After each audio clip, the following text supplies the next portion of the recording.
for March. I'd like to first of all just open the meeting and welcome everybody and thank you for your attendance, councillors, staff and anyone that's joining us from the public. I don't believe we have any requests for leave of absence, so we'll go straight to Councillor Duff for the recognition of our traditional owners. Thanks, Councillor. Thank you, Mr Mayor. I'd like to acknowledge country in the land where we meet this morning, the Waka Waka land, and acknowledge the elders both past, present and emerging. Thank you. Thanks, Councillor. Any conflict of interest matters to disclose today, councillors? No? If there is, just let us know as you go through the agenda. Councillors, I'd just like to move a procedural motion, if that's okay. Items 6.1 and 7.1 are sort of cutting across the same issues because dog fees are tied up in that discussion around fees and charges. So I just wonder if I could move procedural motion to move those items to be heard after 7.5. The reason for that is that I have mistakenly told the community that that was going to be discussed at 9 o'clock. I forgot that the meeting started at 8:30, so I'd like to move that procedural motion. If we have a seconder. Yeah, Councillor Shoemaker, thank you. Those in favour? Carried unanimously. Thank you all. We'll go on to 5.1, minutes of the Budget Committee meeting held on the 15th of February. At page 5, the minutes are there to be adopted. Do we have a mover? Councillor Potter, a seconder? Councillor Henson, thank you. Councillors, any speakers? Any questions? No, everyone's fairly comfortable with those. We'll go to the vote. Those in favour? Yep, carried unanimously. Thank you all. And Councillor, just of course, being a budget meeting, I think we like to have these as fairly interactive discussions. So thought what we might do is, as always, you don't feel the need to stand. We'll just sit and talk through the issues. And probably what I'd like to do, with the leave of council, is invite the staff to give their report. And then we can go into a discussion around that before putting a motion forward. If council's happy to do that under our standing orders, in committee meetings, we're entitled to have a little bit of freedom in that space, I think, Mr CEO, aren't we? So thought we might do that today as part of our process. So we'll move on to 7.2, setting of discounts on rates for 23-24 year. Now that's at page 103. And I just wanted General Manager Jarvis, through you, would you mind giving us an overview with you and your team? Thank you. Thank you, Mr Mayor, through you. Yes, this discount, these resolutions that we've are going to present today are a requirement under the Local Government Act that they be adopted annually prior to us setting our budget. So this, the first resolution here is the office's recommendation is that the discount on the differential general rates, water access charges, wastewater utility charges and refuse collection charges for the 22-23 year remain at 10% discount for the early payment. Thank you, Mr Mayor. Yeah, thank you. Councillors, anything you'd like to discuss? We might just have an open discussion on that. Anyone want to ask questions or anything you want to mention? No, Councillor Henson. Yeah. Oh, you can. You don't need to stand. Hook, you can. We'll stay seated today. We're seriously casual today. Yeah, unless you want to. I mean, feel free to. I might just add that after the opening of the tennis courts in one day, I need to stand a fair bit because I'm still feeling it. Thank you. Yeah, look, I guess just a question at Manager Jarvis, just in relation to. I guess the percentage or number of early discount payers, because I know it's greatly appreciated within our community, because that in actual fact is a 10% serious discount for rate payers. So what are the numbers on that? Okay, thank you. Through Mr Mayor. Okay, so the the decline in revenue there, Councillor, is about estimated 100 and, where are we? Sorry. Oh, wrong one. I've got the... Oh, there's no... I'm sorry, I'll have to take that on notice. I thought that we'd done the stats on that, but that's not available to me right now. I'm sorry. No, that's all right through you, Mr Mayor. Am I correct in saying that previously that's roughly about $2 million on that 10% in rates revenue that people pay early? And that's just a figure for some reason I had in my mind that I thought early payment of rates and the 10% discount equated to roughly $2 million. Overall, our annual, through you, Mr Mayor, I'm sorry, our annual revenue from rates is around 52 million there, councillor, you know, for the two levies. But as far as the early discount percentage, I'm sorry, I don't want to mislead you with any information. We'll take that on notice, thank you. That's perfectly fine. I just, for some reason, had a figure in my mind that I thought early discount rates was roughly $2 million. Yeah, I think I had a similar figure actually. I thought it was around 2 million or something like that. But yeah, Councillor Erkins. Through you, Mr Mayor. Susan, can you, when you bring those figures back, can you also bring the percentage of people who actually pay to get the discount, pay on time, and then go over, just so we can see how many people pay on time, how many people pay before the due date and after the due date, go into interest, and those who go into interest. Yeah, is there any further discussion? We've got a recommendation on page 103. Is everyone reasonably comfortable? Anyone want to make any changes to that? Happy to proceed. Yeah, Councillor Duff? Oh, you're going to... Okay, so we have the recommendation. Do we have that presented on screen, Kimberly? Yeah, I might not bore everyone with reading it out, but it's basically, in a essence, saying that in accordance with the local government regulation, council will apply the 10% early payment discount for 30 days, and it outlines what it applies to. So, I move her as presented. Thanks, Councillor Duff. I've seconded her. Councillor Henson, thank you. No further speakers. We'll go to the vote. Those in favour? Carried unanimously. Thank you all. Thank you, General Manager Jarvis, for that report. Okay, the next item for committee is 3-year averaging at 104. Thank you, General Manager. Thank you, through you, Mr Mayor. The 3-year averaging, we've put the recommendation that council continue to use the 3-year averaging for land valuations for use in the general rate calculations. This is due to the South Burnett. We had our land revalued and properties last year. They come into effect on the 30th of June 2022. So this is to lessen the impact on our ratepayers if we average the valuations over the 3 years. And under section 76 of the local government regulations, it's recommended, it says the process of how those 3-year averaging is to be calculated. So I highly recommend this resolution to lessen the impact on our ratepayers affected by the increase in their valuations, Mr Mayor. Yeah, thank you, General Manager. And just for the community again, it's important to understand that while you would have seen significant increases in your valuations from that last valuation that happened recently, council adjusts the cents in the dollar so that the actual additional revenue that we get is only whatever percentage we decide to increase by. So even though your rates might go up significantly, you might not find that your valuation might go up a lot.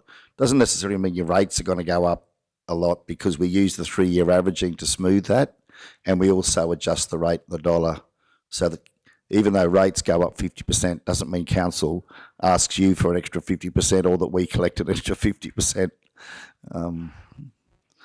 Yeah. Okay, any further speakers? Other questions? Everyone comfortable with the motion? Do we have a mover as presented? Yep, Councillor Potter, thank you. Seconded, Councillor Duff. If there's no speakers, we'll go to the vote. Those in favour? Carried unanimously. Thank you all. We'll continue with the 3-year averaging. Thank you, General Manager. The next one is 7.4, exemptions, concessions on various special, separate and utility charges for 23-24 at page 105. We'll stay with you. Thanks, GM. Thank you, through you, Mr Mayor.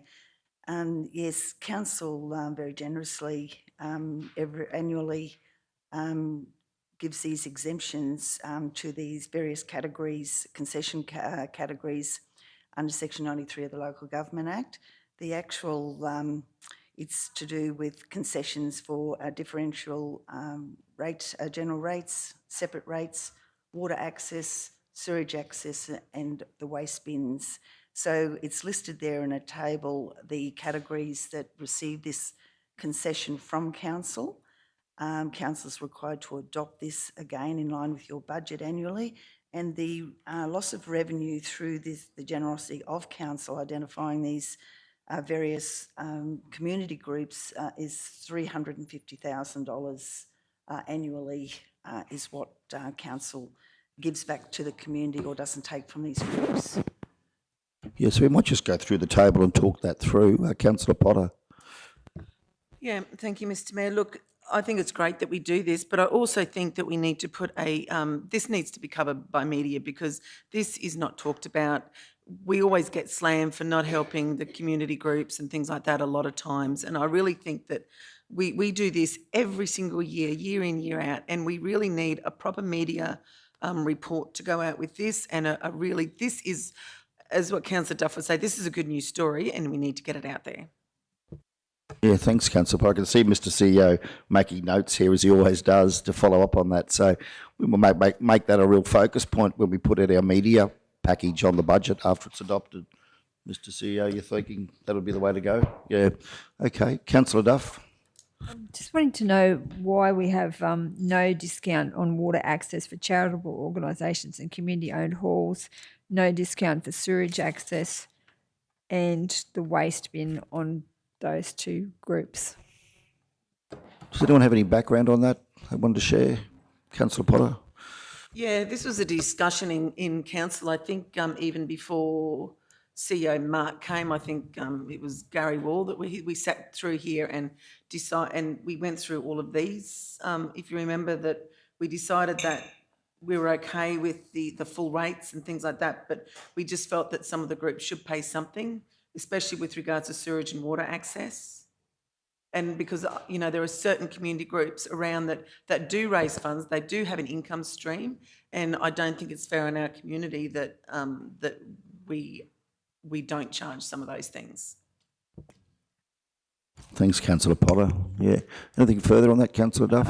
Through you, Mr. Mayor, I remember arguing at the time and putting the case forward again. Why would community-owned halls be penalised any more than council-owned halls and also charitable organisations? I would have thought that they would have been the ones we would have looked to give some support to. So I'm just, to me, it doesn't tick a lot of boxes.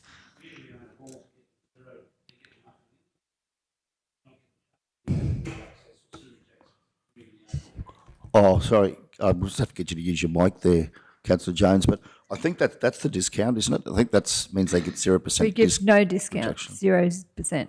Yeah.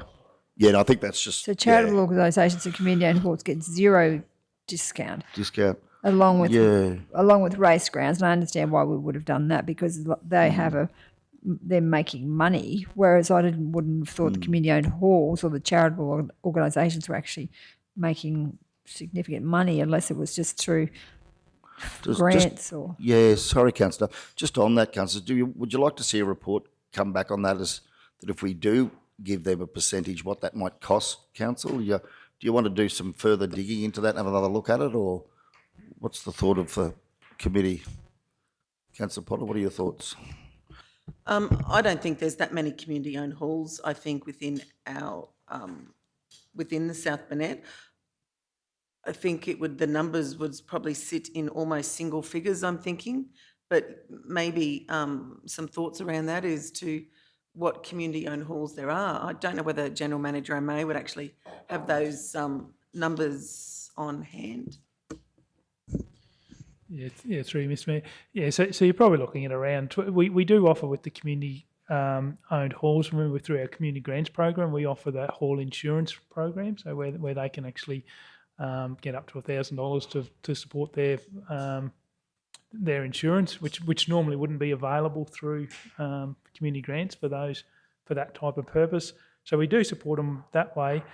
From memory, when the discussion around the charitable organisation, community-owned halls, there's certainly a lot of charitable organisations that don't own their own property, so they're leasing properties or something. So I think there was a little bit of a trying to be consistent around if we're giving this group that actually own their things discounts on those access charges, because these are like the user pay type things where you've got other charitable organisations that may be leasing it, and so that's factored into their lease because they've, the owner of the property would be paying rates. So yeah, it is a while ago now. I think the conversation probably was about 5 or 6 years ago.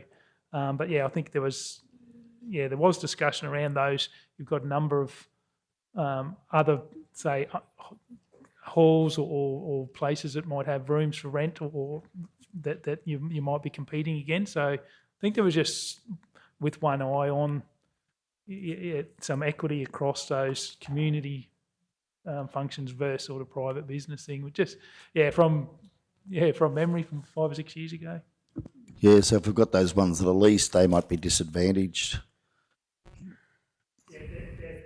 If they're paying rent through their lease fees, of paying rates or whatever through their lease fees, because if there's a private owner who's paying rates and then the community, the organisation is leasing that premises, are they contributing to the rates for that property? It was as I think Councillor Potter said, there was a workshop through a whole series of those discounts, but yeah, in council's hands, obviously.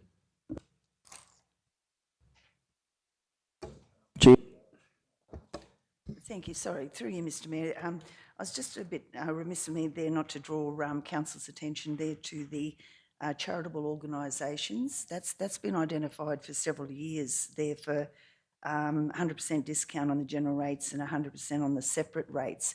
But we're just seeking some guidance from council as to a definition there, defining what council requires as a charitable organisation.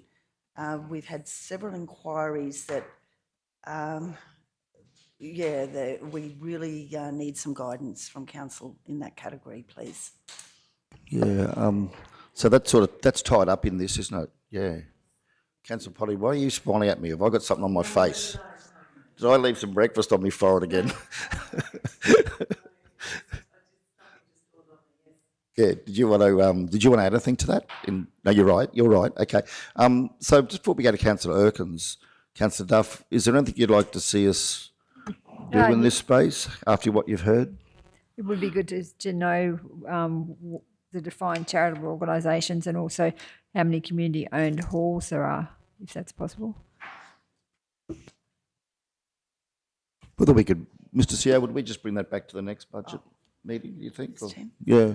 Next budget meeting, we okay, GM Jarvis? Yeah, through you, Mr Mayor, yes, there's 10 here, but we'll bring a report back outlining everything there, and also maybe some suggestions about defining what really is a charity organisation, because some that have made applications have been a little difficult to define. Yes.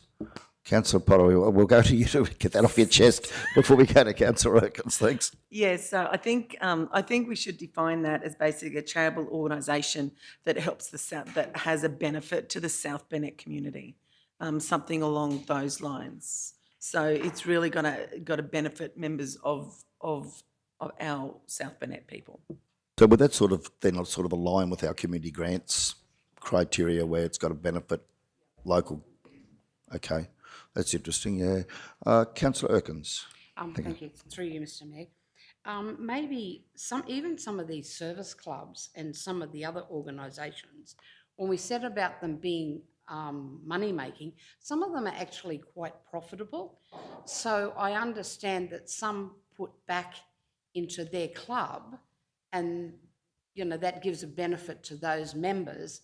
But maybe the region, all ratepayers are actually subsidising some of those costs.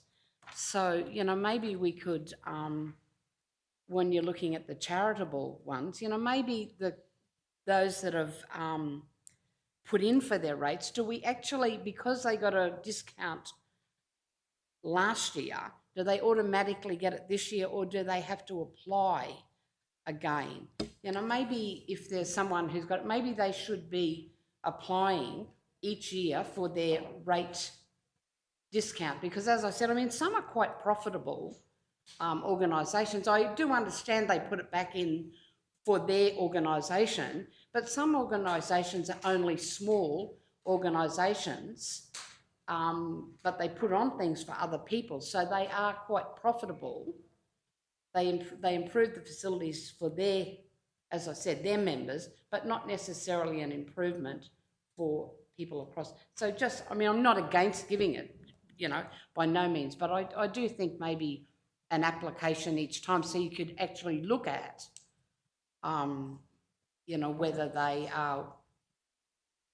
can afford to pay and contribute like all of them, because some of them, I should imagine it would be a fairly big discount that they're getting.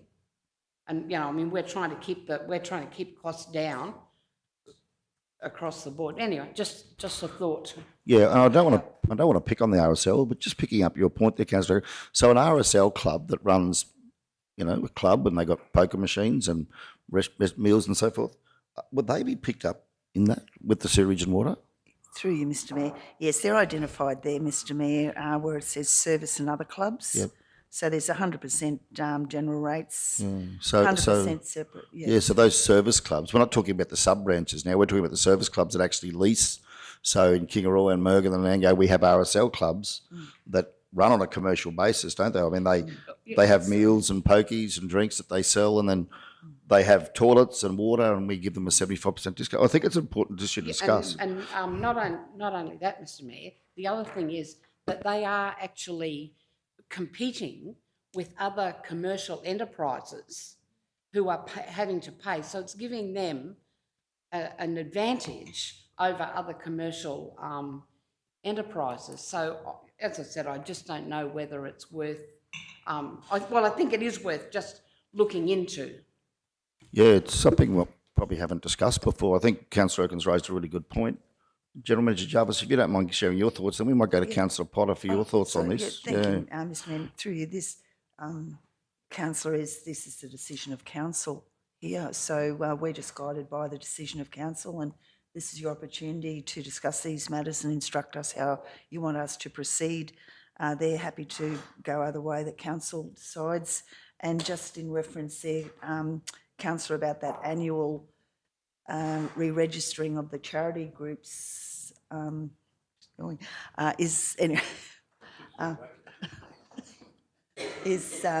we only get people to register once their pensions, show us their pension cards, and then we just renew that annually. We just automatically give them the discount.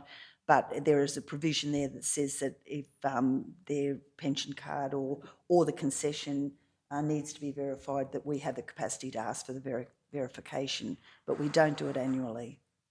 We do, again, is transfer of land. If there's any sale of land or anything there and there's a pension associated with that land, it's discontinued unless someone else comes in and purchases the land. They produce then their concession card if they're entitled to a discount.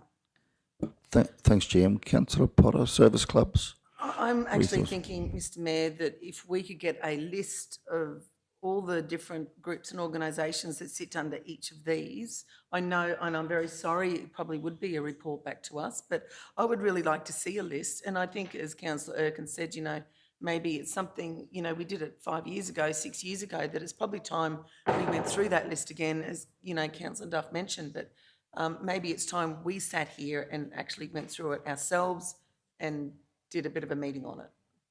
Seems like a good idea, doesn't it? Because if we, obviously, you know, you've got RSL clubs that run in competition with local hotels, for example, as Councillor Erkin said, but I guess you might have your local Rotary or Lions club that might just have a shed and they just do community work. Would be good to look at that list. Is it possible to get that brought back to the next budget committee meeting? Yes, through you, Mr Mayor, before there's any more discussion there, I think we'd like to do a deeper dive because I think that there's a lot more involved in that. So I don't want to give you any misleading information because there's a few complexities here from what I can see on the computer. So, yeah, we'll bring back a comprehensive report so that council's got all the information. Yes, that'd be great. Thanks, GM Jarvis. Councillor Shoemaker. Thank you, Mr Mayor. Through you. So is this policy position part of our revenue statement or is this a separate policy?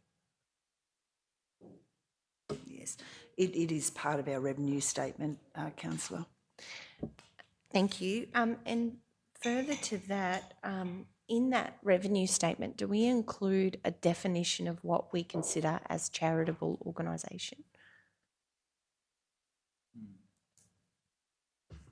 I'd have to take that on notice.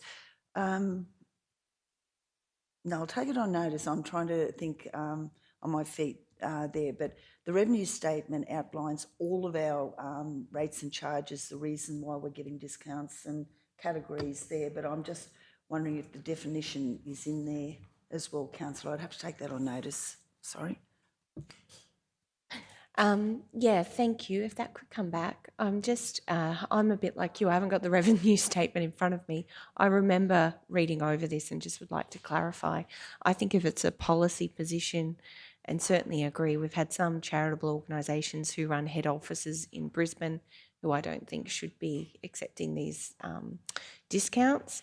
However, if they're genuinely a local charitable organisation doing really good work and don't have that same sort of structure, I think, yeah, we need to consider what that definition in the revenue statement might be. So if that's just a question on notice, that would be great. Thank you.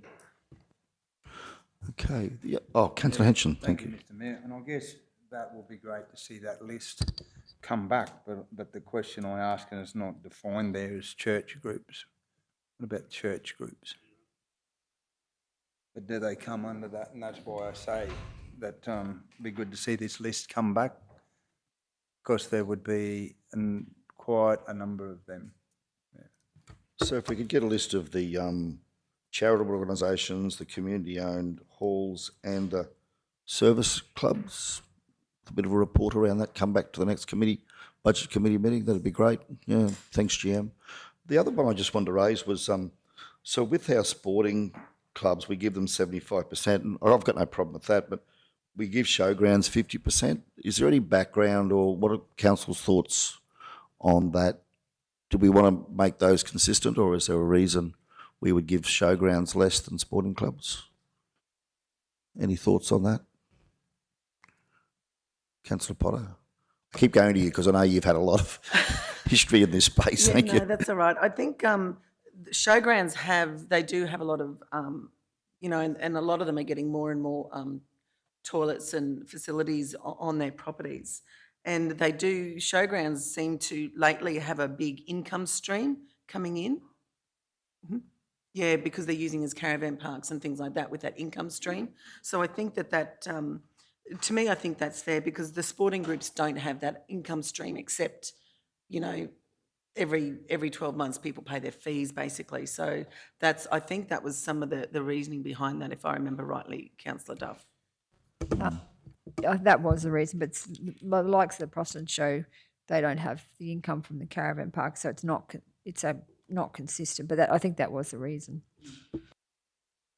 Yeah, that would make sense, wouldn't it? Yeah, thanks. Okay, Councillor Jones. Yeah, so just in response to Councillor Shoemaker's comments about community organisations and that sort of stuff, if they've got head offices in Brisbane or out of the area, that'll put Queensland Country Women's in that.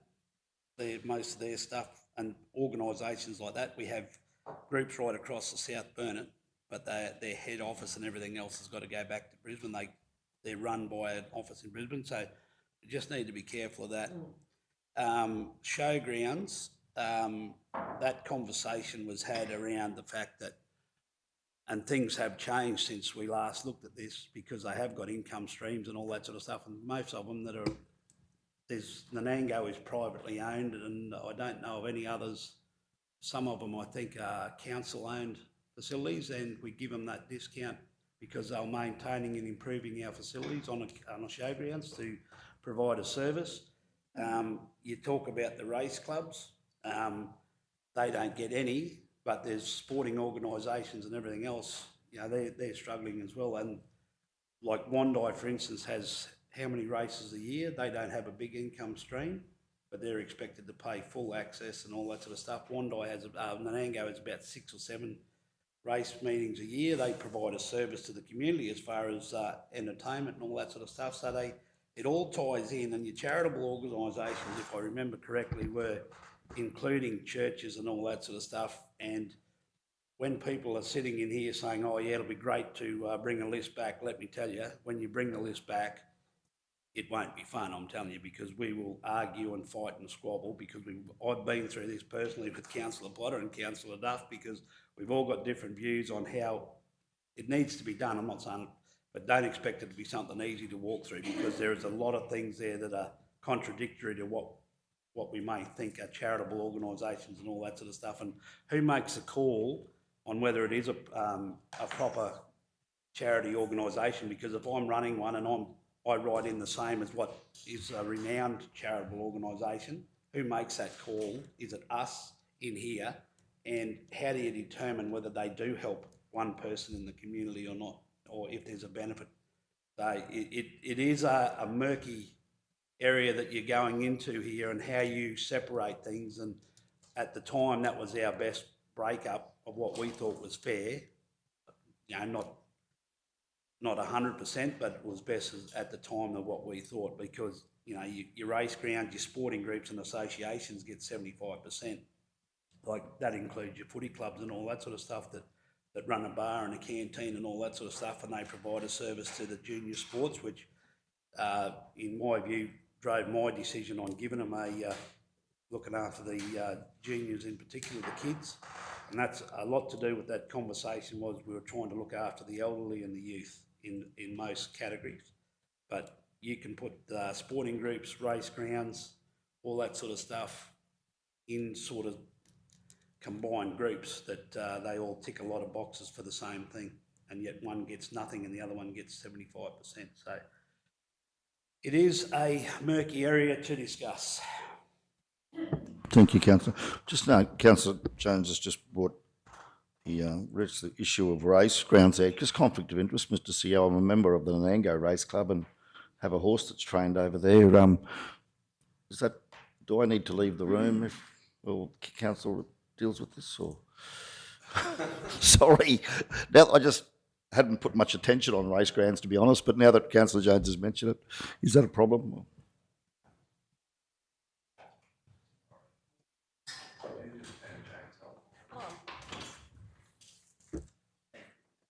Councillor Duff, you're a member too, aren't you, of the Nango Race Club? Member of the Nanango Race Club. Yep. And I think I might be also a member of the Wando Race Club. Sure if Councillor Erkins is a member of the Nango Race Club. I know you used to be, did you, Jane? No, okay. Not on the committee, no, I'm not either, just to see it. I'll just need to have a quick, because there's ordinary business to cancel the exemption that we had with fees and charges and things, so we'll need to have a look to see whether this comes under that, or if you're going to continue to discuss it, or leave it lay on the table for the following report. But yeah, I'll just need a minute just to have a look, Mr. Mayor. So- Certainly a membership is not a conflict, but yeah. But owning a horse that's trained. Owning a horse is trained, and I believe, you and Councillor Duff have made this query before. So there would be, if it was a specific matter dealing with a racecourse, yes, it would. You would go through it. Well, I shouldn't say yes, it would, but you would go through the normal. It would be recommended you would go through the normal. Can I stay in the room because of conduct? But with setting the concession for rates is ordinary business. So you can give me 5 minutes. I'll just grab my little bit of paper and have a look. Yeah, okay. Thanks, Mr. CEO. All right. Well, Councillor's happy to continue. You want us to leave the room? I mean, we can leave the room, or we can lay it on the table. Councillor Potter, what do you think? Well, actually, I just think we should move a motion to lay this on the table until a report's been brought back, Mr. Mayor, because it's no use us discussing it until we have all the details. Right. So I'll just check with Councillor Shoemaker first. Yeah. Shed a light on. I would Yep. just like to, in reference to Councillor Jones' comments, just be very clear that I was actually seeking a definition around a charitable organisation, and QCWA is actually recognised as a separate concessional category. So I don't think that's a fair comment, and I just don't want my intentions to be taken out of order. So just wanting to be very clear on my intent is to get a definition. No, that's fair enough, Councillor, and it can happen easily, can't it? Yeah. Yes, it can happen very easily. That it can be seen as a charitable organisation. There was no no direct comment to councillor Shoemaker's. Yeah, so apologies for that, and just saying it is a murky area where we are delving into, and just be prepared for a long day when it comes back. Councillor I'll Erkins, you'll second that. So that we lay this on the table. That'll give our CEO time to do some research on conflict of interest, and it will also allow our staff time to bring back another report on all these issues we've discussed. And to bring under, what's under what heading, how many, because, just quickly, what we have to bear in mind, while we're giving a discount to, we're doing the right thing and giving a discount, but we also have to remember that's probably a fair bit of money that then has to be picked up by our ratepayers, many of whom are out doing good deeds as well, so. Yeah, so Councillor Potter's moved procedural motion that we laid on the table. Councillor Erkins has seconded that. Kimberly's just going to update that there now. We'll go to the vote. Those in favour? Carried unanimously. Thank you all. Okay, so we're now on to 7.5, setting the concession for approved pensioners, 23-24 year at 107. We'll stay with you. Thank you, General Manager Jarvis. Thank you, through you, Mr Mayor. Again, this is an annual commitment from Council for our eligible pensioners to assist our pensioners within the South Burnett Regional Council. So the financial implications, the concession reduces Council's revenue by up to $200 per eligible property, plus waste recycling of approximately $17.50 per eligible property. So the result of our contribution back to the community through our pensioners' subsidies is of the value of $895,000 that Council gives back to support their pensioners within the region there to assist them. So I just would hand back to Council to discuss. Thank you, Mr Mayor. Thanks, GM Jarvis. So pensioner discounts, $895,000 worth of those approximately is the estimated cost, yeah. Okay, Councillor Potter's going to move this one, seconded by Councillor Duff. Any speakers? We retain the pensioner discount, maximum of $200 per rateable property. I might just ask one question. It doesn't happen very often, but occasionally we get someone that comes in. I know we had an issue at the counter the other day where Centrelink on their pension card have one address, and then on our system we've got another address. I think it's sometimes because there's a road address and then there's a postal address or something. GM Jarvis, Manager Kerry, how do we manage that? Because it's resulted in this case, in these pensioners not getting the discount. So you and I have to try and sit down and sort something out. Is there a way we can, how should councillors address that if that query comes to us? Through you, Mr Mayor, I believe the process is we set our the addresses on the addresses given to us by Department of Natural Resources, and it's the postal address, isn't it, Manager Kerry? Yes, and it does differ sometimes to Centrelink, so they have to match for us to legally give the discount, and it's annoying for the poor people that it's out of our control. Centrelink, I'll just hand it to Manager Kerry to do the detail, but I am aware of this, Mr Mayor. This happens quite frequently. So. Yes, through you, Mr Mayor.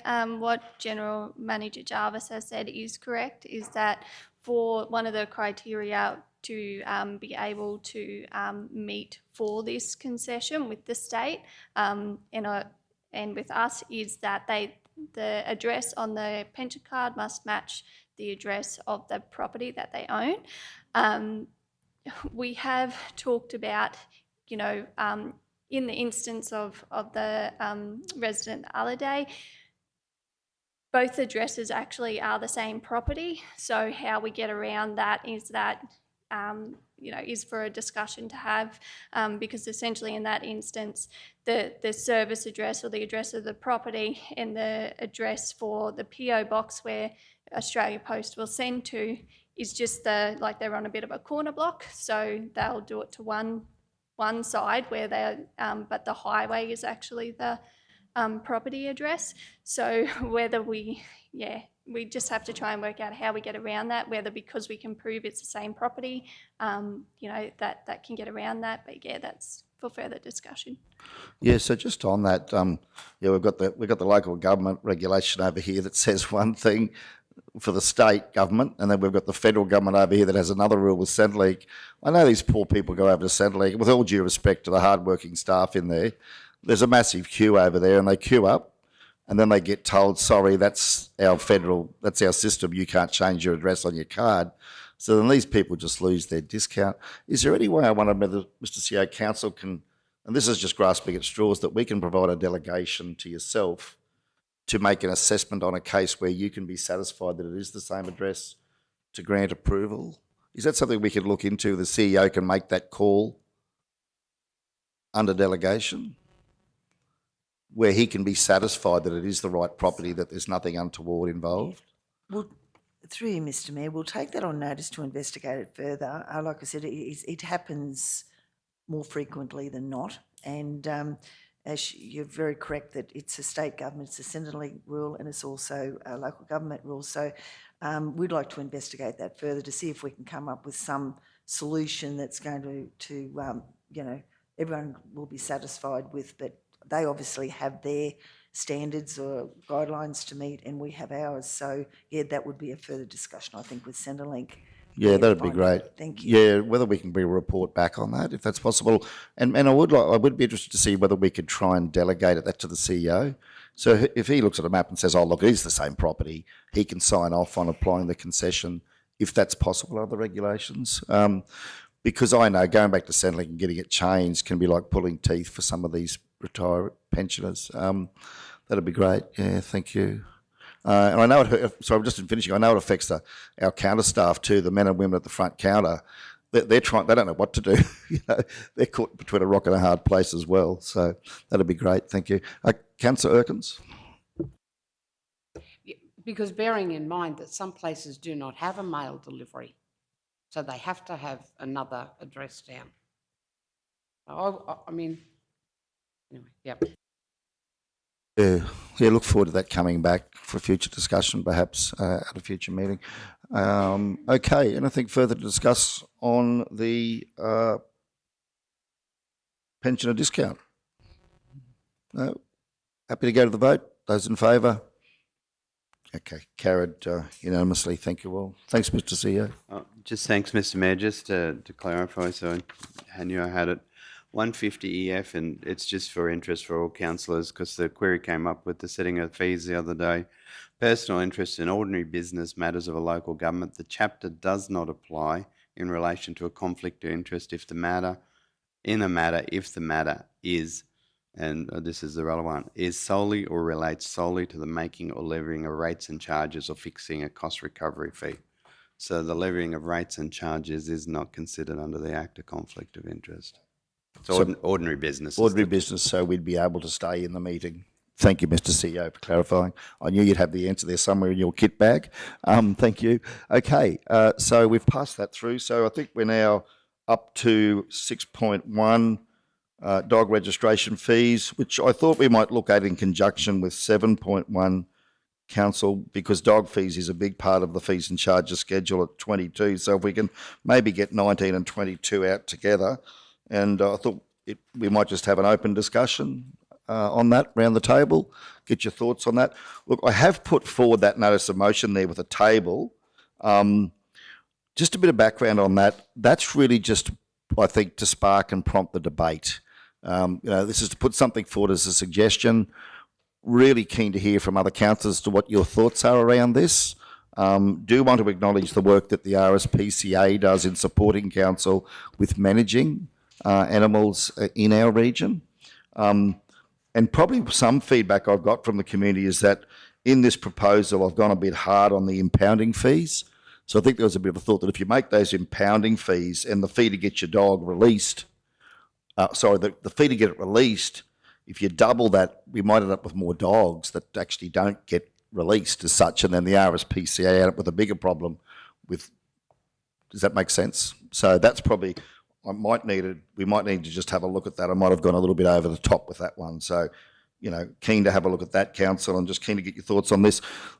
Where did this come from? Like Councillor Erkins and I had a discussion some time ago about, Councillor Erkins suggested, well, how do we actually incentivise people to register their dogs, reward the people who are doing the right thing, but I don't want to use the word punish, but, obviously apply penalties to the people that do the wrong thing. So rather than going out and doing inspections and taking a big stick approach to people, do we look at providing a carrot up front to incentivise them? And I think, Councillor Erkins came forward with this as a concept, and I've just probably put some detail around that so that we can have an open discussion on that. So, yeah, look, I'll open the floor to it. Keen to hear everyone's thoughts. I don't know where you'd like to go with this. So, Councillor Jones. Yes, Mr Mayor, what I'd like is for yourself, and if Councillor Erkins has been involved in putting this forward, before I sort of make any comments or whatever, I'd really like to hear what you're proposing and how you think it's going to benefit, because I know that we're a shortfall. It's about a $450,000 fee for RSPCA every year. We're saying that at the moment we were collecting 257,000, and this will reduce revenue by 137,000 down to 119,000.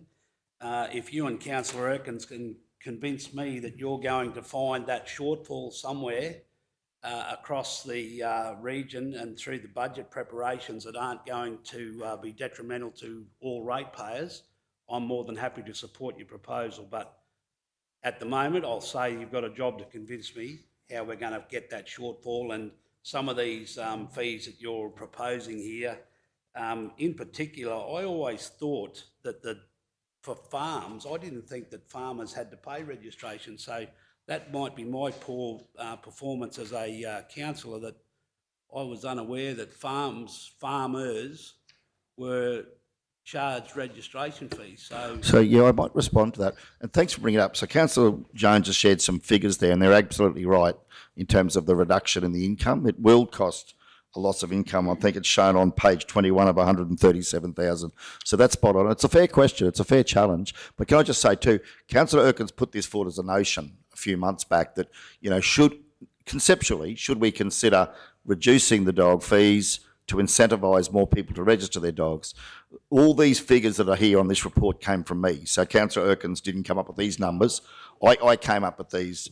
Councillor Erkins was really just sparking the concept, and then I picked it up and took it from there. So, but look, it's a good question. It's a question we should really debate. The effect on our budget will be $137,000, and how are we going to make that up, or are we comfortable with that? So, yeah, it's a really good question to consider. Councillor Hensham, your thoughts? Yeah, thank you, Mr Mayor. Yeah, look, I say it every time about dogs, but we're trying to create responsible dog owners. So, and Councillor Jones, working dogs were cost for tag only was $9 in a paperwork I have here from the current year to the reviewed year stayed the same. Current dogs registered under that were $3. So working dogs aren't going to get registered, is the bottom line there. I certainly don't have a problem of leaving working dogs, or Mayor, you've suggested $0, or Councillor Erkins $0. We know very well, Councillor Duff, how many working dogs out there you're never going to, and no one's going to pay.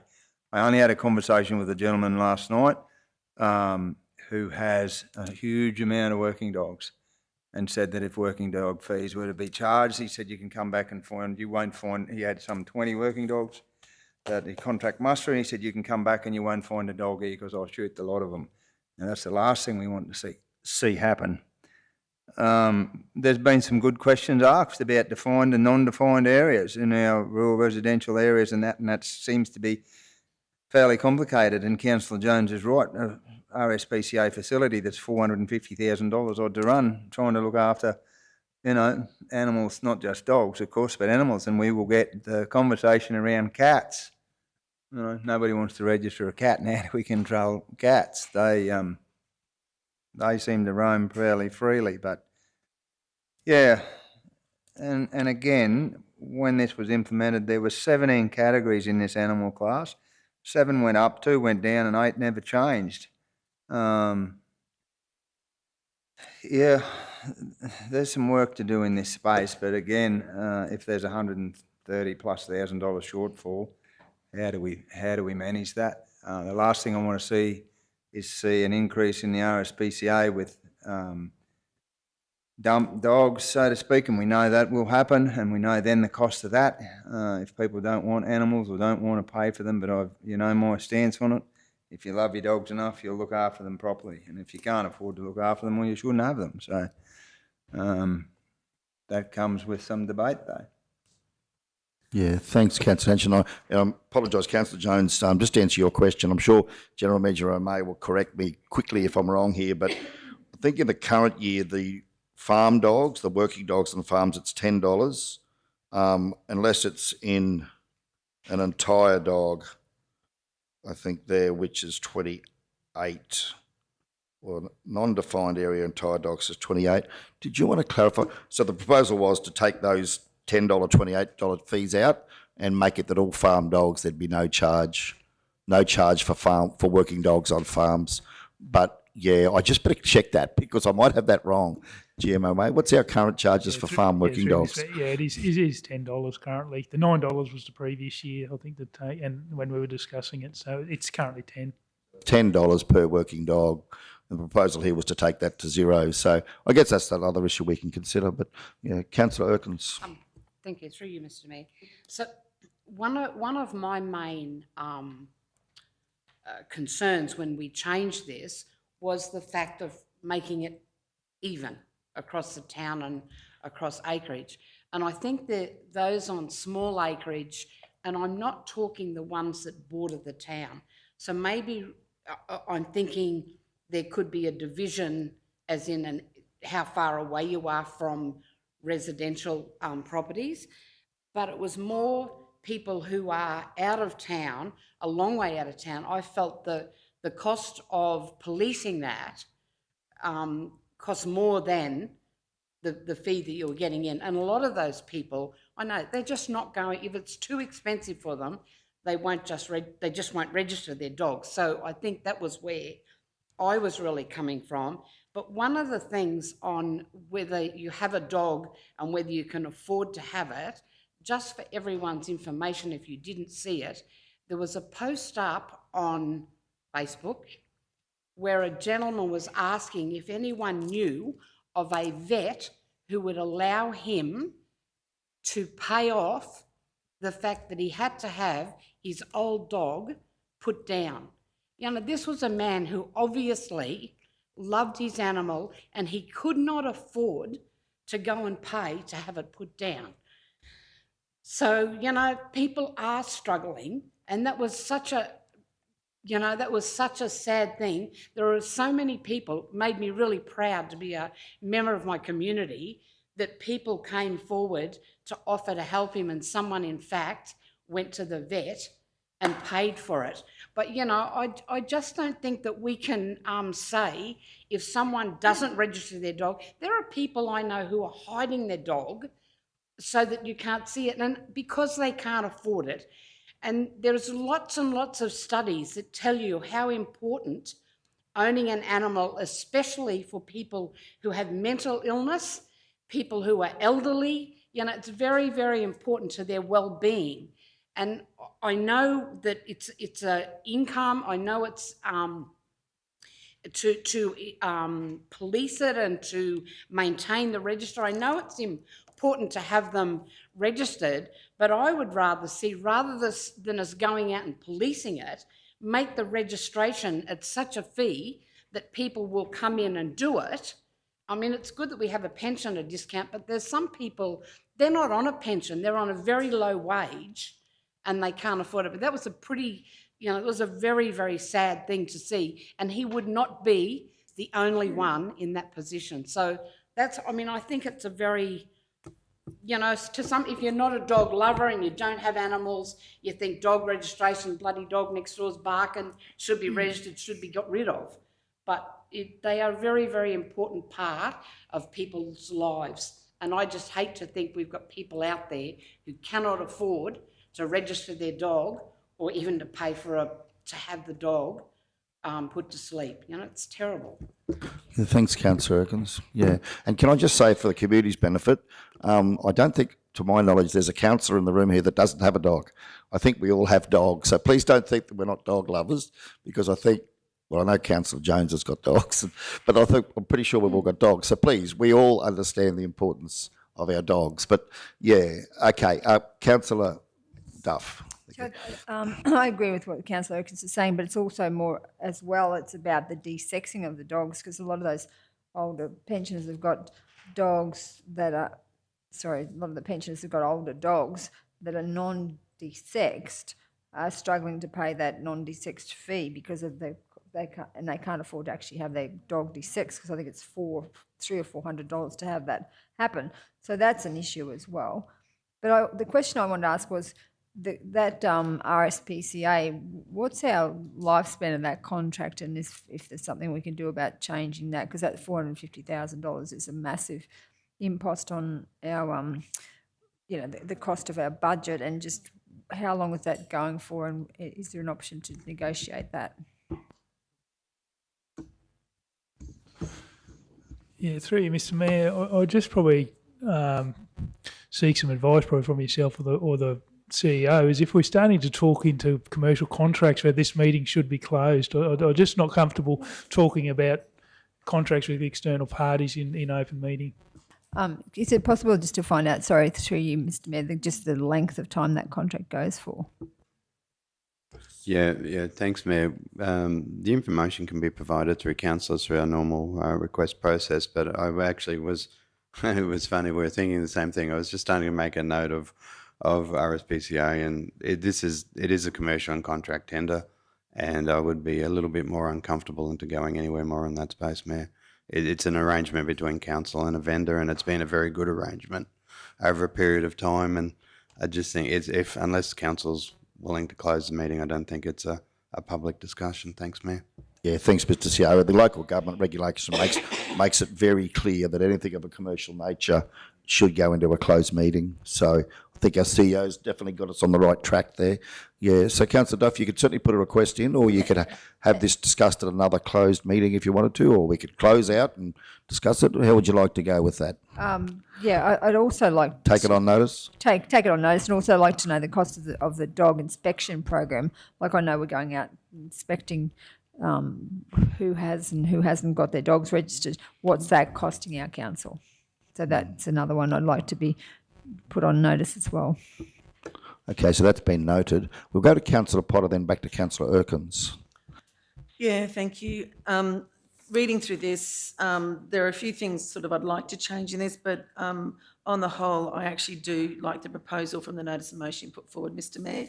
I know some of the other councillors won't be happy with me saying that, but I do believe we need to look after our community, our pensioners, and the people we have in our community that do have issues, whether their dog is a service dog or anything like that. I do believe that needs to be recognised. So we don't have I can't see anywhere here where we've got service dogs down, whether that should be another separate area or anything like that. But service dogs to me should be under a pensioner fee as well, because they don't have that dog because they obviously love their dog, but they don't have that dog because they have that dog for a specific reason, and I think that really needs to be recognised here also. Yeah, through you, Mr. Mayor. Yeah, we currently have a assistance dog. There's no charge for those assistance guide dogs, companion dogs. So we have in our current fees and charges, there's no charge for them. So we'd leave our policy that there's no charge for those assistance dogs, as Councillor Potter's saying? Yeah, okay. All right, Councillor... Oh, sorry, before we go on to Councillor Erkins, Councillor Potter, you said there's some things in here you'd like to change. Is there anything that you wanted to just mention on that list that you'd like to change? Oh, well, I was just thinking that I know you've got $5 down there for a pensioner for the puppy. I was just wondering whether we could, maybe change the sort of some of those fees from 10 to 15 and then the 5 to a 10, but I'll leave that open to anyone. Thank you. Yeah, and we can certainly work through the list if council is ready to do that. Councillor Erkins. One of the other things I wondered whether it is possible, I know that some councils have a program where they give a voucher, they work with the vets to give a voucher to have dogs desexed. So I wonder whether there is any way that whether there's any grants or anything for us to run a campaign to have dogs in our area desexed, because I think a lot of people, the reason they don't have it done is because they can't afford it. That would allow us to solve a problem with the dogs. It would allow the dogs to be done. But also one of the other things in the list you've got here, when we talked about the working dogs, I would probably be more inclined that if somebody has a property where they have working dogs, that they just actually register that they have working dogs, and it's just a set fee for the working, it doesn't matter whether they've got 1 or 20, and it's just a set fee. Again, not a huge fee to discourage them from doing it, but just a fee that that's where, council knows that's where there's dogs, there's an average 20 dogs, and I think that would be a lot better, again, in encouraging people to actually register that they have dogs there so that we can know where they are. So, yeah, I might there's 2 points there. Number one, General Manager O'May, are we able to take that point, make a note of that, and maybe bring a report back to a future meeting, maybe the next committee meeting, about opportunities to run a desexing campaign or program through the region? What grants might be available out there to do that? Councillor Potter? Yeah, well, actually, Mr Mayor, Operation Wanted runs from the 1st of June to the 31st of August every single year, which gives everyone a 20% discount on desexing, and that's run through, you go online to the Operation Wanted website and you can download a list of the vets that you can actually use, and you take that into, and that'll give you the name of a vet that you can go to that will actually give you a 20% discount on desexing. Yeah, thanks for sharing that, Councillor Potter. So that's one option, but it would be good to explore what else we could possibly do that might be more significant than that might be a big incentive to get more dogs desexed, to build on what Councillor Potter said. So is it possible to get a report brought back on what options are out there, and give council time to talk through and consider how we could run a campaign across the region to encourage the desexing of dogs and incentivise it? However we do that financially, or however we can work out maybe a program with the vets that's a little bit more formal, I suppose. Would you be happy with that, Councillor Erkins, if we have a report come back and we consider that as a separate matter? The other issue Councillor Erkins has raised there was in the working dogs. General Manager O'May, would it be possible if council wanted to go down that path to say to a farmer, look, doesn't matter how many dogs you got, whether you have 1 or you got a team of 20, you just pay 1 fee to say that your property has working dogs. It might be a $10 fee, whatever council resolves. Is that something that we could do rather than having it based on the number of dogs? Yeah, through Mr Mayor, I would have to look into that. It's a bit problematic because the registration of the dogs is not a council requirement. That's a state government legislation, the animal cats and dogs, it's a requirement that the dogs be registered, all dogs. So that's what we're enforcing, that legislation. Where council comes into it is setting the fee. So if we set the fee at $0, then there's still a requirement to register it, or at $1 or $10. But I'm not sure if you could register a property for a certain amount of dogs. So yeah, I think you'd still need to have those individual dogs. But council could certainly set a fee at and whether it is the first dog $10 and every dog after that is free or something like that. There'd be ways around working it, but yeah, I just think to satisfy the legislation, we still need the details of each dog registered. Yeah, thanks. It's always good to explore these options. Okay, Councillor Henson. Thank you, Mr Mayor. No problem. A producer's going to come into that. You'll have dogs everywhere, but dogs in primary production change from day to day and season to season. You can have 20 today and have 10 tomorrow. It's through no fault of the owner. Just in the environment that they're in, whether there's irresponsible things out there that happen, be it baiting or be it vehicles on roads or dogs get overheated or anything in their environment. So you won't get too much applause from the rural sector if you want to think you're going to charge the primary producers to have dogs. I'm sorry. Was just to try and get them to register them if we had no charge, or we just know they've got them. And on that point, is there any way we can make our registration, or could we look at how we could maybe make it easier for people? I mean, people use apps for things these days, rather than having to fill out a form and come into the counter and pay your fee, and then we send out a renewal notice. I know we're doing a lot of work in our business systems with IT. I know there's a lot on the list in front of this, but I wonder whether we, council, would be, prepared to say, well, okay, can we look at an app or something where you can quickly go on there and register your dog? Maybe you take a photo of it, you upload it. This is Sam. He's a 2-year-old Kelpie, and he's on my property, and send it in, and it's done. I don't know, GM Jarvis, is that something that we could consider?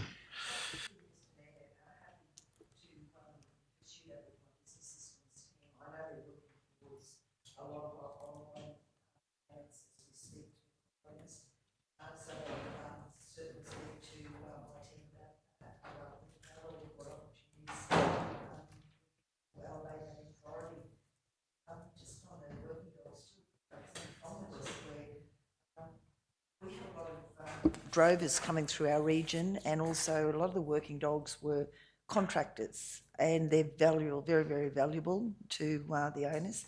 So they would register the dogs solely because if they fell off the back of one of their utes or going along, if they were registered, we could always find the owner, or we could say, oh, listen, we've got your dog, we've got Bluey there, and as they'd go through other regions and travel. So I'm not getting into the debate about the costs. I'm just saying it's vital to register them, because then you can hunt down the owners, because those dogs are worth 10 men.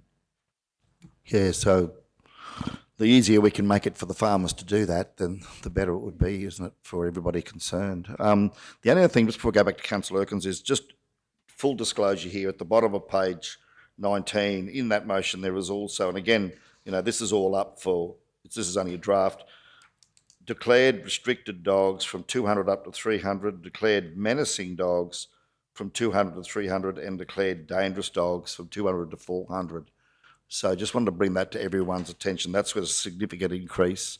General Manager O'May, before we go on, did you want to add any commentary around what those categories are and your thoughts on that area? Thank you. Yeah, through you, Mr. Mayor. So at last, we used to have quite substantial fees for dangerous and restricted dogs. Last year, we actually reduced them substantially because we found the issue with really high registration fees. We ended up in disputes over the fee, not whether the dog was being declared. We had a couple of cases in QCAT, which cost us a lot more than what the fees we were getting in were. So, yeah, while it sounds a good idea, people accept that, say, a dog might be declared dangerous, but we end up, and I think we had a $700 fee, which was quite a substantial fee. We ended up fighting over that registration component. They were happy to muzzle the dog, fence, have the meet the legislative requirements. The ongoing registration we ended up in, and so that was the rationale. We actually reduced it back last year because of, and we're talking again. Maybe up to a dozen dogs in the so a menacing versus dangerous. So menacing might have be an animal that's put fear into someone, hasn't actually attacked, but is just at that lower level. A dangerous dog has been confirmed in an attack. So yeah, so that's the only thing I caution against there. If we do end up, so where we looked at that is if there's a dog being involved in attack, we looked at reducing the fee and issuing a on-the-spot fine. So we were looking more at compliance rather than registration fee. So we were looking at more about the incident and that. So yeah, that was just the rationale, and that's why we did reduce them back to those fees last year. Thank you, General Manager. That certainly clarifies it there, that we may be creating a bigger problem for ourselves by increasing that fee, end up in the tribunal more often. So yeah, look, I have no problem. For me, just leaving it as it is at the $200, based on hearing that, subject to what council thinks. But yeah, Councillor Erkins, sorry. Just coming back to the working dogs, probably my question on this is it's apparently a state regulation that they must be registered. But the other thing is that's actually an expense for someone who has a farm, the same as somebody else who has a business has different expenses that they need to pay. So I would think that a working dog on a farm, that really is a valuable asset to them. So the fact that they would be, I would think that they would be more willing to pay the registration on a dog that's doing, as General Manager Susan said, the work of a couple of men surely should be worth paying some dog registration on. I understand where, some people would threaten that they'll go out and shoot their dogs, but they're not really dog lovers if they're going to do that, rather than if they're a working dog, it'd be like saying you're going to go out and shoot your stockman. You always put a very interesting or challenging twist on things, Councillor Erkins. I'll just pick myself up off the floor and we'll continue. Okay, who was next? Councillor Henson? Yeah, well, Councillor Erkins, don't worry, that happens as well. or wants to happen sometimes. But yeah, just in figures last year, Mr. Mayor, there was 8 on my paperwork. There was 8 declared menacing dogs and 9 declared dangerous dogs. And I know for a fact in one of those circumstances that people shift their dogs. If they have a dangerous dog, they get up and shift. They go somewhere else, so they dodge the bullet, so to speak. And yeah, Councillor Erkins, on working dogs, many people today pay some serious money for working dogs, so they are going to look after them to the best of their degree. You'll notice around in the South Burnett alone and everywhere in Queensland, there are some wonderful people out there, and we've got a few in our region. One young gentleman down in the Mergen area makes dog kennels, and he's flat out. I myself have bought several off him that are wonderful things, and encourage people to do the same thing, and most people do. The days of wooden hollow logs out the back are slowly deteriorating, where people are taking much better care of their working dogs and what they did. Not that they ever didn't, but in this day and age, they care for them much better than what they previously did. So, yeah, the working dog thing, like I said, it changes regularly. Yeah, I don't think I need to say any more, Mr. Mayor. Everyone knows my take on dogs in this chamber. Yeah, if I could just clarify, I guess with the restricted, the menacing and the dangerous dogs, I was probably trying to make a disincentive for people to have dangerous dogs in our region. I guess people have them for certain reasons. I'm not sure why, but I mean, we've only got 2 little Maltese Shih Tzus, so they can be very menacing though at times when they bark. Let me tell you, wake me up at early hours of the morning. Okay, Councillor Shoemaker. Thank you, Mr. Mayor. So a couple of questions. First one is, I've just got the compliance financials up, and at the moment it looks like year to date, as at the 13th of January, the total amount of revenue that we've collected for this section is $239,298. And if I'm reading this correctly, the costs to date are $469,090. I just want to confirm I'm looking at the right figures. Yeah, through Mr. Mayor, that's correct. That was as of the 13th of January. Yeah. At the 13th of January. So currently we're tracking this year at a loss of $229,792 in this department. Yeah, through you. That's right, Mr. Mayor. So our budgeted, so if we look at our budget figures for the entire year, we're looking at close to 660,000. So deficit in this business unit or in the compliance section. So my question in relation to that is, how do we fund that operation? How do we fund that deficit if we're not collecting the revenue? I'll probably ask you guys that question, but it's actually so the rest of the fund is just made up of general rates or your base grants and that. So yeah, it's just council funds the deficit. So general ratepayer funds are taken to supplement this business section. Yep. Okay. So a couple of questions. In the report, it says that to offset the proposal, we would use operational cost savings, which would mean a reduction in systematic inspection costs, debitor recovery costs, and the workload of our compliance officers. I want to understand those 3 items. Are they legislative requirements? Yeah, through Mr. Mayor. No, so the systematic inspection costs is that's a program that we run. So there is no legislative requirement that we need to run the systematic inspection program. The data recovery is just like whether it be a dog registration or any other fee that's owed to council. Then that's just a function of any business, not just council, is to follow up our. I suppose you don't have to follow them up, but I'm sure our accountant mayor wouldn't be real keen on advising his clients that. And what was the third? The workload. So yeah, I suppose just on the comment on the workload of the compliance officers, with our systematic inspection programs, we generally try to get contractors in so that we're not taking the compliance officers off investigation of matters. So they're not chasing dog regos fees. They're actually investigating complaints and doing more compliance work. Yeah, thank you. So just when I look at the balance sheet here, year to date, in terms of our compliance officers, it looks like we're running quite thin. How many compliance officers do we have in this sector? So we have got 3. We've got 2 on staff. We've got a contract one in because we're still trying to recruit. I've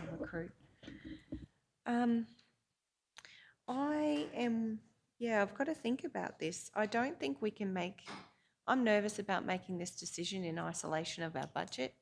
I do certainly agree with everything that's been said. If we could reduce the fees, I'd be happy to. I was just reading over last year's budget report. So on the 24th of June, council moved a motion and it was supported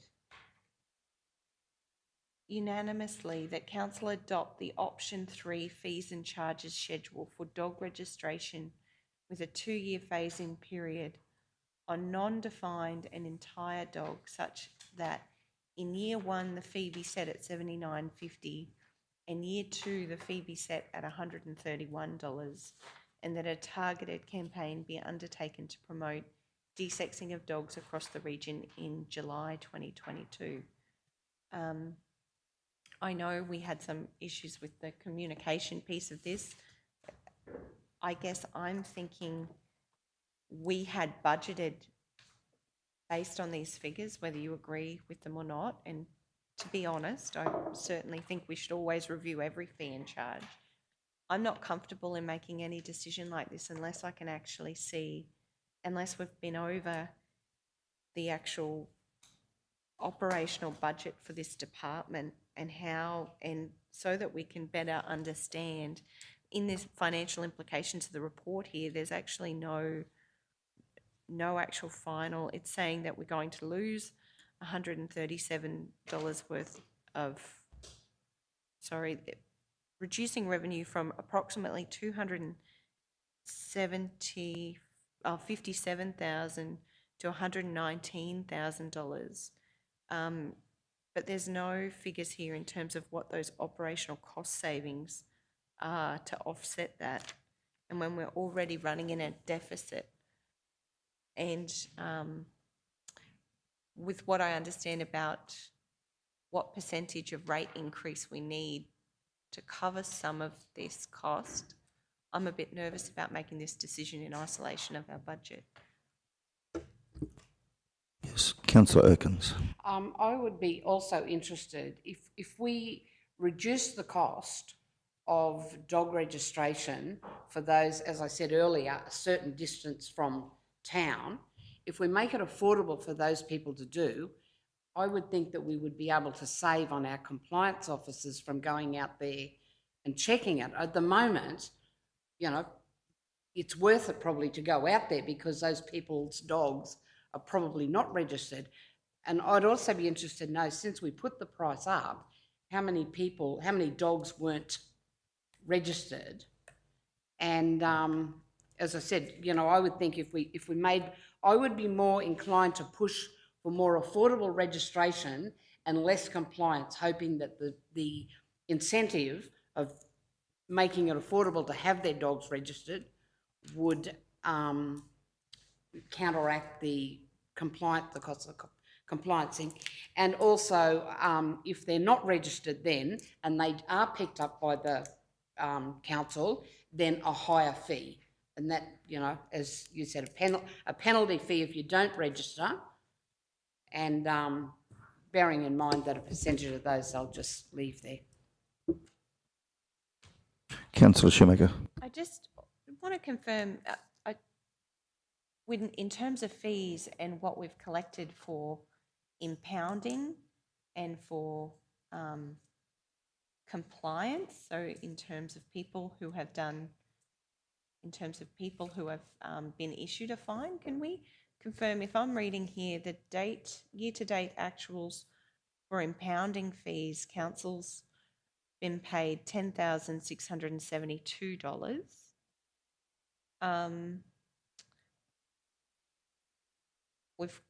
I can't see here, I might be reading this wrong. I just want to confirm, what do we collect in fines? Because from what I'm reading here, fines received for animals, we've collected $20,100. Is that right? Is that what all fines would be? Yeah, through me, if you have it, I might just run through. So that's correct. So there's just over $10,000 is for impounding. That does also include, like I think if we've had a horse or a goat or something impounded in there, so it is slightly less than that for the release of impounded animals. I can't remember off the top of my head. It was something 8,500, 9,000 something we're at the moment. Generally, we take around $20,000 per annum on impounding fees. Most of that is your dogs. We get the few cattle, horses, and different things, but the majority of that is generally dogs. Yeah, fines. So yeah, 20,000. So that will include where we've issued fines. That won't be registration. That'll be there may be some for unregistered, but if we've had a dog attacks. Those sort of ones where some of those can be quite substantial fines, but yeah, but they will also be unregistered dogs. Probably while we're talking, just to answer some of Councillor Erkin's question before about we've got of the current year fees or dog registration. There's 75% have paid, so you've got about 25. So there's 1,600 outstanding renewals. So that's at a value of around $85,000 that are yet to be paid. The systematic inspection program, that's generally why we run that. So the guys go around and do door-to-doors. We find that they will collect a fair majority, or a percentage of that anyway, and that's what funds the program. So I probably just see that systematic inspection program doesn't necessarily come at a cost, because that's our debt recovery process for that. I think of my council last year, we wrote off $54,000 of unpaid dog registration fees. So if we don't do the systematic inspection, if we don't do debt recovery, we'll be looking at, say, a similar write-off of those fees. So I just would urge council, I do think that there will be a percentage of people that won't pay the dog registration fee, and if the only follow-up then would be issuing fines for the dogs that are unregistered. So our compliance officers don't necessarily go and if they get a complaint, and if it's a dog attack or whatever the issue is in those areas, they will go out there and they will follow the registration up at that time, but they don't go specifically chasing unregistered dogs. Didn't we just have a meeting where we discussed the fact that you were bringing in compliance officers to do exactly that? They were going to go round. I remember that very plainly, because I argued very fiercely against the fact that we were employing compliance officers to go round and knock on the doors and check the dogs, because we even discussed the fact that they should have someone with them, because some of those people could be pretty aggressive. But also, if the cost of recovering, sending them out to do it, and then the money you get back from it just meets even, you could scrap both then, and we're still in the same, we're not losing anything. guess the other part to that too is in our debtor, we have staff in our finance team that do debtors collection. Do they get involved in collecting dog fees? Like, do they send letters? We don't do any of that. It's all handled by compliance. Okay, so it's no extra cost to finance.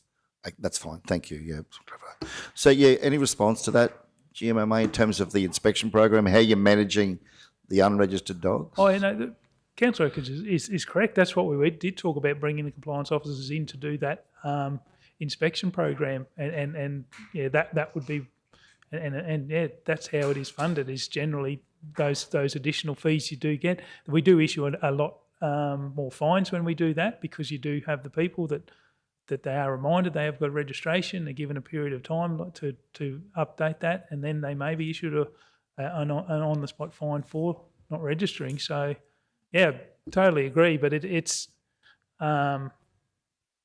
yeah, but that's how. Look, I'm not sure how else we chase those.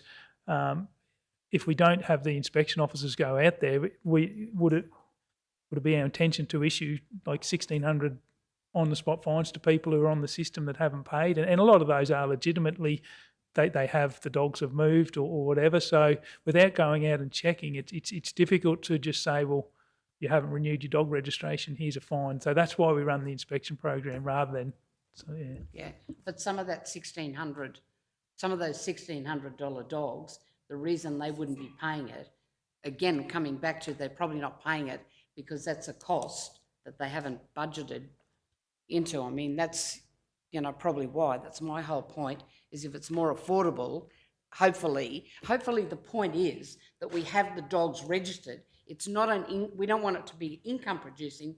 We don't want it to be a loss, but, you know, it's about getting them registered. If they're not registered and they're not registering because it's too expensive, we're not gaining anything. I suppose it's, And sorry, Jim, I think that's what the regulation speaks to, doesn't it? It speaks to the fact that the state government wants to see dogs registered and they want to see them desexed. I think then that's why the regulation really says to councils, we want you to go out there and make sure the dogs are registered. It's a state priority for the government as well as for council for obvious reasons. Yeah. Sorry, GMMA. so yeah, I'll just probably just final comment that, so you've got those 1,600 that haven't paid, but there is nearly 5,000 that have paid. So, so we are penalising those 5,000 if we don't follow up the people who haven't paid, or in some ways. But anyway, yeah. Yeah, and I guess there you go. Of the 1,600 that you know are not paid, there's probably another 1,600 or more that you guys don't even know about because they've never been registered. If they're affordable. Yes. We'll stay with our microphones if we could. Thanks, Councillor. So the talking stick, as we call it. Councillor Schumacher. Thank you. I just want to confirm, so last year we discussed that there'd be an amnesty, I guess, where people would, if you had an old dog and you hadn't registered it, you could come in and register it the first time and there'd be no fine or imposition. I just wanted to understand, is that a practice that we're still actually offering, or was that only for a period of time? Yeah, well, we offer a like the pro rata. So if there's only 2 months left in the year, so we try to get people to come in and just, we only charge them, say, 2/12 of the registration fees. Certainly, if people come in to register it, we don't issue a fine because it hasn't been registered previously and that. So Yeah. no, it's really just encouraging people to register them, but. Not sure if that answers the question, but Yeah, no, it does. And just in terms of cost recovery, like these are regulatory fees, and it states here in the report that, under the Local Government Act, that a cost recovery fee must not be more than the cost to the local government of taking the action for which the fee is charged. There's no penalty if we charge less, and we know that. yeah, no, through Mr. Mayor, no, that's correct. You can charge lower, you just can't charge higher, and that's just the council decision on where that burden of funding comes from. Okay, thank you. The other thing I just wanted to mention too is, and this is certainly not to try and so that we should compare with other councils, because it's not always apples and apples. But Somerset Regional Council have just introduced a system whereby they passed a motion in council that you can register your dog for 3 years, a bit like when you register your business name. You can do 1 year or 3 years, and the 3-year system gives you incentives. You actually get it. The cost per year is cheaper if you take the 3-year option.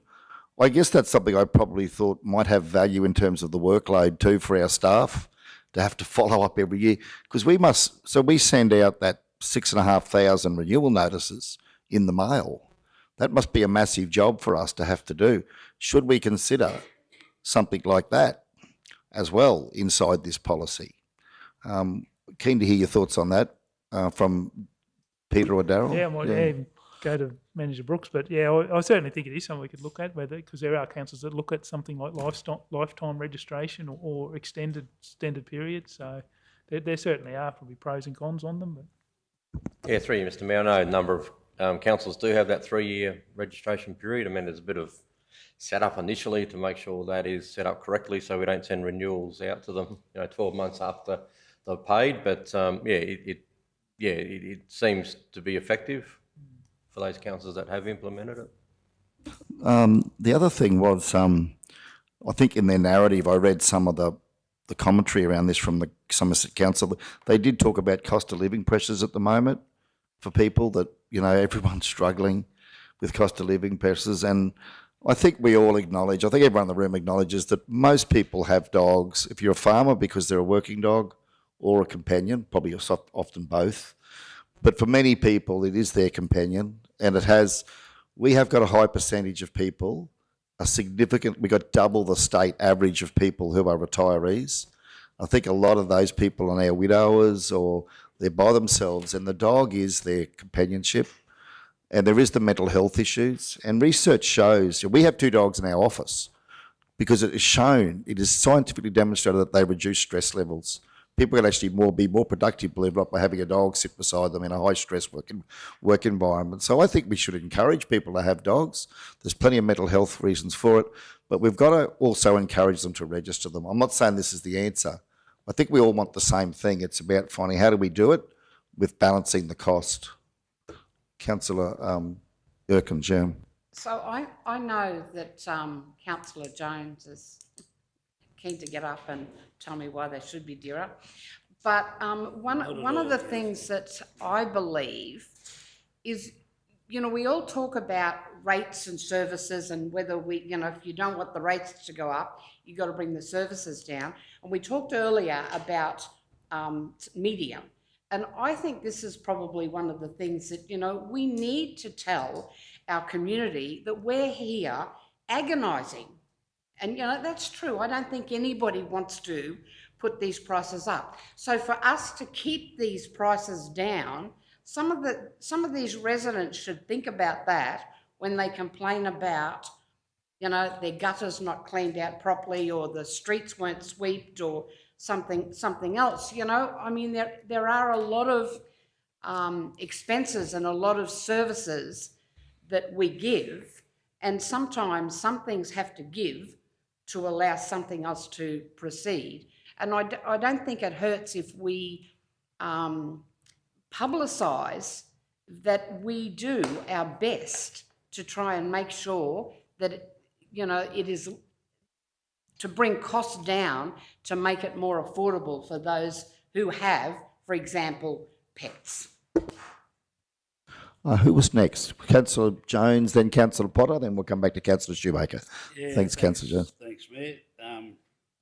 We've just spent over an hour discussing it, and my question was how, if we drop down with the dog registrations and all that sort of stuff, what are we going to do, or where are we going to cover the cost? Because there will be a significant increase in our deficit on this particular issue, and the only thing that has been suggested so far is to increase the deficit by reducing other fees on different things that you've put forward. So there's been I still haven't changed my view as yet, because, as I said, if you can convince me that we're going to be able to fund this as a service and as a service level to our community, 6,600 registered dogs that we know of, and there's probably another 2,000 or 3,000 out there that have never been registered, and probably even more, who knows?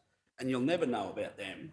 But you talk about mental health and all that, and I can assure you that after a day in here at different times, I go over and sit with my dog Tank and tell him a whole lot of stuff, and he helps me get over it, I can tell you, because you do me head in here and I've got to go back. So no one knows how much importance a dog has.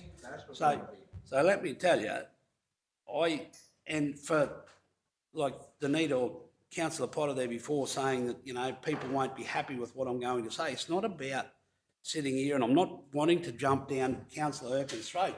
The comments have been made. I'm here to try and put the conversation forward because we have 18,500 ratepayers, 33,000 people live in this area that are all going to be affected in some way, shape or form with the decisions that we're making here. So this is a decision that is hard, but my concern is by dropping 137,000 on top of the deficit that we already currently run, how are we going to compensate without dropping some service levels on other areas, roads, who knows, parks, gardens, or how? And then we're starting to cross-subsidise, which I don't think is a good thing about, you know, moving money around, all that sort of stuff. We have certain commercial entities in the council. And a good example here, like it says here, rural residential non-defined area puppy, and then rural residential non-defined area de-sex dog. Don't puppies grow into dogs?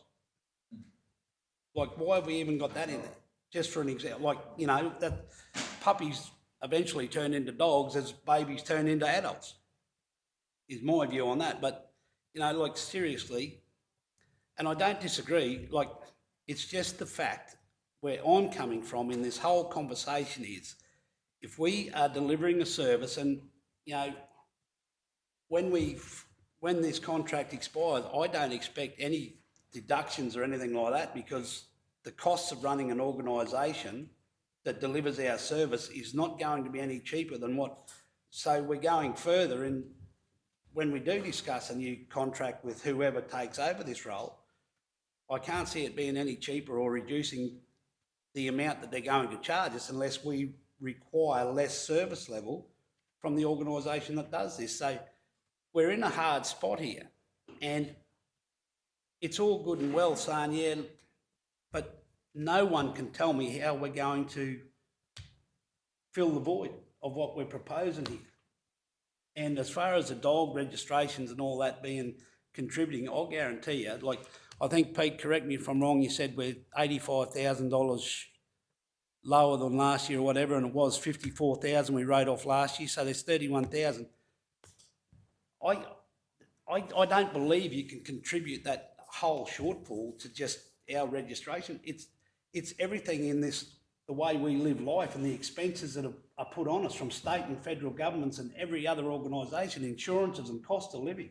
It all contributes, and I can't cop that just because we put the dog regos up it's the whole cost of living right across the world is what's creating it as a whole. I won't cop the singling out of dog registrations that's the be all and end all and why people aren't, or an increase in numbers. And when we go around, and I know in the past times that I've had in council, like the compliance people go around and there is a significant increase of funds that get paid. People pay their registrations for whatever reason, but it's putting pressure on this council as an organisation to deliver service levels, and this is one of your service levels.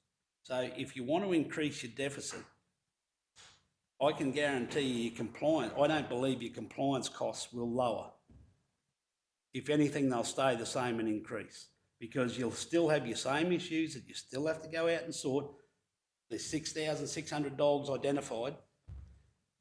Doesn't matter what you charge, you're still going to have the same issues. You'll have your impoundments, you'll have your dangerous dogs, you'll have all sorts of issues.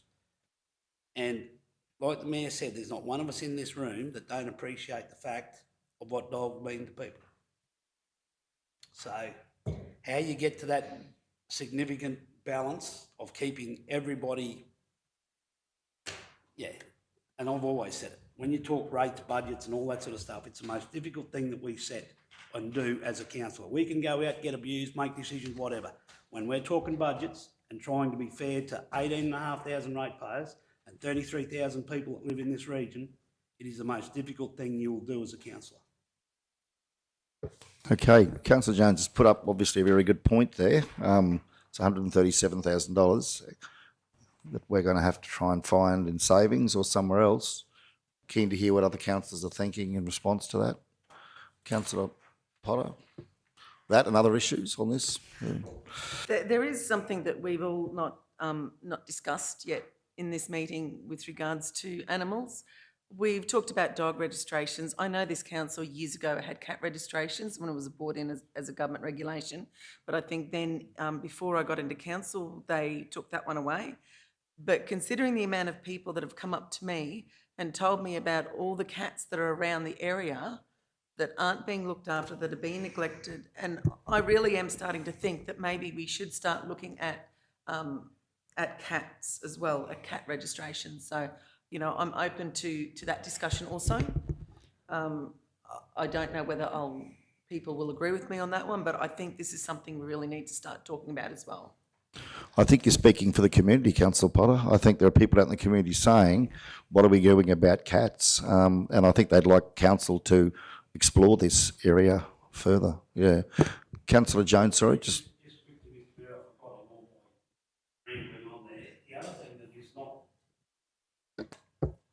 The other thing that's not mentioned here, as far as I'm concerned, and what creates most of our problems and issues, are the dog breeders.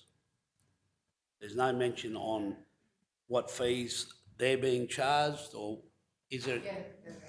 Are they? Yes. They're So just not on this proposal. Yeah, so in the proposal it says all other fees remain the same, so that would pick up your dog breeders. But I think they are coming up shortly when we go to our fees and charges schedule. Yeah, so we will come to those. But Very yeah, good. thanks. Okay, now we're going to go to Councillor Potter, and then right, Councillor Shoemaker did have Councillor Shoemaker, did you have anything? Because I know you were the next in queue. Can we go to Councillor Shoemaker and then we'll go back to Councillors Duff and Henson? Thank you. Just in hearing the conversation, yeah, my biggest concern is how we would make up the shortfall. When it comes to savings, I know we've all been, the last 3 years, it's been quite grueling, to be honest. And every budget I've turned up with my red pen and squeezed stuff and clawed out dollars. And I know we've all done our absolute best to find savings. Unless we reduce, my own personal opinion, unless we actively make decisions to reduce service levels, I can't see us actually being able to work on our deficit in a proactive way. So I'm sitting on the fence. By all means, Mr. Mayor, I want to support your proposal. I certainly don't want to overcharge for these fees. I want to find fees that are reasonable, and but I also very mindful of the number of dog complaints that I've been involved in since coming to council, and the number of times, you know, we haven't responded as quickly as what we should, or we've struggled. And I don't mean any disrespect to the staff. Please don't take that way. I just know how hard it is to deliver the service level, to keep the costs low, and to meet the needs of every resident. And personally, I'm probably struggling with how people who actively choose not to have a dog or can't afford to have a dog, or why their general rates should be covering those shortfalls. I don't know, that's my thoughts, but by all means, you know, we're at the beginning of the process. I'm supportive of your proposal, Mr. Mayor. Certainly just want to see more about how you're going to achieve it. Okay, who was next? Councillor Henson. Yeah, thank you, Mr. Mayor. Yeah, look, wonderful points all around the chambers, isn't it? I mean, and it's tough. It's seriously tough.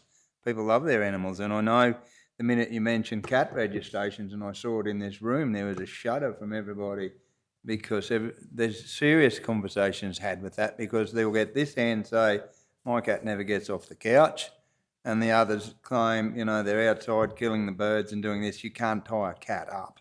Most people responsible will have a kennel or a chain for a dog and look after them. I'm yet to see a cat that's restricted or controlled by a chain or anything the like. So that's a seriously dangerous and interesting conversation to have. If you put a $5 fee on cats around the South Burnett, you'd probably cover your $137 shortfall pretty quickly. We have enormous amount of feral cats in Wandai, and that's been, since I've been a councillor, been a topic that's never gone away. That's just in one of our towns in the South Burnett. Yeah, I don't know what the answer is, Councillor Jones. You're right, Councillor Schumacher. Everyone's got some very good, valid points in this chamber, and how we deal with that is seriously tough. It's seriously tough, and I feel for all the people that have animals out there. Where do you stop with this? Yeah, with cats, as I suggested, if you put a $5 fee on cats, I think you'd be surprised how many cats would be in the South Burnett region. But I don't know, correct me if I'm wrong, Manager O'May, but you know, is there any other councils charge of cat registration? And if so, I don't wish to compare us to other councils, but cats have always been a topic about registration fees, and it's a seriously tough one. Seriously tough one. So now I'm open to suggestions on that. General Manager O'May, do other councillors have, I know Councillor Jones doesn't want to hear this question, but it's coming. It's been asked, do other councils in Queensland have cat registration policies and fees? Yeah, through Mr. And is Mayor. there some learnings there that we could perhaps look at and maybe do a review of what other councillors are doing and bring it back so we can consider it? Councillor Henson just gave me a solution I was looking for, and that's how we can raise the extra $137,000. And could that be that we actually say, well, let's spread the burden over more than just dogs and spread over a broader class of animals where we pick up cats and say, okay, well, it might be so much to register a cat, and that might give us the extra revenue to help cover the cost of our animal management program. Councillor Jones is just about to fall off his chair, but it's a discussion that the community want us to have. Yep. Yes. General Manager May, other councils? Through Mr. Mayor, probably just have to take a bit of that on notice, but definitely are councils that do have the registration of cats. But again, we would have to look at, if we're introducing that, a new service, we can't fund our dog registrations. If we're going to do cat registrations, are we just going to be, adding more costs than we're actually be collecting on revenues? So we just have to look at what we're trying to achieve by registering cats. It should be more around compliance rather than registration sort of for. Thank you. Sorry, I'm trying to get across to this side because this side of the chamber has been waiting patiently. Councillor Potter, we'll come back to you. Councillor, can we go to Councillor Duff, then back to Councillor Erkins and across to Councillor Potter? Councillor Duff, your thoughts? So, to you, Mr. Mayor, so I was part of when we registered cats, and if you want to open a can of cats, I'm not talking worms, because it was a nightmare because most people they said they didn't own the cat because, as Councillor Henson said, you can't people don't lock their cats up. So as soon as there was an issue of compliance, it wasn't their cat. So it was just, we couldn't get rid of the cat registration quick enough. As soon as the government said not to do it, we just went, let's tick that box. It was just a nightmare.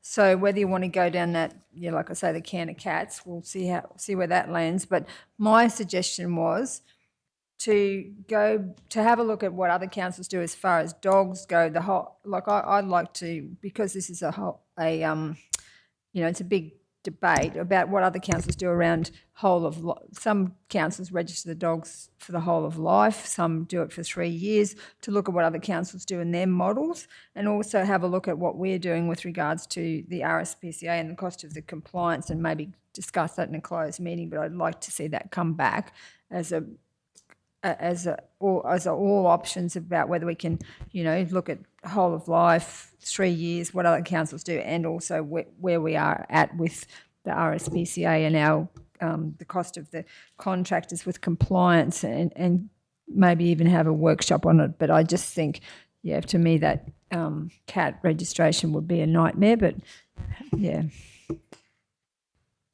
Okay, Councillor Erkins. Just to come in on the cat, as everyone knows, I have a bloody cat.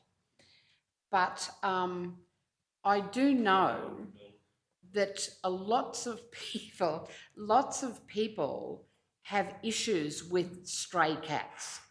and they're a stray cat, and they go to council, and basically I believe council tell them that, you know, well, they'll have to catch the cat themselves and take it to the RSPCA. I think that's something that really, and I don't think registering cats, like those cats that are strays, they're not going, you know, no one's going to pay for them.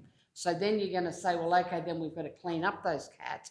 But I do know, for example, my elderly pensioner neighbour had a cat which is desexed and injections and everything, and a mother cat came in, bought 2 kittens there, dumped them, and took off.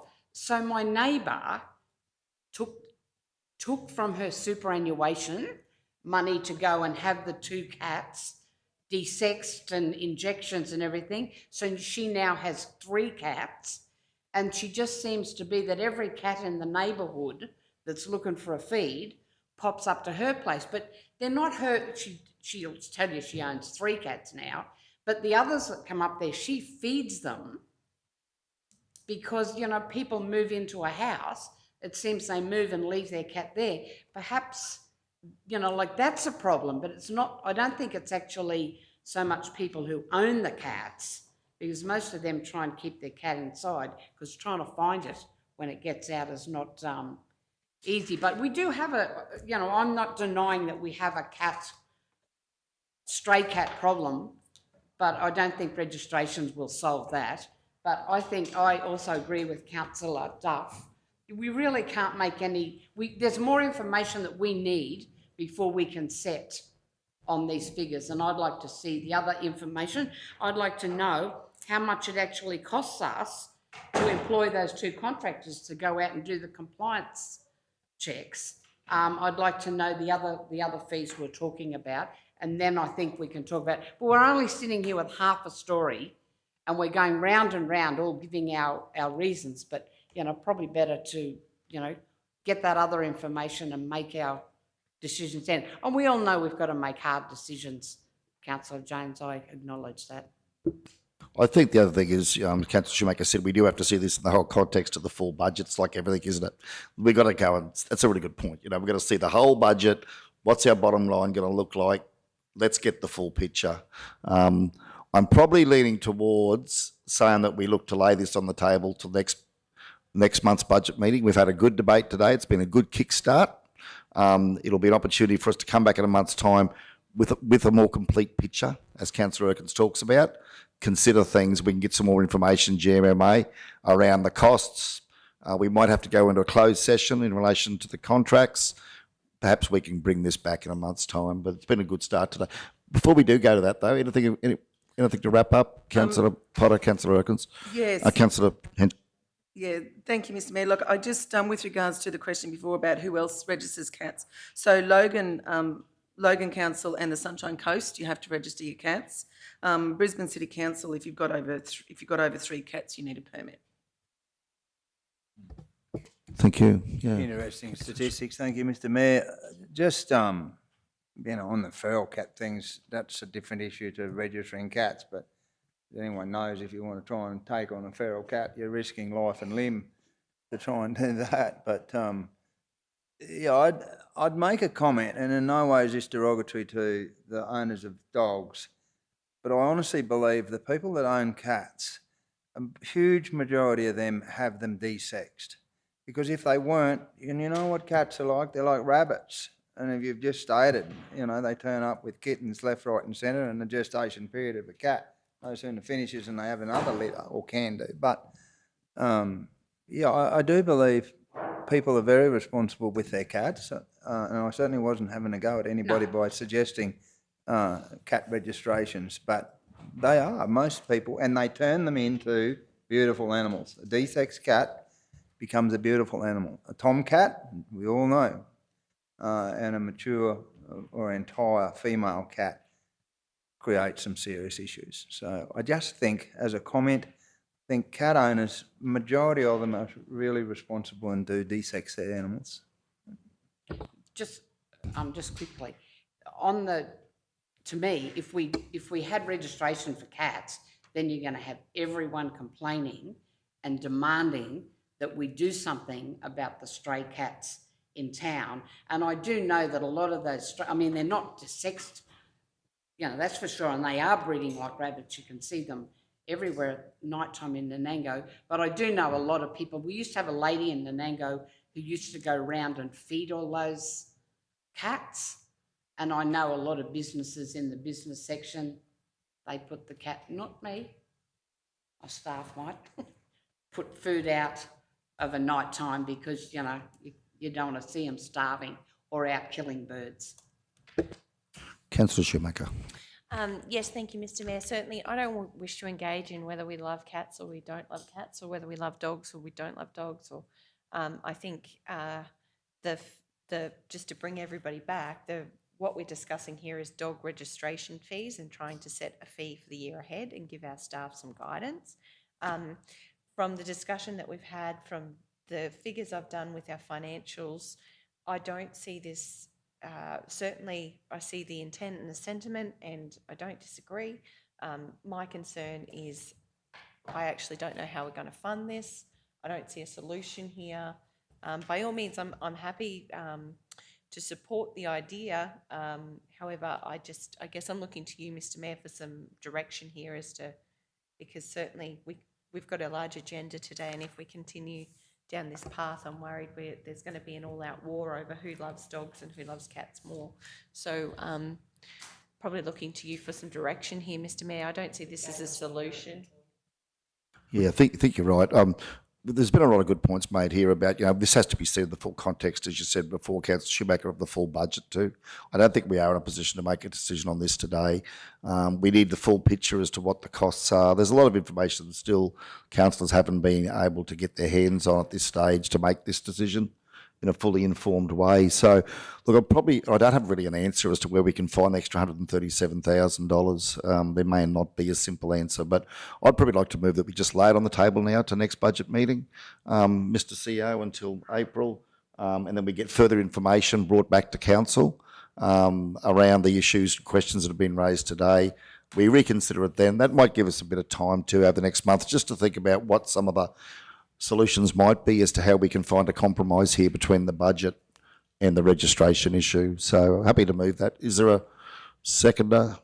Yep, Councillor Erkins. Will we go to the vote? Those in favour?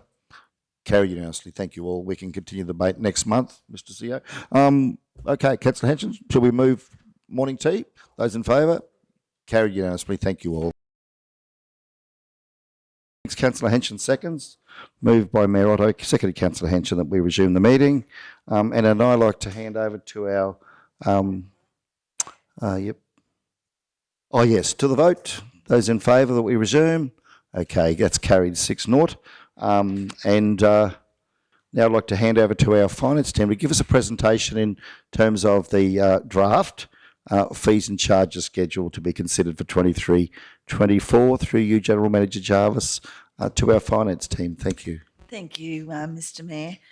Through you, Mr. Mayor, these fees and charges were distributed to all sections of council to their respective areas of responsibility. Now, the accountants have asked there that anything highlighted, any changes there, especially with a variance of 5% or more, will be highlighted and outlined to council to draw your attention to those sort of increases, and any new charges have also been coded in a different colour. So I'll just, if we can go through them as per what Michelle will be broadcasting on the screen there, so we can get your feedback on these proposed charges, and I just request that each manager or area of responsibility speak to their own charges. So thank you. With the indulgence of council, we might just proceed. Thank you. Sorry. So waste services will be the first. So do you want to lead it through, Mark? Okay. Thanks, General Manager Jarvis. Mayor will be back in a moment. But yeah, just if we just run through the presentation and just start going through the screen and the sections, please. exactly as you highlighted. That'd be great. Anything that's an exception. So if it's not talked about, it's not an exception, or there's no greater rise than 3.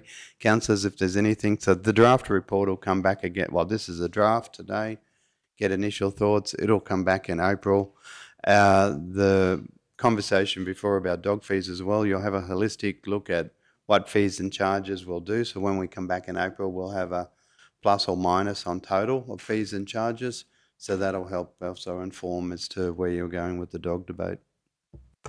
So, just want to know about fees, and if we're thinking that a fee that is not obviously in this line of fees that have been increased, what about fees that we want to flag that we think are wrong that haven't been increased?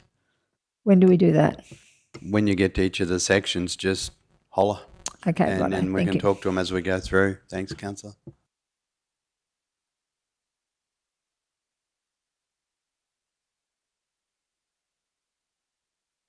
Yeah, we can kick off there. So obviously the first one up on the screens there is the waste services. So we've sort of gone through them and conducted that review. Obviously the ones highlighted in the pink salmon colour there are ones that have increased. So obviously we've increased some of the asbestos disposal fees at our waste facilities just to reflect the risk, I guess, and the process around accepting that material at these waste facilities. There's only gone up what we're proposing, 105 to 140. Obviously, we need contractors to assist with that. So, just try and reflect some of the cost recovery around that. The next one down, and happy just to skim through this and pull me up anytime you have a question. The refrigerant unit, so your fridge freezers, all that sort of stuff, that's gone up due to reflect the cost of the contractor to actually service those units and remove the refrigerant gases. So that's a federal government legislative requirement that actually takes place before they go to scrap metal. And obviously that's the contractor price, same with the liquid paints. It looks like a 400% increase has gone from $2 to $10. There's real issues with tyres that come to waste facilities that are still on the rims. The contractors charge us an additional fee for that, so these fees reflect those additional costs. And I think, the way the fee structure is, like we've got Kingaroy first and the other landfill, so you probably do see a little bit of duplication across there, but we haven't had a chance to sort of look at rationalising them and try and simplify the number of line items that we've actually got there. So once again, once you get the Merg and the Nango Wondai, you'll see asbestos has gone up as per Kingaroy. Your refrigerant gases have gone up as well, and we've got the tyre on rim scenario covered, which is a new fee that we're proposing. Once again, just to offset the cost of the contractor to come and remove them. There's some new fees there in relation to commercial waste. So we do from time to time get truckloads of these sorts of waste streams. So to offset the cost of processing them, so a lot of these would actually be crushed up and ground, and so there's a contractor involved in that. So those costs would reflect that process. So that's the highlights, I guess, out of the waste. So I just area. want to ask a bit more questions about the construction and demolition of mixed. What is that? So what we're trying to do there is there's a common practice of they get a skip bin on site and they just load everything up and they bring it out to landfill, and it all goes straight to landfill. So just following on from our workshop on earlier on in the week, what we're trying to do is we're trying to incentivise the builders and the construction people to separate out scrap metal, because there's obviously some income that we can or they can achieve by keeping out scrap metal out of the landfill.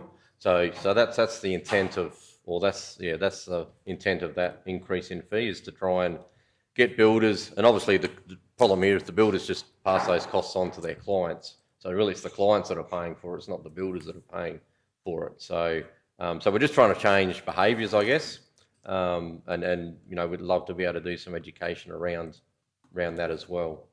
So just on that, I don't think that we could just whack that fee up without doing some consultation and education process, because that's a massive increase from 140 to 350. And there'd be And I- lots of builders like taking stuff to Yeah. our waste, to our facilities. And obviously, once the fees and charges are adopted by council, well, then, we would write to all our builders or people who would dispose of this sort of waste, because we've got all that on record through our highway system, and we would advise them of that, and they would obviously then pass that cost off onto their customers, their clients. They're ratepayers. Oh, no, like, look at Barron's, like, there's not too many ratepayers involved in that demolition, so. Shouldn't that happen before we just whack the fee up? We can't really go out and do the education until council endorses the fee, I guess. No, but Sorry.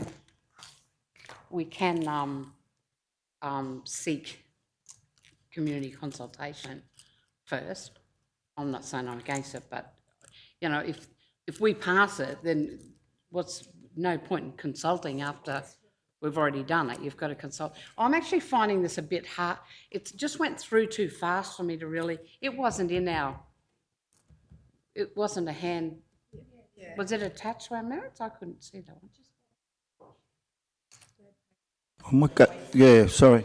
Mr. CEO just wanted to point something out, yeah. Yeah, just within that, and today, so again, to reiterate, today is the first draft, so they've brought them through. These aren't finished, so this report will come back in April. So it's not to in- flag, no, I wasn't answering that question, sorry, councillor, I'll go in a second. Sorry. But it was to flag areas of interest and concern today as far as the fees. If we go out to community consultation, if I was a betting man and said, we're thinking about raising our waste fees, what do you reckon? The answer will be no, don't do it. That will be just a... there is issues in the waste space with the transfer stations and the dumping of the product. I suppose, like, the engagement is to what council's direction, but when I say I'm supportive of the staff, I am supportive of the staff that something would need to be done. So what the quantum, or if this was an area that council wants more information on, to engage in community consultation about the quantum of a raise of fee versus are we raising the fee. This is, the general response is no. Rarely have I ever seen someone agree with us and say when we want to raise a fee. I suppose, councillor, is what is the question. So you're against the raising of the fee, or you're against the quantum, or... Can't start putting it up that much without some, like you're just saying, because people aren't doing the right thing, but we haven't even probably had a conversation with them to let them know that there's an issue there. And then that's going to be passed on to all of the people who, like the builders, and everybody who dumps waste at our facilities. It's a 80, how much is it? It's 400% increase. That was on the motorcycle No, tyre. the other one, I was mainly talking about that next one. Where is it? There's 150% increase on that one. Yeah, I guess, it comes back, also, like, when we're looking at our waste budget, anyone who thinks that's going to go down, next financial year, probably, there needs to be some significant changes if you want to reduce the waste budget, because we've got some significant contracts coming up. We've got our supervision contract coming up from October, I think it is, end of October. And those costs are just going to be a lot more than what we're currently paying. So, so not, this one single fee is not going to solve that problem. But, I think, if we are trying to run our waste business as as an entity, well, we need to sort of look at some of these fees. And I know when we did this review that we did look at adjoining councils and similar like councils to see what they were charging. And this is fairly on the money. But if you want to reduce it, that's a council decision, obviously. Through you, Mr. Mayor, do we have, I believe at one stage, and I don't know if this still happens, but we were cheaper than other regions, so people were bringing their rubbish and dumping in our area because it was cheaper for them to come here. So does that still happen? Yeah, a little bit of that is still happening, especially to the north, the Gympie people and that sort of thing. But it's, you know, we don't get truckloads from Toowoomba or, you know, anything like that. So Putting our fees up so that they were similar to other areas would stop that. Probably one of the things for me, people I think should be notified that it's going to go up, only because if they're quoting on things, if it just goes up and they find out it's gone up, does that mean that they are carrying a cost that could have been passed on to their customers? Or do we let them know with enough time for them to, you know, if they've quoted on a job and then they get to the, then they find out the price has gone up, how does that affect them? I'll go first, Darryl, and then you can follow up with the technical. And that's the point. If we're engaging in conversation, and why, when I say pushing this report to today, we had said we'd start the fee conversation today to start to flag these things. Absolutely, particularly with these guys, and even in the pool fees and that sort of thing, there needs to be a lead-in time, because otherwise commercial businesses are quoting on the incorrect, well, not it's incorrect, it's correct at the time of quoting. And then you try and honour that fee when you get into the new financial year, and it just gets really messy. So there needs to be a lead-in time with these, which is a suitable period of time, whatever it goes up. And I would suggest it'll need to go up something. But there just needs to be that lead-in time so these fellas can adapt in their contracts. So that would certainly need to be part of the mix and any part of the community information that's put out. Sorry. So on the tyres, do we sell the rims if they're there? Does that go for metal? Through you, Mr Mayor, no, basically the contractor just comes along and takes the tyre and rim, and then they deal with it wherever they process their tyres, because we don't have the facility or the resources to be able to do that. So if we just had rims on their own, do we get paid for those rims? Do we sell them for metal? Yeah, for those people doing the right thing, that separate out their waste, yep, that would be directed to the scrap metal stockpile. How much money do we get paid for a rim? I just want to know, it might be worth it to take depending on how much it costs, whether it's worth it to take the tyre off. Oh, look, to do that, you know, we need people, we need equipment, we need, you know, a whole heap of things, and I don't think the return on investment would be there for the number of rims that we do receive. That was why I was asking how much it costs, because you've got plenty of tyre places in town, depending whether it's cost efficient. I mean, I've got absolutely no idea how much you get for a rim compared to the fact that you get nothing if it's got a tyre on it. But if you do get something that's under what it would cost a tyre place, you could just get them to do it. Yeah, I guess these rims are coming from mums and dads who've probably chosen not to go to the tyre dealerships because, you know, their fees might be higher than what council actually charges. So, yeah, and every situation's different as well. Thanks, Manager Darryl. Yeah. Mr Mayor, thank you through you, but, you know, wouldn't it be fair to say that the rims, if the contractor takes them or otherwise steel, goes into the scrap steel section and gets paid for through that, like a rim to take a tyre off a rim wouldn't be feasible to take it off. And as far as the charge is concerned, we sat here on Monday to see what our waste facilities are going to do in the next 5 to 10 years, and that's pretty scary stuff. So as much as it's a big increase, perhaps implementing that over a period of time and certainly made plenty of publicity around it. But, yeah, the bottom line, we've got to try and do something with our waste facilities, and that's just one small step, I guess. If we can get people to sort out their rubbish a little bit better than what they are, that might help with our next workshop in relation to our waste facilities. Exactly, and through you, Mr Mayor, I mean, I know I'm a big fan of product stewardship schemes. Like, why is it up to council to end up having to set fees and deal with people who want to dispose of stuff at these facilities when they've got a product that's worthless to them? Whereas if they pay the additional charge when they buy the tyre or buy the fridge, and then council becomes more of a receivable facility for these sorts of products, and then we can bundle them up with contractors and send them off. I mean, it's really hard trying to extract fees out of people when they come to a waste facility when they've got a product that's worthless to them. You know, they've had their time, they got their money out of it, they got the use out of it, and now council, you know, through the lack of product stewardship schemes, and mattresses is another one, like why not charge $40 when you're paying $2,000 for a mattress? Why is it up to council to try and get $40 out of someone who's, you know, bringing out a 20-year-old mattress that's no good to them? It's a tough gig.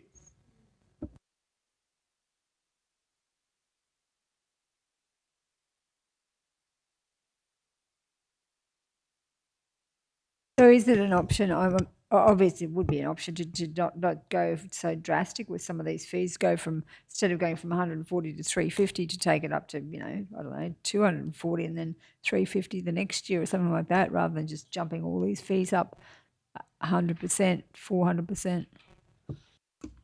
No, it'd be guided by council. That's ultimately a council decision as to what the fees and charges are. And but yeah, I think we just need to probably understand what that pathway looks like, so we're all on the same page. Councillor Schumacher. Yes, thank you. Just with some of these, I certainly hearing you and certainly agree. I think product stewardship is where it all starts, really, at the end of the day. It's more my understanding, the purpose of the fee is to recover the cost, and clearly what you're signalling to us is that the cost is increasing quite astronomically, and so for us to be able to manage that, the proposal is to increase the fee. I understand some of these increases are quite high.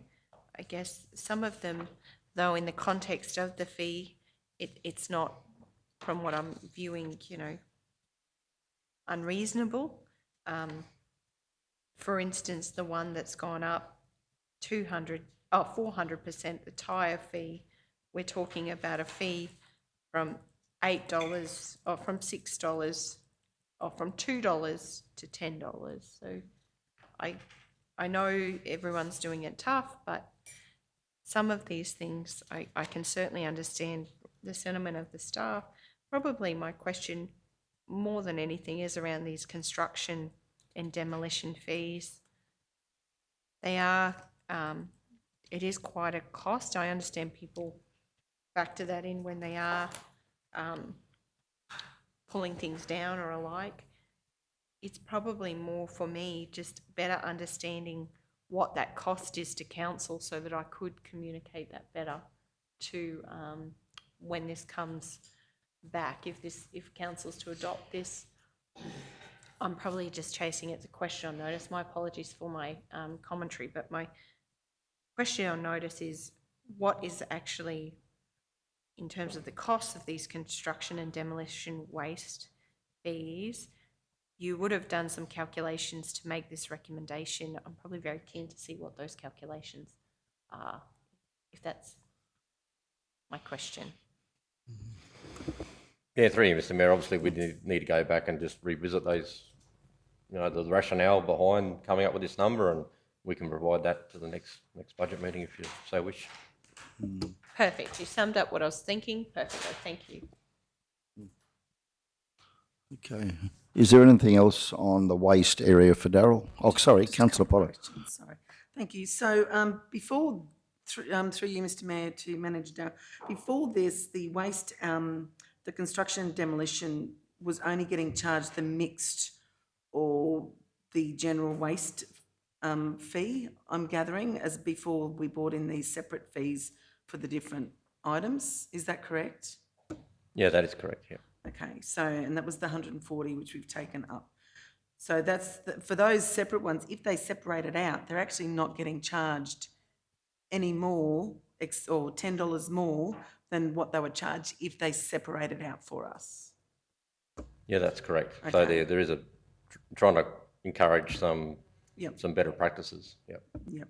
So I think I'd like to understand how much of this actually goes to the waste facility, and the amount that goes to the waste facility, if that is increased at all, how will that affect the life? I think I know the answer to this, so I don't know why I'm asking it, but I'm going to ask it anyway. How will that affect the life of the Kingaroy Waste Facility? Oh, look, volumes of waste that goes to landfill fluctuates from year to year, depending upon what's happening, in towns, and, if there's a school fire or something like that. So, you've got so many differing factors, I guess, around, the volumes of waste to landfill. It also depends upon, how proactive, someone wants to be to segregate out and try and get money back for scrap metal, that may ordinarily be in those skip bins. So, so it's a bit challenging to to answer, but hopefully that provides some context. If somebody takes scrap metal that we sell, we don't pay them for it, do we? No. And I suppose, as Councillor Potter said, really the whole thing about it is to try and educate better so that we can, make use of things that we can make use of, and cut down the landfill. So it's all about probably educating as well as charging our residents. Councillor Jones. Yeah, thanks, Mayor. To you, Darryl. I've had serious concerns for a long period of time when it comes to waste, because Blackbutt is one of our 5 major towns in the South Burnett and only has a transfer station to service their people. Now, do these fees and charges apply to the transfer station? Can the local builders and whatever else take every single thing that's accepted at these other 4 dumps that you're notifying, Mergen, Nanango, Wandai, Kingaroy? Does the Blackbutt transfer station take or accept all those materials that is here? And is there any detriment to anybody in Blackbutt where they have to take their material to Nanango? Because if that's the case, Blackbutt is getting shafted because they are forced to take materials to another dump that accepts that. So what's that question there? Yeah, through you, Mr. Mayor. Obviously, these fees and charges apply to those sites that are mentioned in the document there. And obviously, I think we've got an operational plan action to review the Blackbutt transfer station and what can and can't be disposed of there, which we're sort of working through currently to see what, and a lot of it comes down to that waste levy requirement that we spoke about on Monday, where if you're disposing of commercial waste to a transfer station, you should still be paying a levy component. So if commercial operators are going to those facilities with commercial waste, who's picking up the waste levy tab for the disposal of that? And that's the mums and dads. So, but we're working through that. We certainly hear the concerns there, but and obviously we'll provide that feedback back through the operational plan updates. Yeah, I don't have any issues with the people paying and being consistent right across the South Burnett, but I have serious issue if there is people down there that are forced to take their rubbish to another transfer station, which I've had in the past, and we've raised these issues, and I'm unaware that it's been addressed. So for somebody or people in Blackbutt that have to incur on top of that $210, like for commercial construction and demolition, if it's not accepted there, they have an added cost to drive to Nanango to dump it. And yeah, I certainly accept that. But obviously the other alternatives, they don't necessarily need to jump in the car or the truck or trailer or whatever and go to that waste facility. They can also opt for a collection from their premises.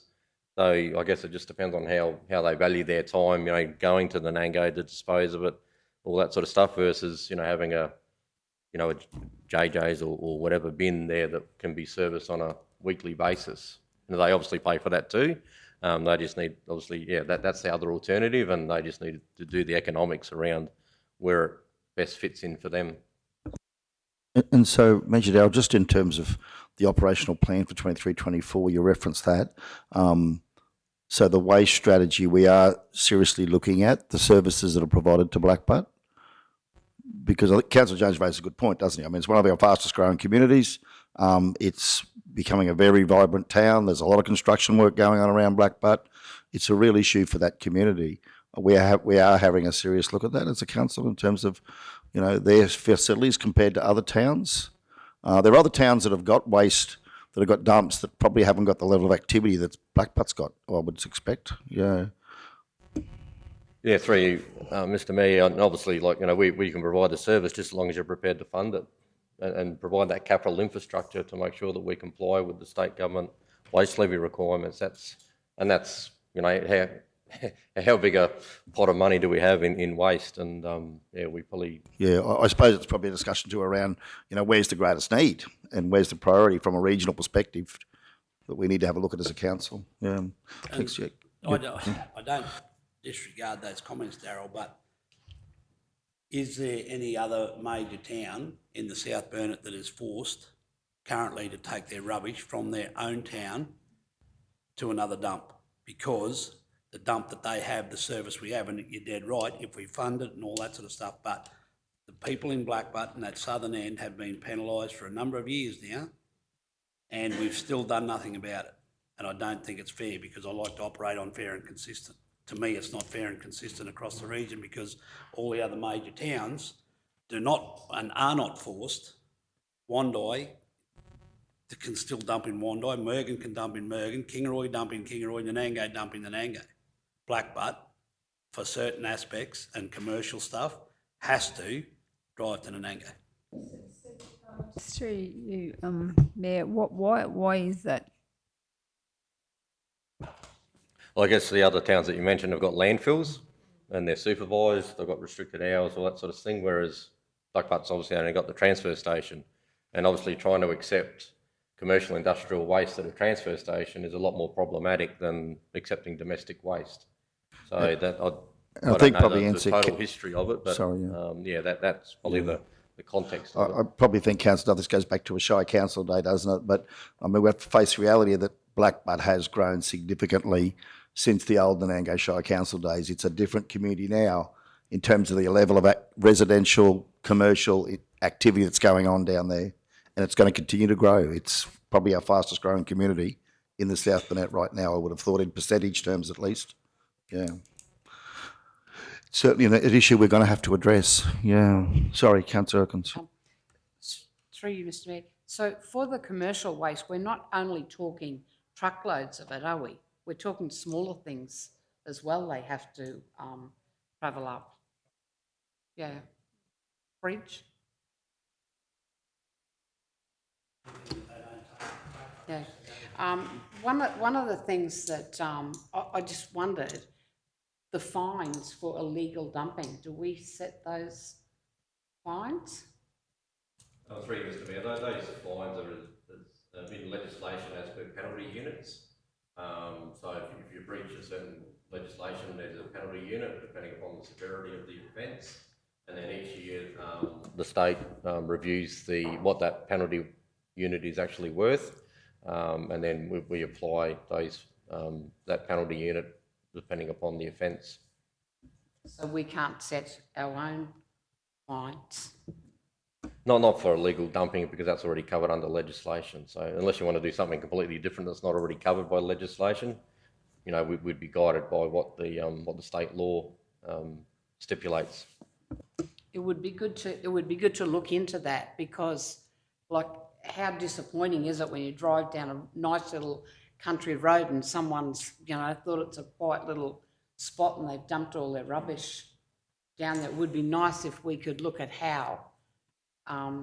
It's probably sometimes it's pretty hard, but I know I've gone down places where they've obviously been more than once to dump.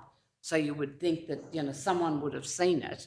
It would be nice to get people to, one, report illegal dumping, but be nice to try and recoup some funds from it, because we would have to go and clean it up, I'm assuming.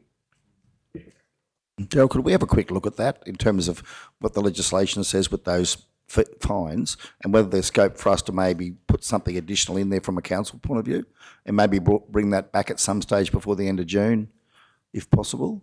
When do, yeah, Peter, what do you, General Manager O'Make, is that? Yeah, through you, Mr Mayor. It's an important issue that, you know, we are trying to promote our region as livability on our beautiful natural landscape, and it is one of those things that's becoming a thorn on our side. Yeah, just through you, Mr Mayor, probably just a comment. We do have an illegal dumping officer who will, if we get those, we'll go and follow up, and if we can track back the offender, we try at least make sure that they do the clean-up, or we can issue the fines. But I think going down the track of trying to introduce a local law or some other statutory instrument that we were going to be able to enforce, we will run into the issue because there is state legislation that covers that, like it's illegal dumping is illegal dumping, then we wouldn't be able to make that local law because there's already state law. So I do see that it's probably a bit of a, it is fairly clear, the legislation around that. So I just think it's probably a bit of waste of resources to do a report onto that because there is legislation covering it. So yeah, so if we find someone, we will get it. It'll go through the SBRC process. So yeah, we'll eventually come back to council. But yeah. Yeah, I think we're happy with that, aren't we? Yeah, thanks, General Manager O'Make. Councillor Shoemaker. Mr Mayor, just in the interest of time, just thinking, should we move on? Yes, good point. Should we move on? What's next? If I may, just what we'll do is, so Councillor Duff, your point on the construction waste and Councillor Erkins tyres on rims. So any of them that are queried, we'll highlight in yellow and they'll be the ones that will bring specific information back on. So they're not lost. As I said, there's no decision point as such on them today unless there was a moment of euphoria and everyone agreed. But yeah, we'll bring those back. Okay. Shall we go to NRM? Manager Darrell, thank you. Yeah, thank you, Mr Mayor. So obviously we'll pass over the dog red J fees, which takes us down to the impounding, which I think are all nothing alarming there. I suppose the one there that will get your attention is the election signs bond. So we've proposed an increase of $100 up to $500, which would still be refundable, subject to the candidate doing all the right things. So I'm sure there'll be some debate around that. We probably all feel a little bit awkward about that one. I don't know if anyone wants to talk about it. Councillor Erkins? Yeah, mine is not, well, it's to do with that. But, you know, I've said before, there's nothing more frustrating than to get a notice from council telling you about slashing your footpath when across the road there's a park with grass longer. On the Nanango Cultural Centre, there is a sign advertising the homeless forum. So, you know, we also need to be a little, I don't know whose responsibility to take that sign down, but it's still up. So if we're going to be looking at signs, we've got to make sure that we've got our own. There are lots of signs up besides, I'm not against having the bond on them, but we really need to get up about signs that are well out of date or in places they shouldn't be. That applies to state and federal election campaigns as well, Mr CEO. Yeah, because I know I've seen federal politicians not come and remove their signs from the last federal election for several months afterwards. That's what I was going to... Yeah, we'll get Councillor Potter, yeah, thank. Yeah, no. I mean, it's all very well and good to have that, but do we actually enforce that? Because as you said, Mr Mayor, there's been some election signage from the last federal, I think, campaign that, you know, you still used to see out, you know, for, 12 months after. So my sort of concern is do they have to pay the fee and do they get their money back? Do we just assume they get their money back and we send it to them, or do they have to apply to get their money back? What happens in that situation where we still see signage out on the highway, you know, so many, 12 months after? Yeah, through you, Mr Mayor. Yeah, obviously, they paid their bond when they upon commencement of the campaign, and then they we give an approval And then basically, they get the bond back as part of that approval once all the signage has been removed. And, I know some councils, they stipulate a time frame which around that signage needs to be removed. So, yeah, it doesn't sit up there for 6 months and say, well, I'm still getting around to it. And then obviously, depending upon the success of how they remove their signs and how quickly they remove them, they'll get the 100% bond back.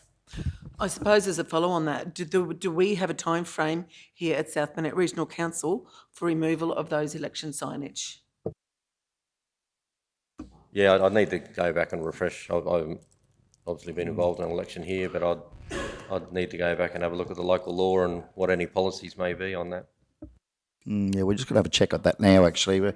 CEO's just got to have a look at our policy, yeah. Yeah, without looking quickly for it, but we tend to use the TMR, correct me if I'm wrong, Pete, a lot of the regulations, again, without dragging this out, but a lot of the, in the last federal election, one of the candidates who wasn't successful, when the guys went back to his office, I didn't put them up. They were they were another party, and so I don't necessarily know where they all are. So you end up in the whole rafter debate. I know I've seen the compliance guys come with, I won't say a ute full of signs, but they've gone through and pulled all the signs down and brought them back, and then the candidate has to come in and get them. There is a whole raft in this space, and I suppose this is the bond would apply. Looking equally across all various elections, it's a bond, and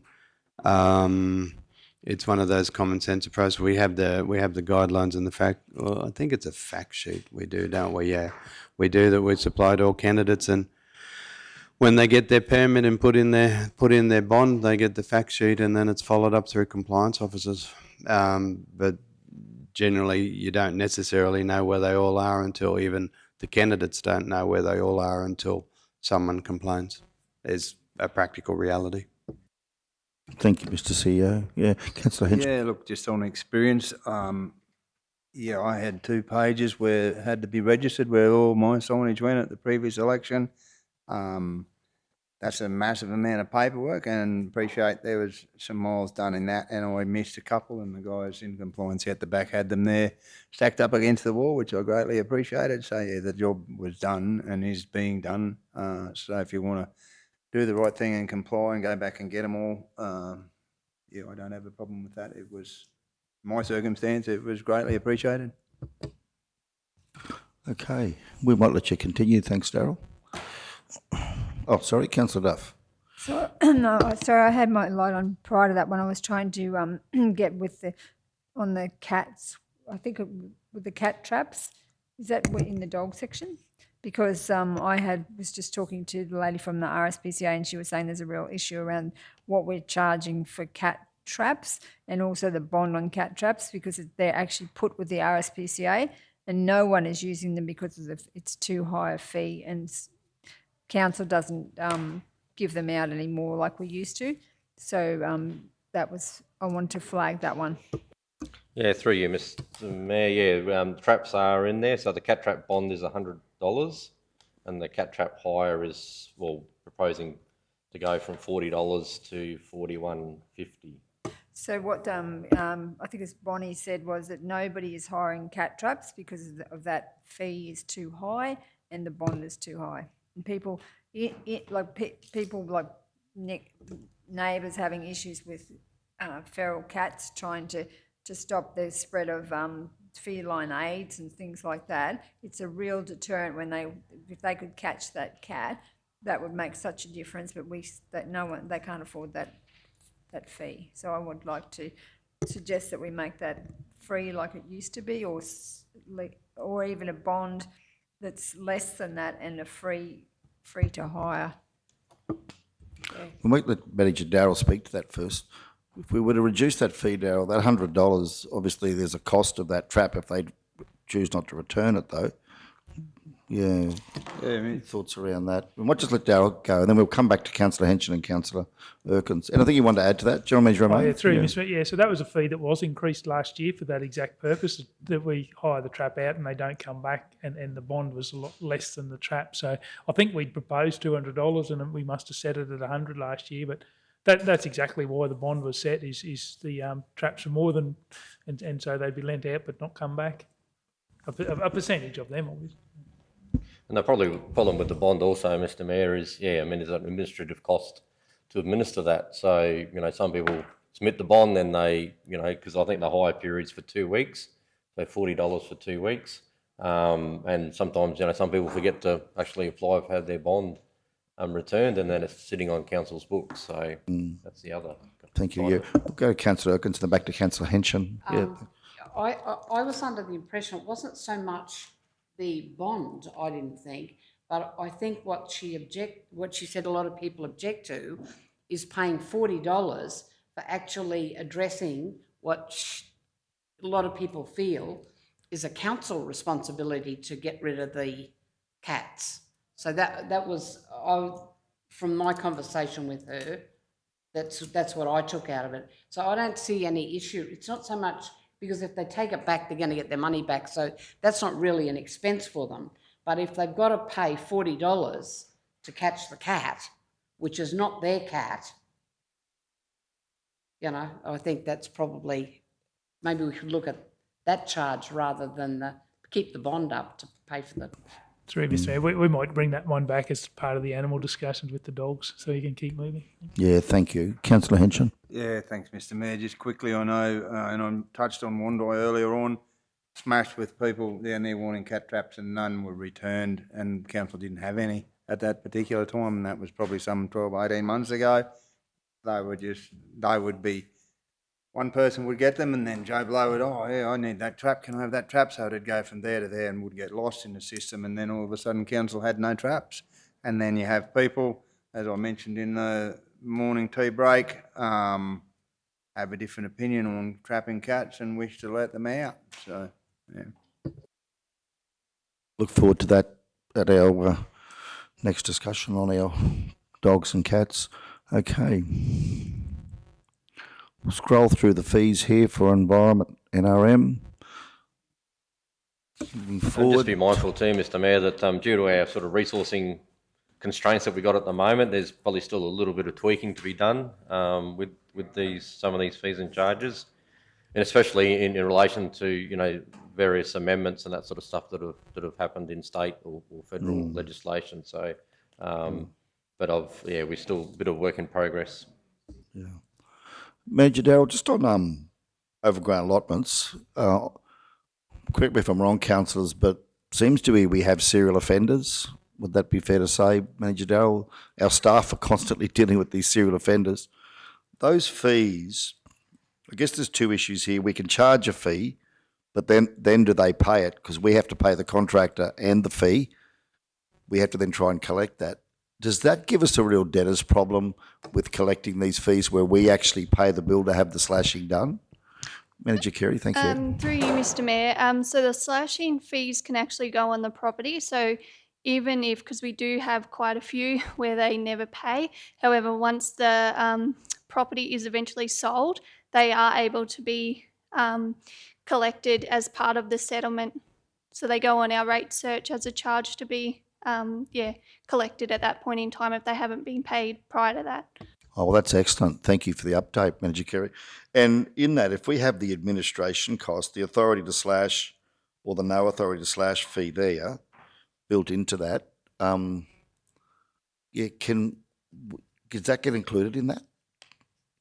Do you know? As far as I'm aware, that all gets included in that charge that's put on the slashing, and then that's against the property, so yes. Is there does council, we've got those sitting going to 62 and I think it says 98.50. What are council's views on that? Do you want to consider increasing those fees as a more significant deterrent for these serial offenders, or do you think that may not be necessarily effective? Any views on that? General Manager O'May? Yeah, through Mr Mayor, you just need to be careful that you can't use a cost recovery fee as a deterrent, so it's got to be a cost. So yeah, yep, get caught again by the state government. Justifying the fee would be. Thanks, GM. Probably just delete that off the recording, that bit. Sorry. Yep. Councillor Duffield. So just a question. So is that fee then, is it only paid when this property is sold, or can it be redeemed through the rates each year or every 6 months? Through you, Mr. Mayor. So with the charges, so any overdue charges like the slashing are put against the property. However, they don't show up on the rates notice at present. So people, obviously, they will still get an invoice to say, this slashing bill is due and this is how much you owe. You do have those people who will then go and pay that bill and do the right thing. But no, so they don't currently sit on the rates notice each 6 months. So it's only then when the property sells at some point that those charges come up. So through you, Mr. Mayor, I see that as a real issue because it could take forever to sell a property. I mean, like we continue to slash and we're not going to get that payment. So is there any way that we can change that and actually have it appear on the rates notice?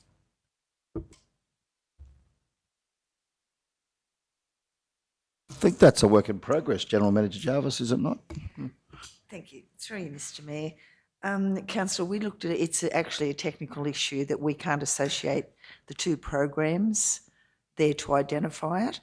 But there was, we still pursue the bad debt through our debtors there. But the safety net is that we weren't, when the land was sold, we weren't, or the houses or properties were sold, we weren't recovering that debt because there was no association, but now there is. So, like I said, we actively pursue them through the debtors, but we have, I think, an $800 cap there that it's not financially viable for us to pursue these debts through the legal system. So we do recover it there on the sale of the land. Yeah, anything over $800 though, you'd go through that process of debt recovery. Yeah, thank you. Okay, Councillor Erkins. Do we actually get a contractor to go in and do those blocks, or does council do it themselves?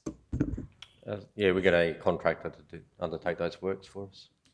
So I know at the moment, we've got people looking for people to to do their lawn, and it's extremely difficult to find anybody to do it. So, I'd like to just ensure that when people are getting these, if they're overgrown, that if they contact council and say, well, look, I'm on a list for someone to come in and do it, that we don't then just send somebody in, or we work with them if we say, well, we've got someone to come and do it for you, because, sometimes there's a different charge with someone doing something for council and them doing it for Mr. and Mrs. homeowner.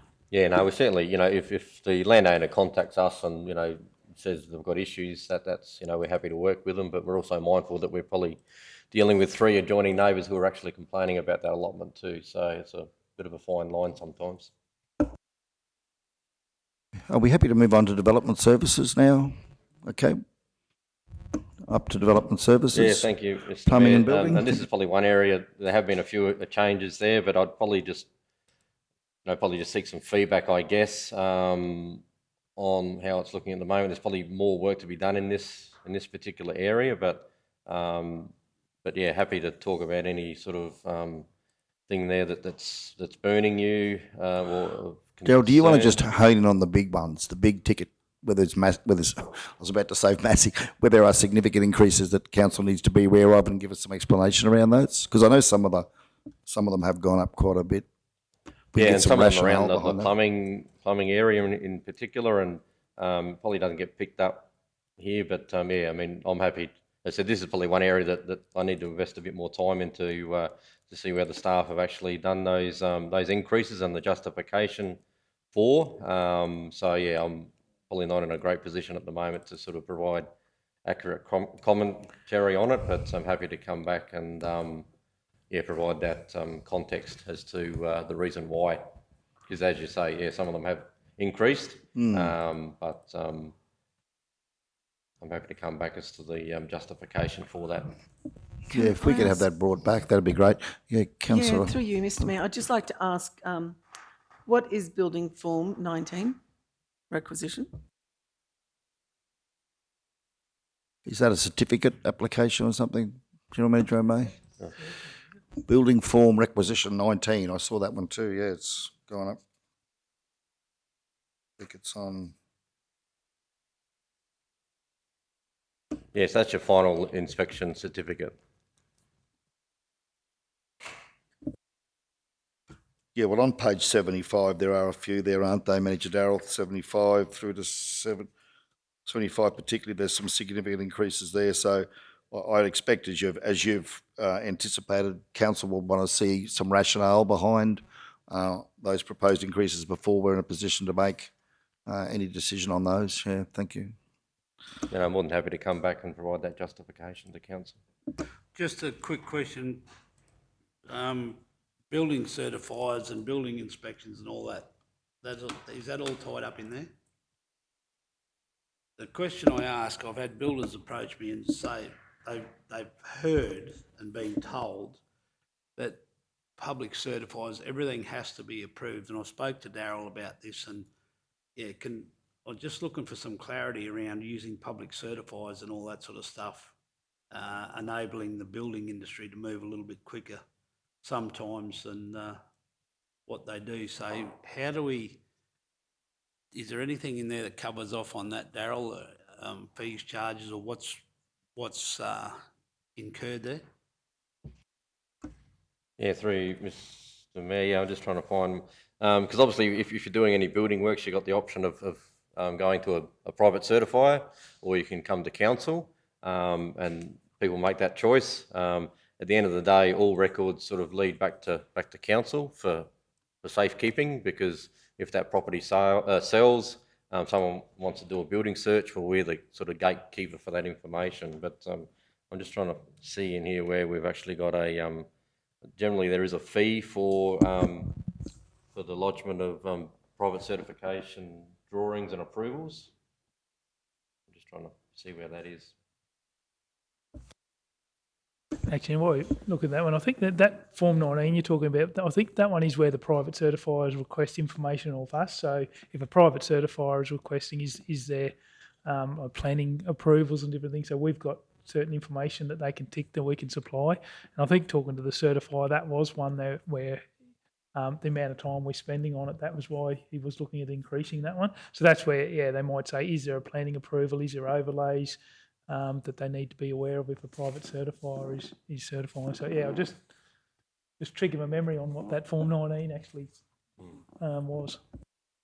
Yes, I've just had some inquiries, that's all, from builders, and they've been told that everything has to go through our inspectors or whatever else, and nothing will get done unless it's been approved or passed by them. But I just said, well, I don't really know. I wouldn't imagine that being true, but I will ask the question, and hence right now the question with the private certifier, because I was always of the opinion that they just make an application to council and it's pretty much done and dusted unless there's something overly missed or something like that. So yeah, I think we need to do some work on that, and I can follow that up, take a question on notice, and it probably hasn't got too much to do with the fees and charges, but yeah, it just prompted my memory then, so that I didn't forget to ask the question and bring it to the attention of the Pete and Darryl.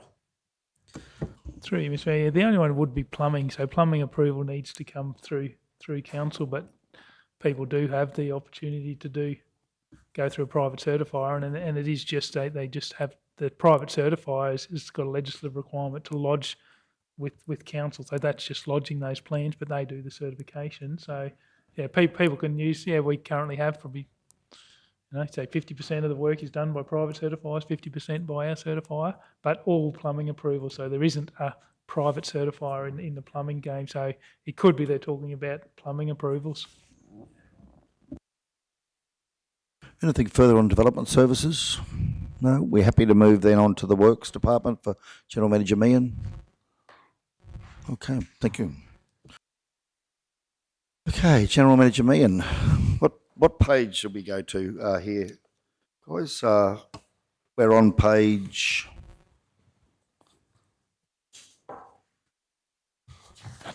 roads. So are we on page 82?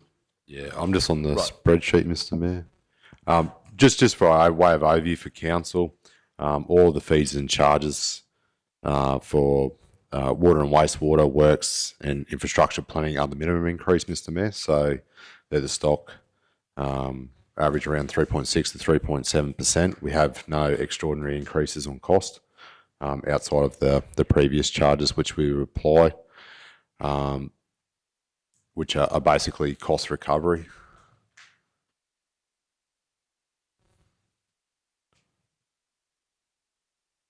So is there anything significant in either Triple W or Works roads that we need to be aware of, General Manager? No, Mr. Mayor, not that I'm aware of. It's just the standard price with its indexation.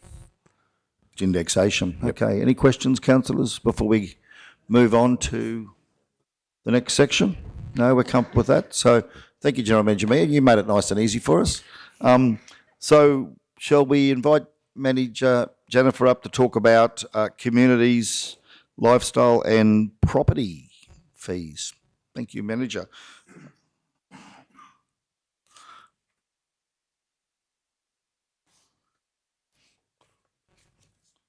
So we'll let you guide us to the right page, I think, Manager Jennifer, if you don't mind. We're going dams first, or?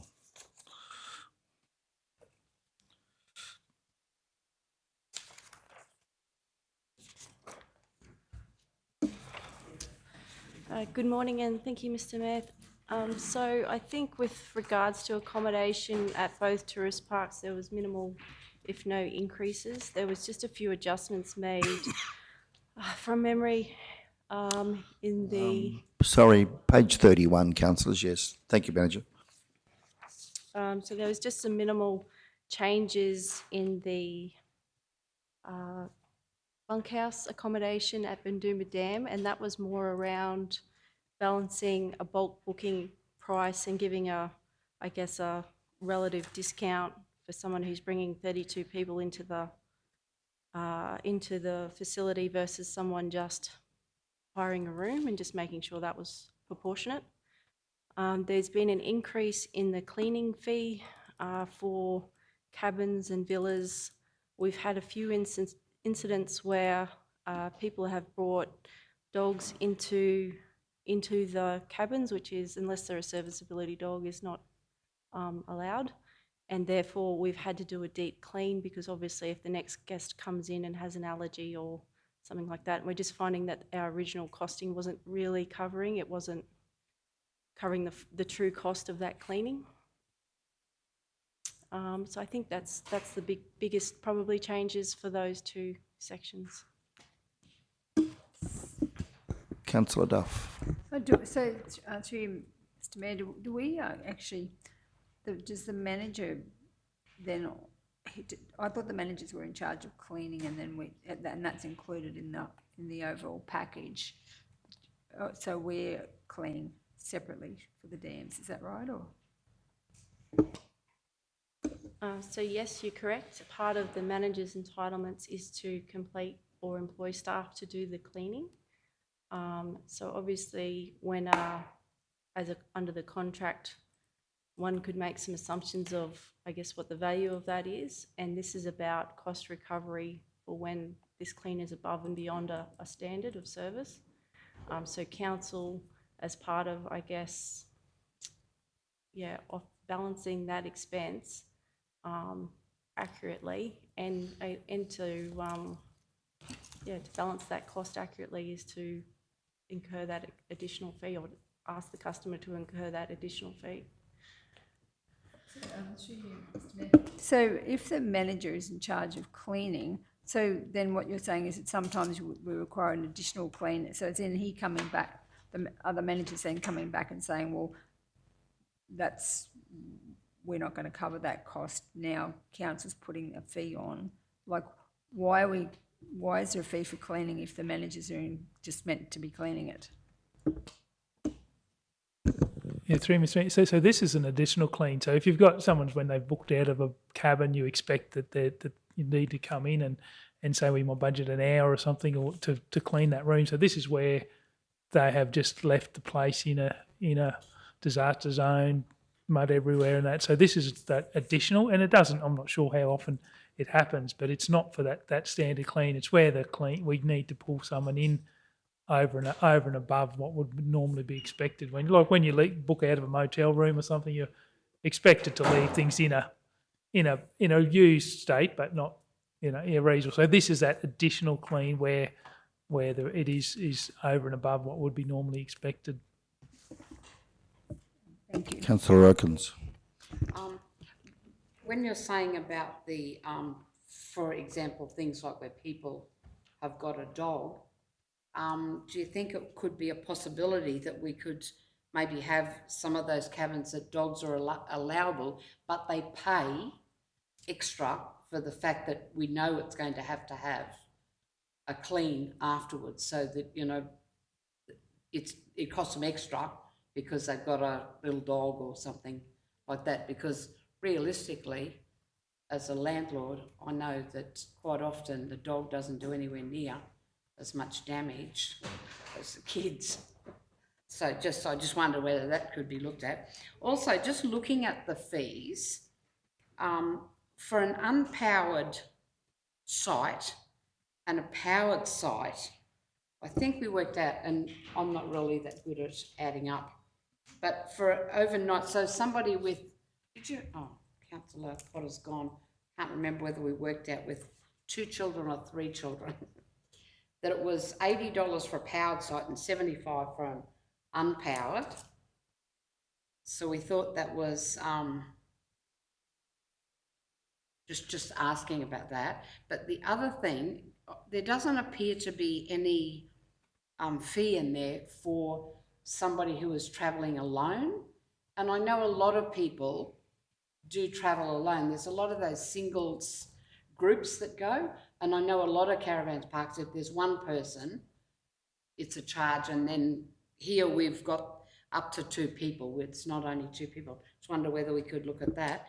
And also, I've brought it up before, but the a charge for local residents during off-peak times. I'd love to see the local residents be able to have access to the facilities during off-peak periods at a reduced rate, because when they don't pay for themselves, it's actually being met by residents, by ratepayers. So it would be nice to think that ratepayers were able, and I'm not talking about long weekends or when we can book it out, like sure, book it out. But other periods, I've mentioned that before, and I think it helps us because it gets people out there. It helps our residents, and it's a good service to offer to local residents, and keeps their money in the South Burnett and not over on the coast. Is that something we could take on board and bring back to the next, when we consider this next, an option? Because I know Councillor Oakins has been raising this for some time. Maybe it is time we now did look at putting some numbers around that. So yes, previous to you raising that at a standing committee, we did start to look into how we capture that through our booking system, to look at how many people are coming from a local postcode in the South Burnett that are visiting our dams. So we were looking at what data we're collecting and how we can use that. The second issue we ran into was how we can enforce or administer such a discount without it being onerous on our kiosk and our managers. So, for instance, if I was to book a cabin and I don't live in the region, then I would pay a normal fee. But if I got my best mate who lives in the region to book it for me and I turn up and use it, then I'm getting a discount even though I live out of the region. So how do we do that without sort of invading and causing conflict at the kiosk when people are booking in? Those sort of real sort of practical issues was certainly some concerns we had about just how we would administer it, and the amount of additional occupancy versus the additional administration time and the potential of further customer complaints because of how we're implementing it. Does the actual revenue or discount, increase occupancy, to, I guess, to build that revenue to offset that program, thinking just in a commercial rather than a community service. Like we do try to think in a commercial term here and not as a community service. And it's probably similar with the dogs in the cabins and things like that. They do bring with them a higher level of fair wear and tear on the asset. So obviously operationally the dams are travelling not too badly, but the capital works still comes from council's capital works budget. So we're just mindful that the faster we depreciate those assets, the more we're coming back to council for funding to renew as well. So they're just sort of the few thoughts when we're considering these programs. Yeah, thanks, Manager. We'll stay with Councillor Erkins, but before we do, I think certainly my experience has been that we are in the commercial space, absolutely, but to be on an equal footing with other commercial providers outside of the region. I know, for example, if you go to Harvey Bay, there are cabins that you can hire for your dog. You pay extra, but you can have a dog-friendly cabin. So it is part of the commercial world these days. And the other thing is that and you can have member discounts. This is almost like a member discount, isn't it? Yeah. That if you produce your driver's licence that shows when you book in that you're a resident of the South Burnett, that you get some sort of a discount for being. But anyway, Councillor Erkins. And like, so say I booked in and I booked something for 4 people, and I brought 3 people from out of the region to stay. Well, that's great, because we're bringing 3 people from somewhere else to stay. The next time they come, I might not be going and they'll pay full rate. But, I think giving local residents, I don't see any issues with letting that discount go. So when they book in, the person who books in and pays, produce their driver's license with their address of where they live. Because when you book into most places, you've got to give some ID of who you are. I don't really think that it would be that difficult to set that up. I mean, I run a booking program through my, you can get programs that do that. And as Mayor Otto said, I think, maybe the member programs, maybe look through them, because if you're in a Big 4, member of the Big 4, you get a discount. And when you said about the things that are, the expenses and that, because basically that's community owned. It's owned by the ratepayers. So, I just think it would be good. It's all very well to have this great facility that tourists come in and stay at, that's, and we put extra things in and it's great, we've just got new air conditioners, we've got this and that. But, our ratepayers don't see much of that. So it would be nice to think that they could I'm not talking, as I said, I'm not talking long weekends, I'm not talking peak periods, but it would be nice to, unless peak periods in winter, I don't know how many people would go out there in, school holidays in winter, but it might be nice for our residents to be able to take advantage. And if they are going out when no one's there, well, it's more income coming into our park. Yeah, so could we just take that as notice and bring a report back to the next meeting when we consider this, General Manager O'May, to perhaps look at another category in there that is a reduced fee or a discount for local South Burnett residents, and also consider a separate category for dog-friendly cabins, so that council could at least consider that? You happy with that, Councillor Erkins, if we have that come back next month? Yeah, thank you. Okay, anything further on this before we move on? If not, are we up to Manager Leanne? Cemeteries, is that yours? No, we're still with you, Jennifer? Cemeteries, thank you.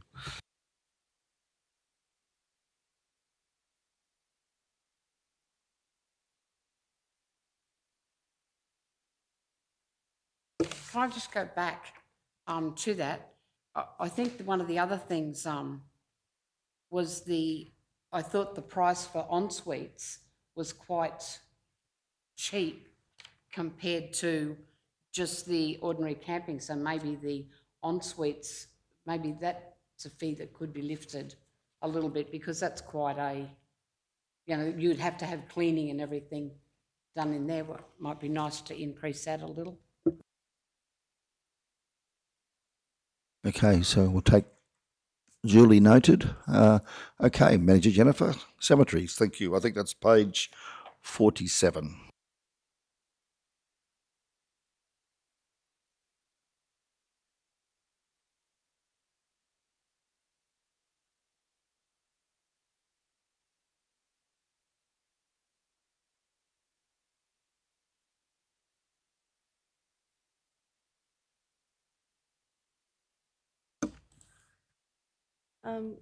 Through you, Mr. Mayor, there's been an increase in the internment fee from $1,550 to $2,000, including GST.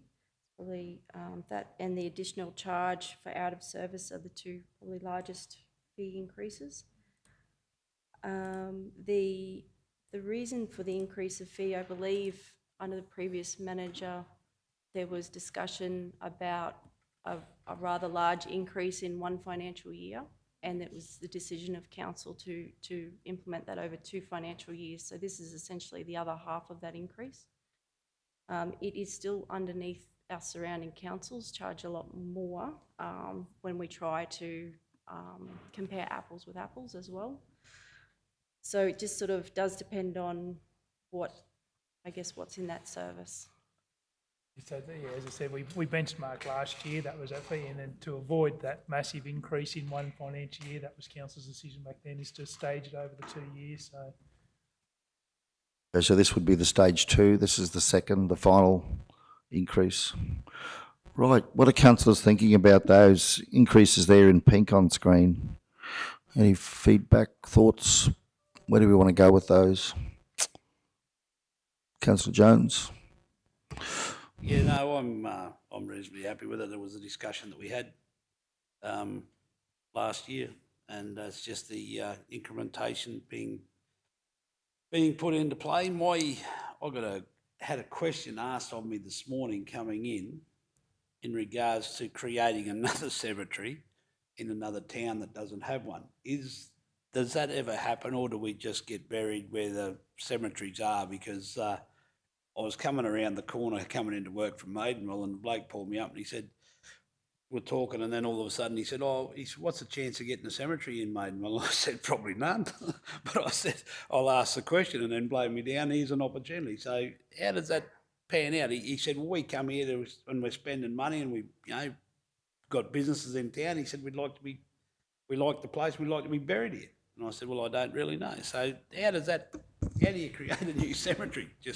Is there a possibility of that? Oh, through you, Mr. Mayor, yeah, we could definitely look. It's that level of service which council wants to provide. Like, so if we're going to create a new cemetery, we'd have to look at reserve land or get you could certainly get approval to do it, but it comes back to the cost. How many burials will be in that future cemetery? But you can have that ongoing maintenance forever. So it's really just a service level cost decision. Like it could be possible to happen. Not sure if haven't been involved in a new one. I'm not sure where they have certainly expansion of cemeteries, but it would really, you'd have to weigh up the cost of providing that service and then the ongoing maintenance, mowing each week and that. So it's probably just in council's hands direction if you did want to. There was actually an offer of a 5-acre patch on the edge of town from a landholder that would donate the land. He tried to get a church moved in there a long time ago, but it was on sale. But these people have had a conversation, and he said that he'd be willing to donate this particular block of land. So anyway, I'll go back and tell them that I've raised the issue, and at this stage, you'll just have to travel down the road in a hearse to the nearest cemetery. Yeah, so see how we go. I'm not making light of death either, let me tell you. It's just a question. I think it's good. I think it's a fair question. I think a lot of people would like to be buried where they lived. Can I just, through you, Mr. Mayor, GMMA or Manager Jen, with regards to the interment fee, it says here the interment fee to be added to the purchase of the gravesite cost. If a person has already paid for their gravesite, got their reservation in for it and paid for it, then is it just Like, what internment fee then is it, if it's a first internment? Through you, Mr. Mayor. So some people like to obviously pre-plan their funeral costs. So they will make a reservation and say, for instance, in the Lawn Cemetery, and they will incur that cost of $650 if these fees and charges were, $845 is currently $815, it'll be $845. And that's a one-off fee, and that reserves that grave for that person. Then once that person passes, the family or the estate, it will then be required to pay $1,550 at the moment, increasing to $2,000 to actually be buried there. So council provides the service of digging the grave and backfilling, and then the on-costs of mowing and maintaining, around, the cemetery is included in that. If for some reason, so every grave, with the exception of Blackbutt, is automatically dug to a second interment depth. And so therefore, if for some reason a second family member, so your husband and wife, would then like to be buried together, that's why the second interment adult fee is less. So there's reservation is already paid for. They only pay the $1,600 on the death of that second person. And that's the end of the costs that the family would pay for that site. Does that answer your question?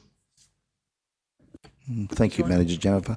Councillor Duff? I know with some grave reservations, and that was back in the Wando days, you could reserve a grave and it was almost back in the pounds, shillings and pence, and then people would keep that for like 50 years before they actually passed. So in this situation, you would have someone who's reserved a grave for, say, $815, and that just stays, could be for 50 years.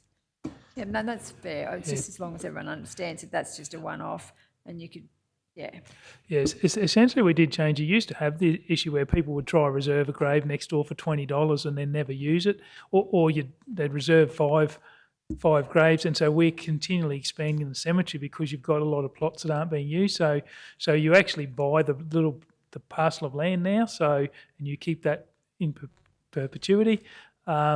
So you don't actually reserve, you buy that block, and then when you are interned, you dig the grave. So yeah, it's basically to try avoid. And what happens if people move on or move away, and so yeah, you don't want to have all those reservations that just are basically taking up space and never get utilised. So yeah, when they buy the block of land, then generally they make sure it is used in the future. So we do have some old ones where we have to honour, where like the previous rules, but this avoids that confusion of whether it was reserved or did they buy the block of land. It's they've got the block of land to use for a burial in the future. Now, Not to make light of it, but please don't. to say we can't rate them if they buy it. Okay, I'm conscious of time. Can we bring Manager Leanne in now? Manager Jennifer, are we finished with you? Anything further? One question, Mr. Mayor. Sorry? Councillor One question. We have, and this will complicate it perhaps some more. For the first interment, includes a fee for plaque application. On your second interment, what happens with the fee for the plaque then? Second plaque. Yeah, I think the assumption is that the plaque is put on when your first person is buried, and then they generally will just update that plaque, like put the husband and put the wife on that sort of thing. I think is that.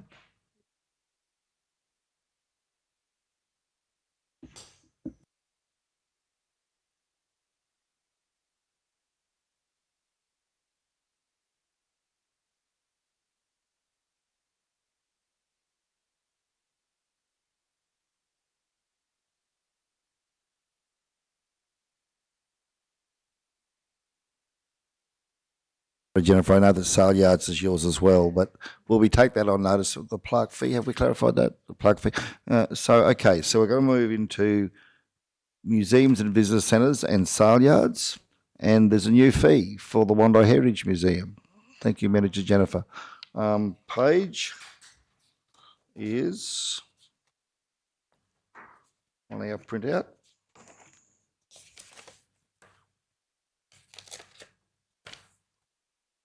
It's a big list.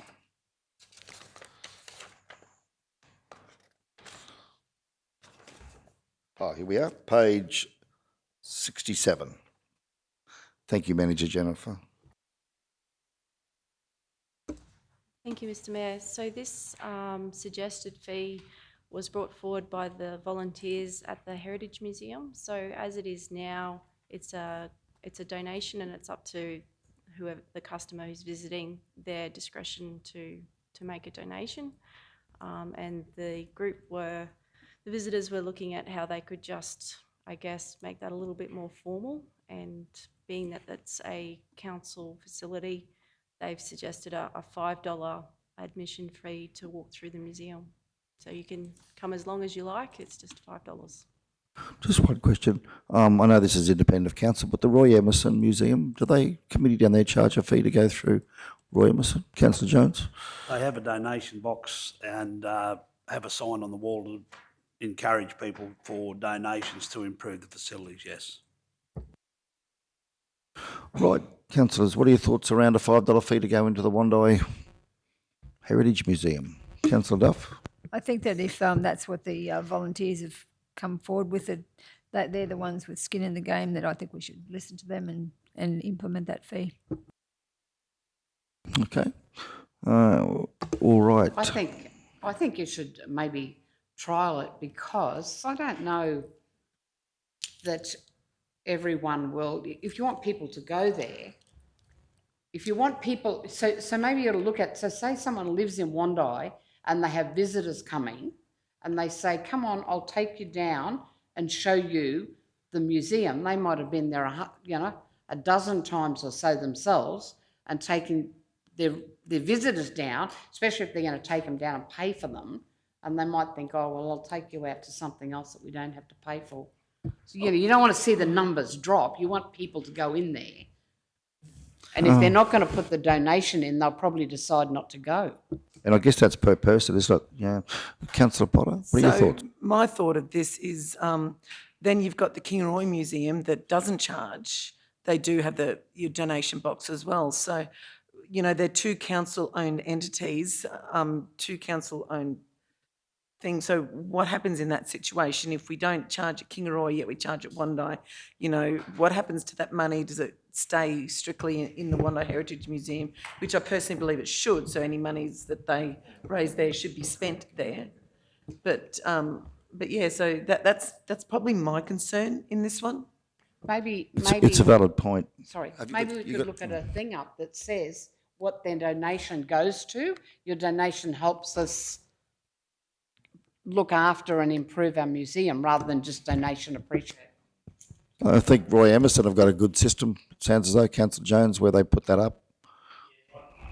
Yeah, I would go down that path, encourage them to go down the path of asking for, or put a donation box up first and see how successful that is, rather than just implement a fee and say, I'm going to charge you $5 to get in, because Councillor Erkin's probably right. If I was going to get charged to go somewhere and take visitors down there and show off your one of your museums, and you have to pay $5 every time, Councillor Erkin's probably got more friends than me, and it probably would have cost him more to take more people down. But I just suggest to them that, put a donation box up, talk to the other Kingaroy Museum, Blackbutt Heritage Tourism Museum. I think that's rather than just... Sorry, Councillor, just be concerned about the inconsistency between Kingaroy and the Nango. They're already doing that. Councillor Duff? In the report, when manager mentioned it, they're already doing that. They already had a donation box and they've suggested to go to a fee. I know, all we were saying is that on the donation box, it actually explains that these goes towards the upkeep of the facility, as they do at Roy Emerson. I'm concerned about, if we're going to, where does this end? Do we then start to look at all of our museums? Do we then go to Kingaroy? Well, do you want to impose a fee? Is it 5? Is it 10? Kingaroy is a significant museum. You get pretty good value for money in there. But so where does this end? Consistency is important, I think, in terms of policy for council. Councillor Duff, what are your thoughts around that? No I comment? was just going to say that Beduma Homestead charges a fee, but they're on a lease, which is probably a bit different too. Yeah, I have no issue with where they have a lease, but where council actually runs it and manages it, I would have thought we need to be consistent. They're just my views, but If we add this one, because sale yards, if we keep going, if we add this one to next month's conversation, and then comparison with the other ones that we have. Yep. thanks, Mr. CEO. Okay. Excuse me, yeah, Mr. sorry. Mayor, are we able to get feedback from the staff at Kingaroy with regards to something along these lines if we do that? I'd prefer to go down the Roy Emerson way and just do a really good sign up to say this is what your money goes to, and make it quite official for the collection box as well. But we do need input from the Kingaroy staff and the Kingaroy Museum as well then. Absolutely. I think, yeah, if we can get that come back, Mr. CEO, I'd like to know what all of our end and go. Yeah, if we're going to do it, I think we're going to be consistent. But yeah, okay. So that'll come back. Jennifer, anything else there? Books, or we'll go straight into sale yards? We happy to go straight into sale yards, councillors? The books aren't significant. Okay, the yard fee, $5.50 up to $9.50. No doubt that's going to be a conversation. Page is 60. No. We'll get there.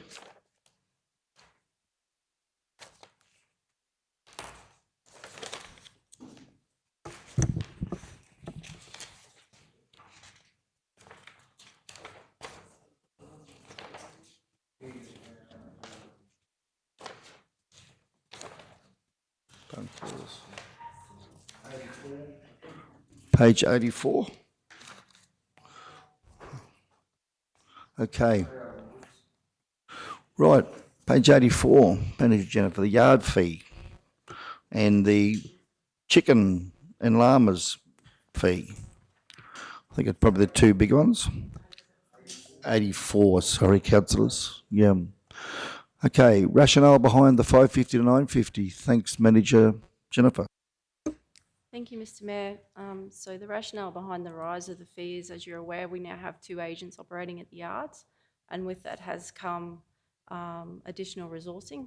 So we are still below Gympie in the whole of, I guess, of that animal coming to a sale, being processed and then going on to its next destination. And we're still well below Dolby, which is sitting at $13.15 for the equivalent, what we can ascertain as an equivalent service. So that's essentially the rationale. We now have staff back out there operating the sale yards on that 1 day a month, operating the Scales House, and additional contractors for reading when there's a breakup of mobs after sale, not pre-sale NLAS reading. I'd like to make that clear. The agents do the pre-sale NLAS reading. Thank you, Manager. And just to clarify, for anyone that might be wondering, this isn't a conflict of interest matter, as Mr. CEO has rightly pointed out, because we're dealing with ordinary business in the setting of fees and charges. So we have a number of councillors, don't we, Mr. CEO? Yes, if you could just clarify that. Yep. Thanks, Mayor. It's the same fixing or the fixing of a cost recovery fee. So these are cost recovery fees. So are these cost recovery fees, Manager? There's no profit here, it's just cost recovery? It's cost recovery for the additional resources that 1 day a month. Thank you. We've confirmed that, so we're free to have a discussion. So, councillors that know a bit about selling and buying cattle out there, what are your thoughts, Councillor Henson? Well, cattle job's come back a fair bit, I can tell you, in the last couple of weeks, but hopefully with some more rain it might benefit the industry. But in our sale yard working group, we talked with the agents about this and left it, and I think Manager O'May, we left it for a period of time so that these could be implemented at this financial year, and to be reviewed also. I think, correct me if I'm wrong, we can review these charges each year as we can any others, but the agents talked about this and thought that they were in line and were happy with that at the time. And as stated, in line with and still cheaper than many other facilities as well. Thank you, Councillor Henson. So just on that point, managers, conversations with agents around this, any major concerns raised? Are we Have we had that conversation? Thank you. We haven't had a specific conversation about this particular pricing, just due to timing, really. We weren't expecting to have this conversation with council. Sorry, I wasn't expecting to have this conversation with council till after our working group meeting on the 20th of March. So that was when we were anticipating discussing with them. So we've just taken an approach that this is a reasonable rise given the level of service. We're still within the same market rate as the other yards around us. And whilst I appreciate the value of cattle have slipped, they still have appreciated considerably in the last 18 months, 2 years. So for an animal that's coming from a ticky area to go through that sale, to be dipped, cleaned and inspected, which is the full suite of service that you can expect as a customer, would cost you $22 per head for that up to 4 to 5 day stay. So in comparison to a weaner, for instance, which is your lower category of animal, you're looking at about $1,200 to $1,300. So a $22 fee for a 4 day stay in a facility, I still think is reasonable. Obviously, the customer will be paying an agent's commission and any other fees that the agent has on top of that, but that would be our component of fee by my calculations. Thank you, Manager. Other councillors? Councillor Duff? That was my question, was about consultation with the agents, but also what about Mergen? Is it comparable with Mergen? Because that's the other sale yard that's in our region. Unfortunately, I don't have Mergen's fees in front of me, sorry. I can go and investigate and bring that back. We compared against Gympie and Dalby as council-owned and run facilities, so that's how we compared. So happy to look at Mergen as well, just to check. Councillor Hinchin. Yeah, thank you, Mr Mayor, through you. I did read in amongst our maze of paperwork in front of us today the likes of nils tags, and I thought I saw a fee of $26. That's not just in this section, so is that in somewhere else? In the event, and when I say that, in the event of a nils tag not being in an animal, there's a charge to put that in, and I saw a charge, and correct me if I'm wrong, in reading here this morning of $26, but I just can't see that on page 84. Whether that's in a different section. We might have to do some research on that one. But you may have, unless you had a nightmare that with cattle prices coming down, nils fees were going up. I'm not sure. I have those sorts of things happen sometimes. But anyway, sorry, Councillor Hinchin. We'll have a look at that, will we, Jennifer? Just check that. Manager Jennifer, so you've got a working group meeting coming up on the 20th of March. Clearly what you're saying, you were keen to use that as an opportunity to run this by the agents. So if we're going to bring this back next time round, Mr CEO, that'll give us, give you a chance to give us some feedback then as to any concerns raised by the agents. You comfortable with that? Yep. Yes, thank you. I'd appreciate that. Yeah, thanks, Manager. That sounds great. Just timing issues there. So, Manager Jennifer, does that conclude everything in your section? Okay. And Manager Leanne, are we with you now? Thank you. Are we on to halls? Thank you, councillors. Not a lot of items here for change. I'll just go through them quickly. The caravan park that's listed in the fees and charges, the only one that we continue to operate as a caravan park is out at Proston, and we're currently in discussions with the Proston Show Committee. So there's minimal changes here to these fees and charges for short-term and long-term van visits and tent sites. So no major changes there. The halls, with the halls we have done minimal increases across the halls, just trying to keep those hall fees down and continue to encourage the community to utilise our halls across the region. So just the increase there that has been applied.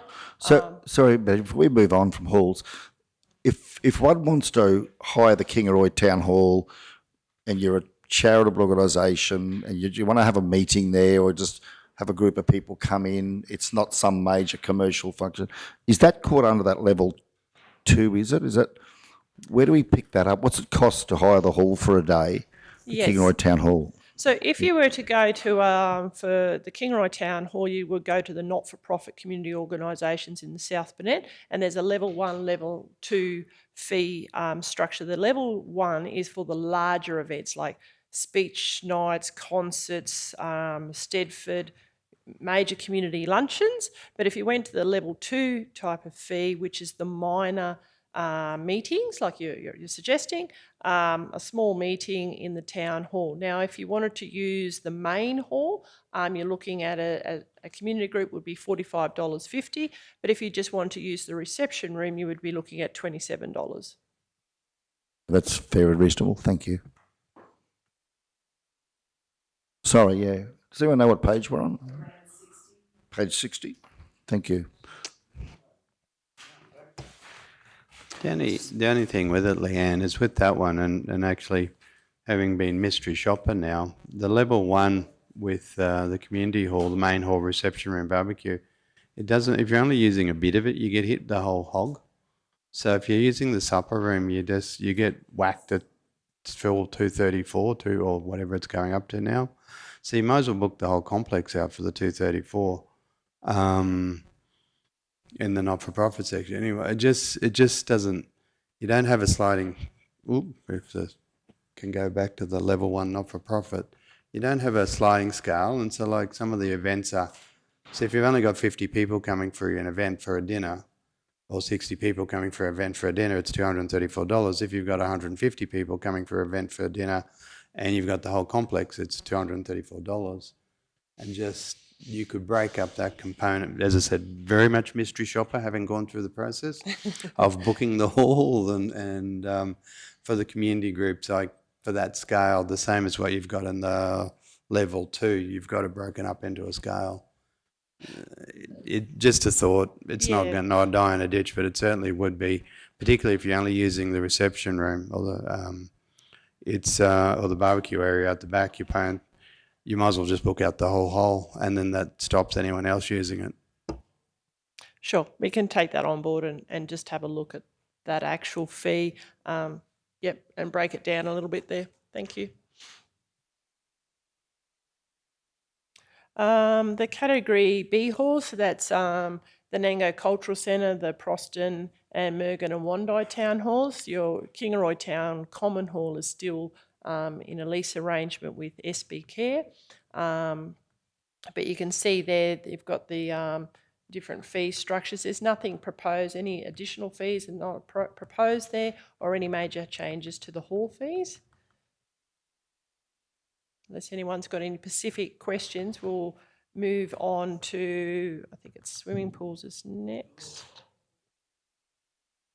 Oh, the rentals, sorry. So the rentals for council, so you've got a number of units across the region, in particular these 3 sets of units are in the Nango, and then you've got houses in Mergen, Nango, just the Nango.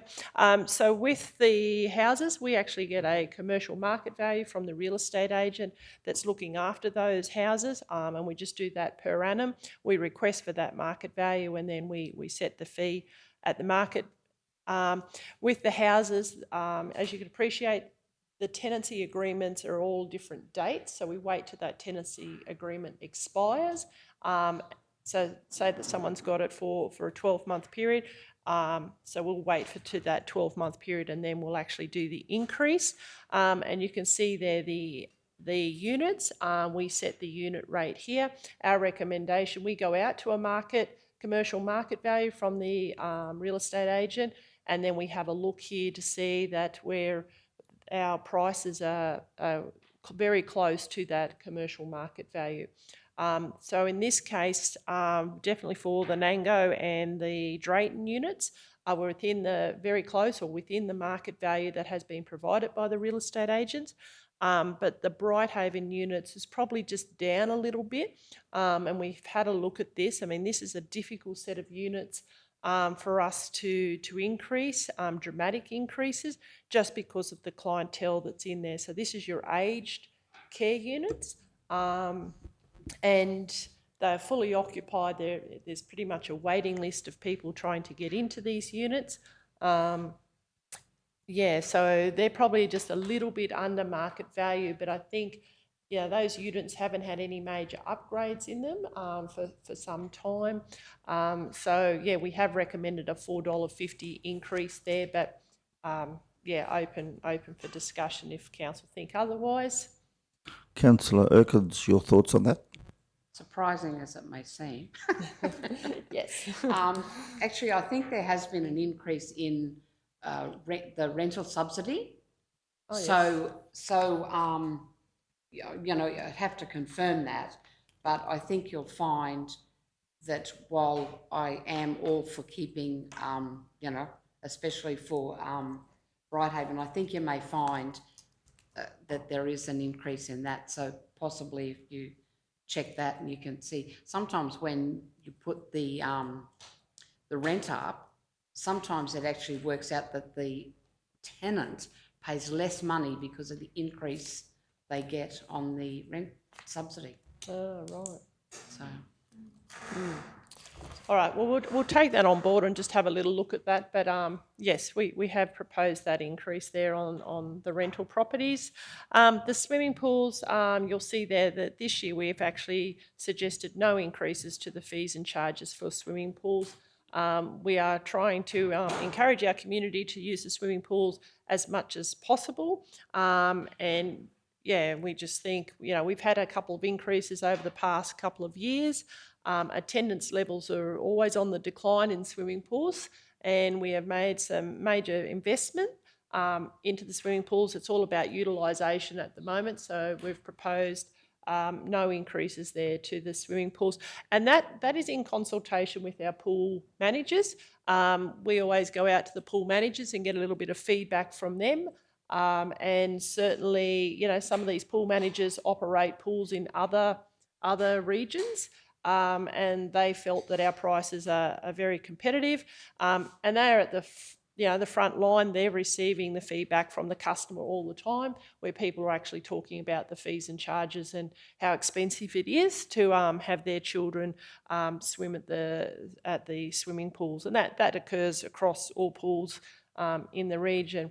But as you see in other budgets that we'll be bringing forward to council, the cost of running these facilities are increasing. So I think it's important at this stage is to hold on our fees and charges and have this rate to sort of try to get some of the money back to assist us with the running of the pools. Now, Manager, for some of the contracts, the pool contractors keep the fees, so we don't actually get the revenue, but I understand that's factored into their price negotiations.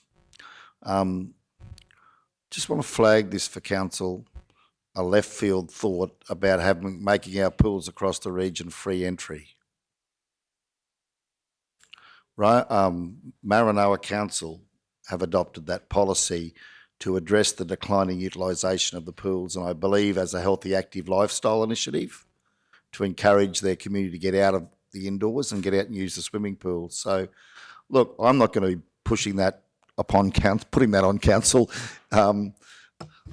this year or next year. But anyway, I just thought I'd mention that as something. It would obviously have to be factored into any future negotiations. It's a big issue to consider. But anyway, sorry, Councillor Potter. Yeah, thank you. Through you, Mr. Mayor. Look, I think that's a great idea. My question, I suppose, on top of that is, with the pool and the lifesavers at the pool, I've had a question forwarded to me that there may be an issue with some of the pools, the Kingaroy Hydrotherapy pool, for instance. You can't go into that by yourself. You've got to have somebody with you because they don't have the staff. But if we make the pools free for people, would that mean that is there a ratio of people in the pool to the lifeguards and that are needed at that particular site? And how does that affect? Look, most definitely, all of our swimming pools have supervision plans in place, and there are requirements that we need to meet to ensure that there is a number of lifeguards per the number of people that are swimming in the pools, and providing, a very safe environment for children and families to use and swim. The change that's going to occur if we make the facilities free, it's going to be very hard for the pool managers for a little while to understand what number of people are going to be attending. See, at the moment, if you if you are charged a fee, you're making a decision whether or not you're going to go to the pool because it's going to cost you $3.50 to have a swim today. But some people will just rock up and the pool manager's not going to know whether it's going to be 50 people this afternoon or 250 people. So it's going to be very hard for them to actually work out how many lifeguards. But look, they're going to factor that into their pricing when they actually tender for the works, aren't they? So if they're going to start to think that they're going to get a higher level, a number of people attending the pool, therefore they're going to have a higher number of lifeguards. When they tender for the price to look after the pool, I suggest you're going to see that reflected in their pricing. So it could be that not only are you foregoing, I know you're foregoing the income to the pool manager, but they've factored that in at the moment. It could be that they've got an increase in costs and therefore we've got an increase in costs. Yeah. Certainly an interesting conversation for another day, but just wanted to put that out there as something you could consider alongside dog fees. Yes. Okay. I know we've got a lot to get through. You've got a box of money somewhere, Mr Mayor, that no one else knows about. I can assure you, Councillor Jones, if I did, I'd be letting you all know because we're all in the same boat, aren't we, trying to manage a difficult budget? Yeah. Councillor Erkins? It's always baffled me as to why pool operators don't do more to actually publicise use of the pool. You know, because you'll find it with Nanango, with that hydrotherapy pool, you'll see up at the showgrounds, 30 caravanners all creeping around, old. And, like we've got a hydrotherapy pool and you'll happen to mention to someone and they'll say, You better bring it back in line, and Mr. they don't know CEO. about it. Councillor, we're going to be bringing, and a lot of, when we have drifted into, we're going to be bringing the community's budgets back through for its whole discussion. So just time today, we just concentrate on the fees and just whack through this so we can get done by 1. And then we got the infrastructure reports this Harvey, Mayor, if that's not being pushy. But there will be definitely opportunity for full discussion on the community's budget in its own right. Yeah, thank you, Mr. CEO, but some good discussions to be had there into the future. Yeah. Okay, keep going, Major Lee. Anything else for you? Are you going to let us have lunch? Sorry, Mr. CEO, what else have we got? Oh, finance, have they got fees as well? Okay, what page are we on? Does anyone know? Towards the end. Okay, let's go towards the end. Aha, here we go. Printing? No. Rates. Here we go. Page 79. Okay, finance. How much revenue are we collecting for the council? Through you, Mr. Mayor. So most of the rate searches and fees associated with those have just realistically gone up around the 3.65%. We will bring your attention to, we have brought in 3 additional fees this year. We've had a bit of a look at what other councils charge in regards to admin type fees, and then have had a look at what might be beneficial for our council. So one of the fees is around when we have dishonoured payment fees for cheques. So that's acknowledging the admin side and all of the work that has to go into contacting the customer, letting know the cheque has bounced, reprocessing a new payment and all that sort of stuff. So that fee there we've put in at $25, which is roughly in line with what we would get charged from the bank for a dishonour fee anyway. We also have a property transfer fee. So this is on any transfer from a sale. So if there is transfers from, someone's been married, so they've just updated their name with the title, that sort of thing, or it's gone from husband to wife because one's passed away, or husband and wife to children, that sort of thing, and it's just in a will, then those won't get charged this fees. It's only purely from if there's a sale on the property, then there would be this transfer fee that's charged. The other fee there that we've got is a refund processing fee. So we have a lot of times during the year where property owners obviously pay more than what they're supposed to, and then they come to council asking for a refund of that money. We are basically part of this strategy would be that every property would get one free one, and then after that it would be a fee to do that process and pay it back to the property owner. Now, Manager Kerry, okay, property transfer fee, $30 for a sale of a property. And then we go into the rate searches, which I would imagine primarily happen where one is selling / buying, where there's a sale transaction going on through a real estate agent / solicitor, conveyancer. Now, we do know that our costs are going up more, and some councils are talking 7 or 8% across the board cost rises to the operating costs, just talking to other mayors. We also know that the real estate market's gone up significantly in terms of the value of properties. Are we going high enough on that 2.87, 3.81, some of those rate search fees to cover our increase in operating costs for our staff who are involved in having to do the work on these searches? I'm just putting that out there, Council. Yeah. No, through you, Mr. Mayor. So we have had a brief look at costs, acknowledging that, again, these are cost recovery fees, so we can't go over what they would cost us. And we're pretty happy with where they are. We've also benchlined and had a bit of a look at other councils and what they roughly charge for theirs to make sure we're not completely, over the ballpark compared to other councils. And from all the analysis we've done, we're pretty happy with where they are. But obviously, direction of council, if they did want us to relook at it, that we could go back and relook. But you're comfortable that we're not out of pocket, that we're covering our costs? Yep. Okay, thank you. Anything more? No? Is that it for you, Manager Kerry? All right. Well, I think we're done for this one, are we? Oh, there's one more? Laminating? Council documents?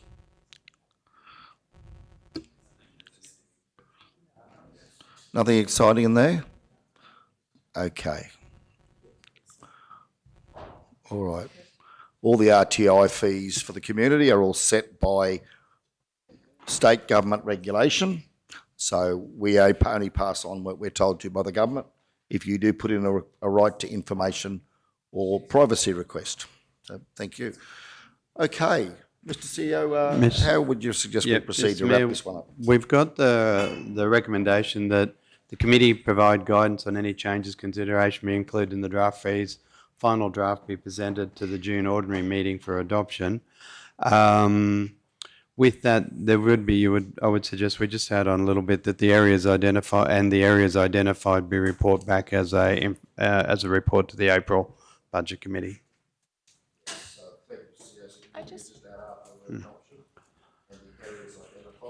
Yep. To the April Standing Committee. The other one, Budget Committee.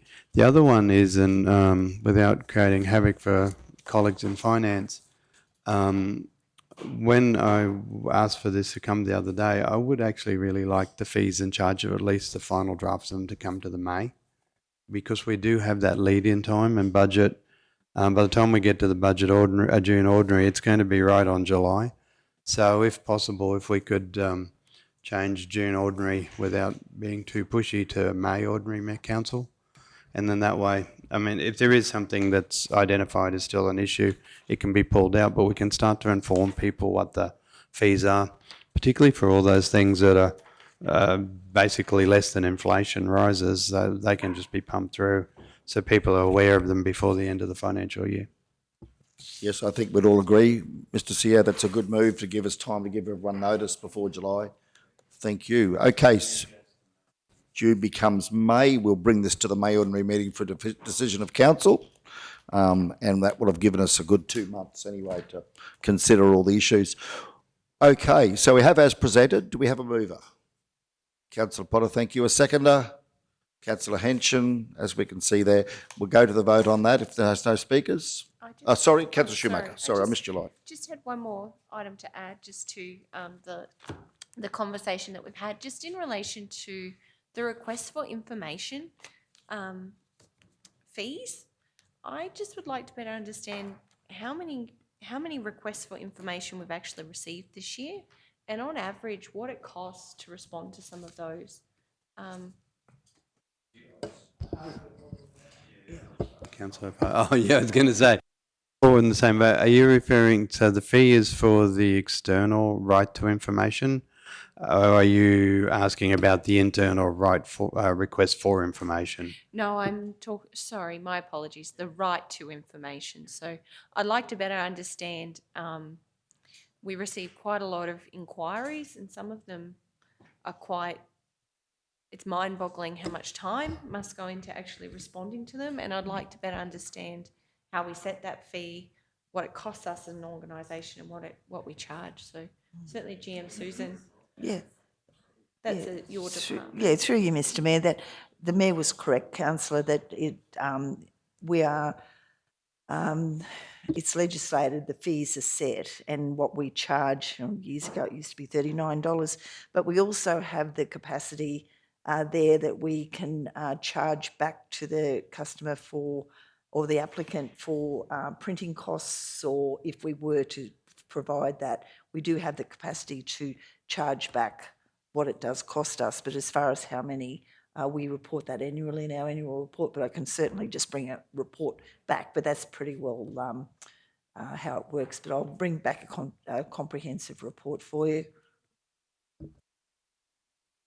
Thank you, Councillor Schumacher. It's be interesting to see what we're allowed to charge compared to how much it costs us. It's a really good point, yeah. Okay, so we're happy to go to the vote? Yep, those in favour? Yep, I think Councillor Erkins, you're good? Yep, carried unanimously. Thank you all. Okay, I think we might move to adjourn for lunch. Councillor Henson has seconded. Those in favour? Carried unanimously. Are we happy to resume at 2 o'clock? Very good.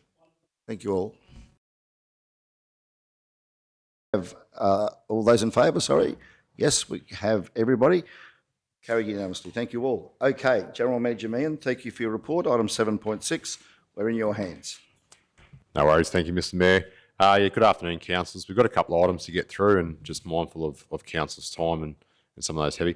I just highlight to council, we will be coming back with further information when we go to the OPEX budget for the department next month. So this is really around just giving you some information so you can process that, and then we'll come back and look at ways to slice up the pie. So if you want to change, our intent is that we've had probably a number of different requests for different services. Some of those we actually agree. We think that it's probably time for some change and time to change of strategy with a few items. So this is about letting you make an informed decision, and then we'll come back next month and go with council of how you might want to break up your maintenance. So do you want to put more money into street cleaning? Do you want to put rollers on gravel roads? Do you want to patch more potholes? And we can go from there. So Kev and his team undertook a review. Now this also, just note, this is, Mark has raised this previously around service level reviews across council.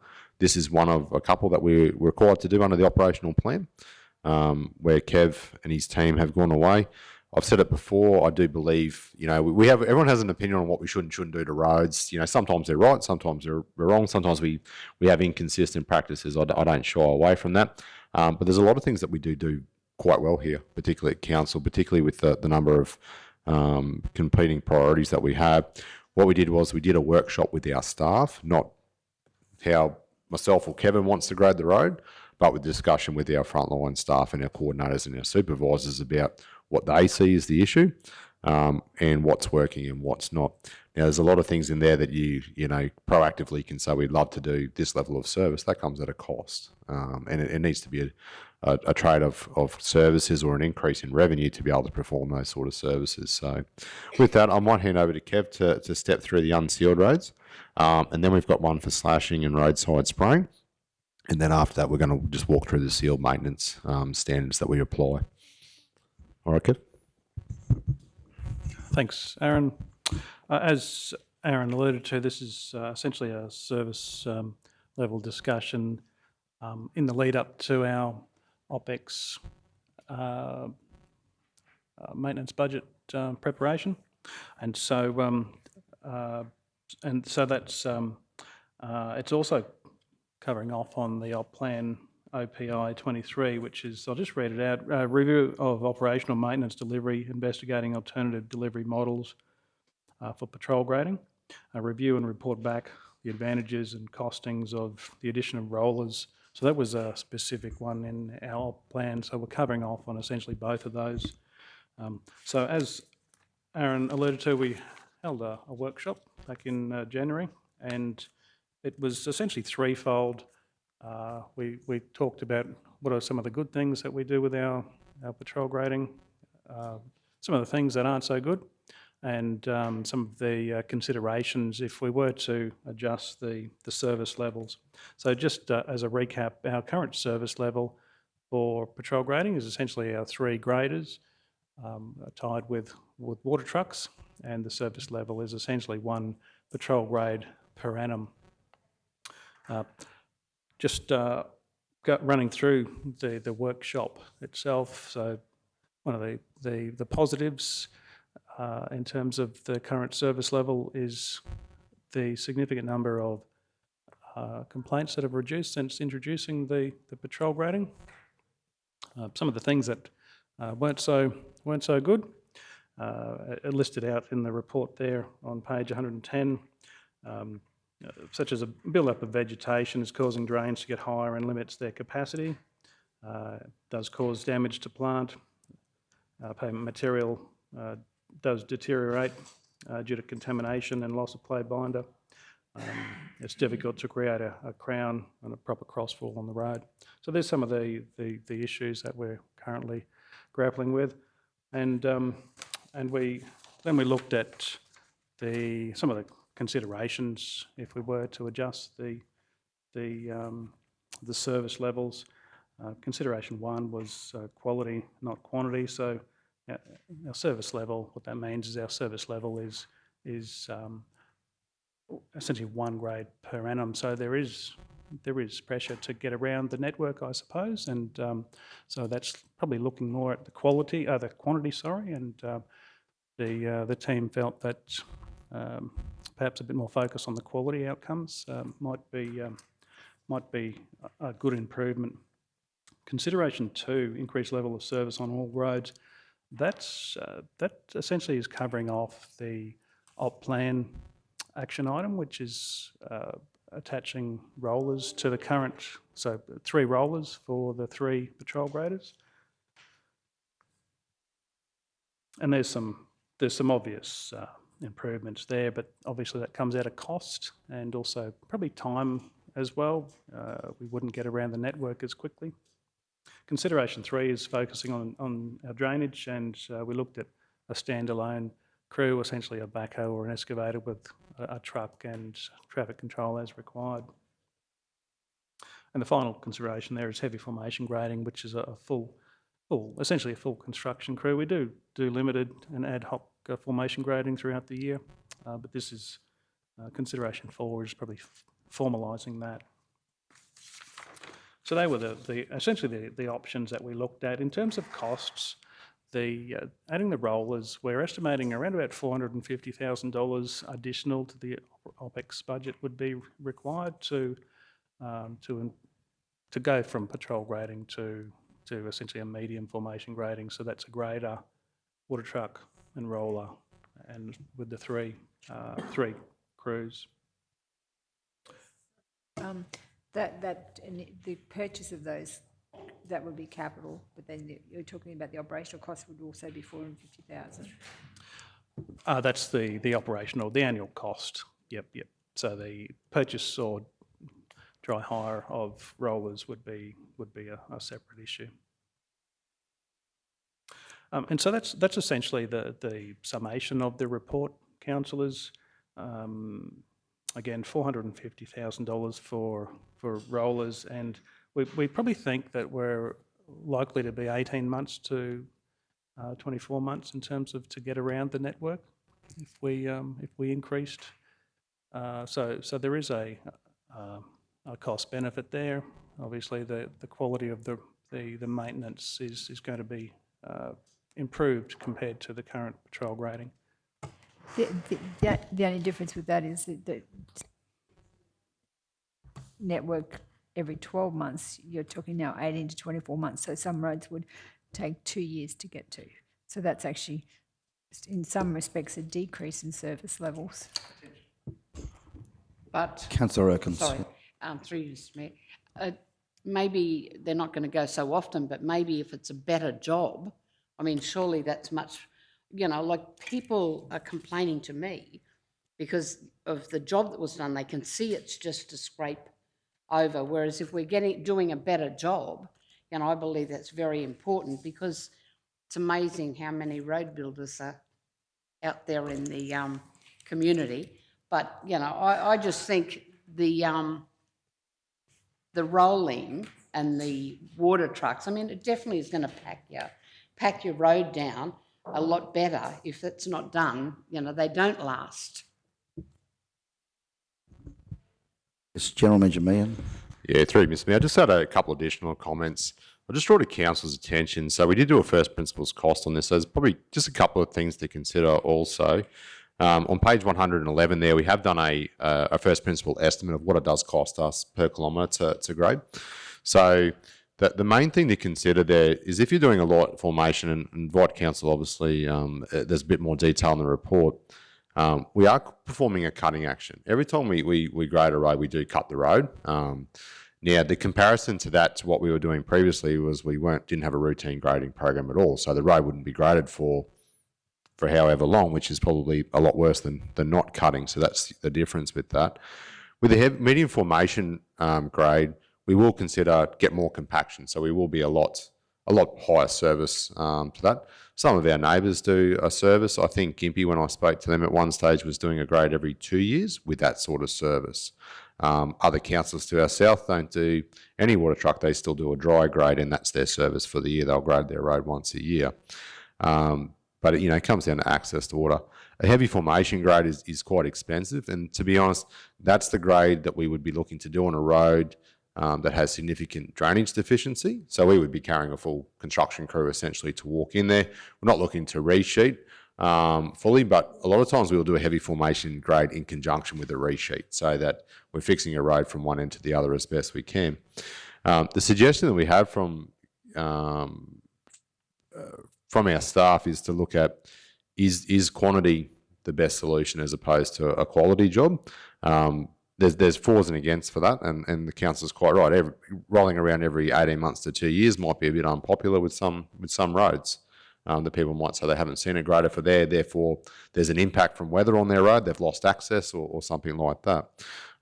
We've seen roads that we haven't graded in over 12 months, and they've had some issues on those roads, and they're subject to weather. If you were to reduce your grading program further, if you had a weather event like we've had, we would have less access to respond to a network. So if there's a storm event up in Mergen that gets torn up pretty badly, we will divert all 3 machines there. Like, it doesn't matter. They will go to where they need. I think, to be honest, and the feedback that we've had, and most councils have shared their feedback that's been varying from the community. We've been on the side of the road at some of those meetings and heard that. I actually think there's a combination solution here for council to look at, and maybe that's something we consider in our OPEX. How much do we want to budget per year to do a heavy formation grade? How much do we want to do in medium formation grade? And the roads that we're not going to medium formation grade, are we going to budget to do a patrol grade like we do now? Is there a better hybrid? It may not cost an extra $450,000, but it might be an extra $300,000 to provide that service, which... and one of the things that we're talking through is, if we are providing a higher level of service, is there any opportunity to lower our depreciation, even to reduce some of our funded depreciation to offset that OPEX cost? Knowing that we are pushed our gravel roads out quite high, the reality is let's have a look at what's available to you. We're very much in that space, particularly, and we will be when we're looking at the sealed stuff. Is there an opportunity to redirect some of our sealed maintenance to capital? To reduce some of our OPEX costs and fund some of the unfunded depreciation, essentially from left to right. So we do have a clean we actually have quite a clean slate in our head of how we want to approach this year's budget, so particularly looking at services.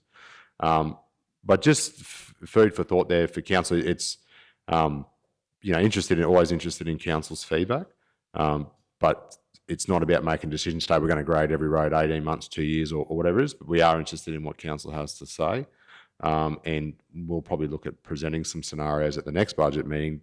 Is there a combination solution here that we can work through? But that might come down to that there are certain roads that get high priority grades, such as the higher order roads, but that means that service may not be provided to low order roads, and they get their existing service. But with Councillor and I were just talking earlier, there are some roads that in the low order that we would recommend a heavy formation and low priority. So is there a condition system that we can start to look at? The thing is, everyone wants their road graded, and there'll be a comparison of one service to another. I've got no doubt about that. There always is. But we think that there's an opportunity here to have a look at that and essentially turn some of those dials around how you break up your pie. Thank you, General Manager. So what we're seeing here is saying that, without oversimplifying it, the hierarchy would almost come into 3 bands. So we would have those lower order roads that would get maybe a once-a-year dry patrol grade, based on obviously factors that lead to them being classified as a lower order road. The middle order roads would probably get the medium formation grade, and there would be some of those high order roads that might actually get a heavy formation and possibly in some cases a resheet. That's what we're really saying, just from an OPEX point of view. I mean, obviously the capital resheet program's a different matter, but from a operational maintenance point of view, we've got 3 levels of service: light, medium and heavy. And we'd basically line up the hierarchy to those 3 levels of service. So we've got that then hybrid delivery model. Yeah, that's correct, Mr. Mayor. It would be very close to that. Just one there in case someone we won't dry grade the light. We'll still carry a water truck for those as we do now, so that will still have a wet, just won't have compaction. I think our big one will be is that light and medium will be our ongoing service, and then a heavy formation grade will be budgeted as required. So even if we've got to go to the low order road because the drainage is cooked on that road, then it becomes as a bit like the resheet, becomes on a priority basis. And I think that would be a very good outcome, because the reality is if we are doing that on some of the low order roads, that's an opportunity for us to cost recover and reduce some of those issues on there. And keep in mind too, the heavy formation grade, it won't be a huge amount of kilometres across 1,500, might be say 200 Ks or something like that. You'll get through it quite quickly. But I think from a cost point of view, there is a hybrid there that exactly as you say, that's consideration of hierarchy and also need, I suppose, based on a case by case basis. I think there's an opportunity for council to budget in all 3 of those buckets if they chose to, which I think would go a long way to resolving some of the issues that we have, and also taking on the staff's feedback too. You can't wet roll every road if there's not enough gravel there because it won't compact properly.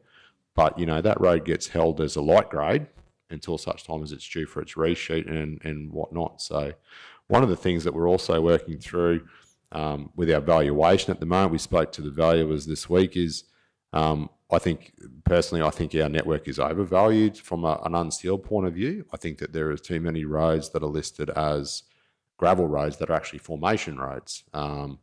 And I think there's an opportunity for council to identify. We've asked them to go through and review the RACs to identify what are the formation only roads, so that council, when it's looking at its resheet and heavy formation program, can look to see if there's any savings for us in our depreciation, and also ensuring that we're providing the right level of service and not over servicing some of the roads where we've diverted commitments in the past to formation only roads where, if we've got gravel roads, then they're identified for resheeting and heavy formation. So there's an opportunity. There's no real need for us to be medium formation grading all the time regularly on formation only roads, because essentially, unless you're returning the material to the top, they're better off having a heavy formation grade every so often and returning that material through, because you're not doing large cutting in that space. So, but that's something we'd work through the staff with. So, yes, and yeah, that's interesting, isn't it? We've got some of those roads that aren't going to need to have that medium or heavy grade because they haven't got that pre-existing gravel. Yeah, okay. So how would you suggest we look to move forward with this then, just in light of your earlier comments?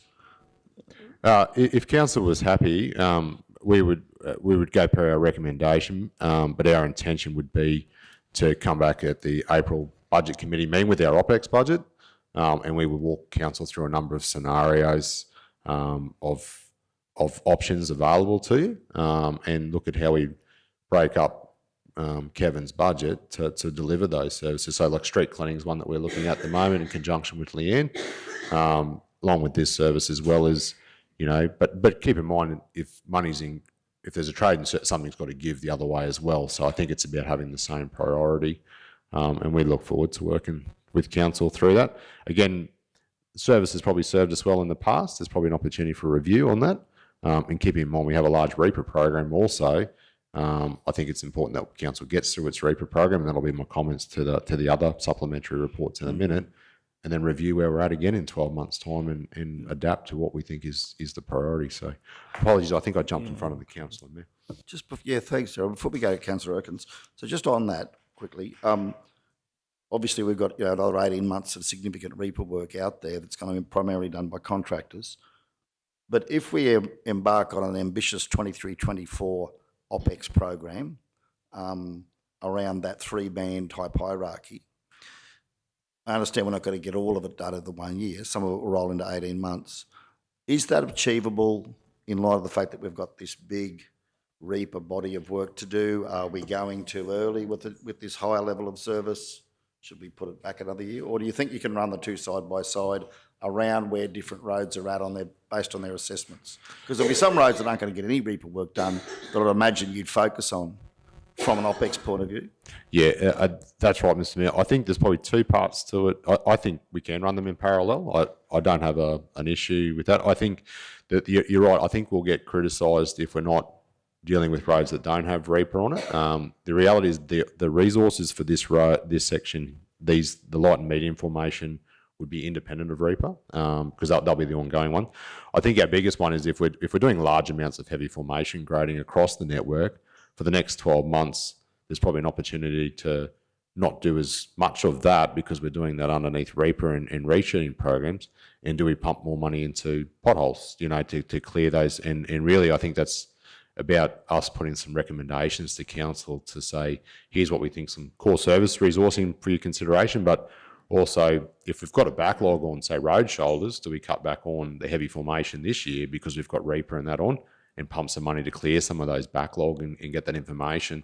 And you'll see that when I come up to my seal report there, we're starting to spend quite a bit of time going through the data to see what we think is need, because a lot of it is perception. And the couple of comments before that, everyone has a view, and there are lots of people who talk about what we should and shouldn't do. Some of that feedback is valid, and sometimes it's knowing what the whole network is doing, or knowing what we know, I suppose. Every day is a challenge, and there are always competing priorities. So we're really looking, if we can get that opportunity, get that balance right to get some routine services on the ground if council's the appetite. That's where we have it in our head. We are looking to pull back. We're working with our valuer to identify on our valuation where our opportunities are to reduce. Contrary to popular belief, we don't like increasing depreciation. We really don't. But can we do things differently? And is there, try and get a strategy to work our way through this? Yeah, thank you, gentlemen. Just so as I understand it, then the majority of the heavy formation and resheeting probably will be happening in the Reaper space over here. Over here in our OPEX, we'll be doing continuing the light grading program, but maybe tuning that up with some more medium formation work, if council has appetite for providing the additional capital resources with the rollers, and another 450 perhaps or thereabouts for the operational costs of running them.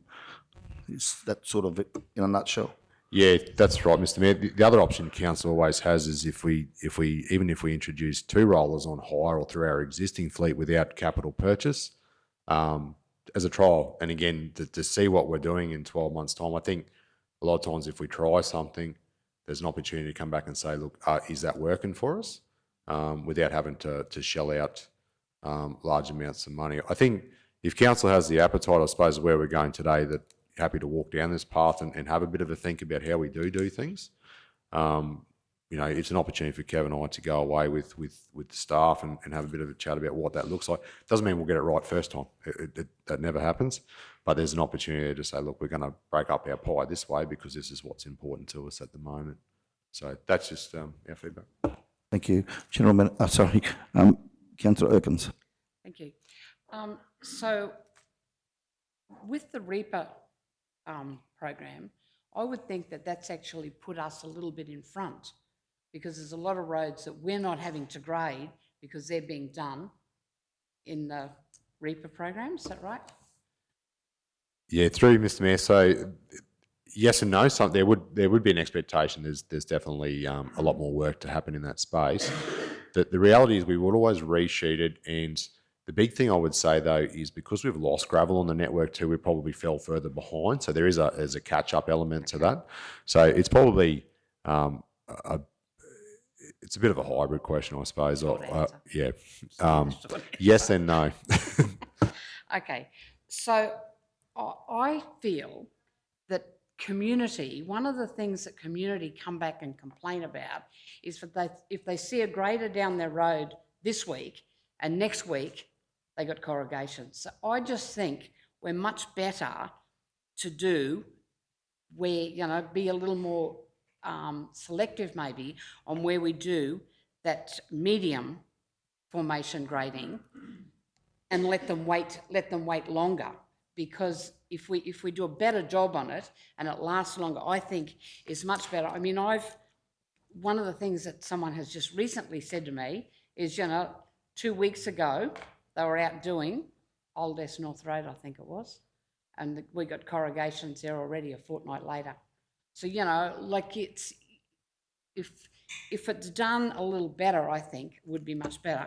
But one of the things I would really like to do is I would like, and I don't know if any of my fellow councillors, I would like to go out and have a look, so not a particular job, but a job where you're doing the light formation grading, so I can have a look and see what's involved, the medium formation and the heavy formation, so that we can actually see what's involved, because it's very difficult if you don't have an understanding of what's happening and what's good and what's bad to make some decisions. So, you know, I don't know how we can go about that, but we've got all our gear, hats, boots. I can arrange that, Mr. Mayor, to have a look and put a couple of things together for councils. And the big thing with that, there's not a huge, so Mercer Springate that you and I went to the other day, it's a heavy formation, medium formation grade, that one. So the big thing I'll say to councillors is a lot of it too comes down to the type of material that's on the road too. So, and you'll see different ones in different places as well.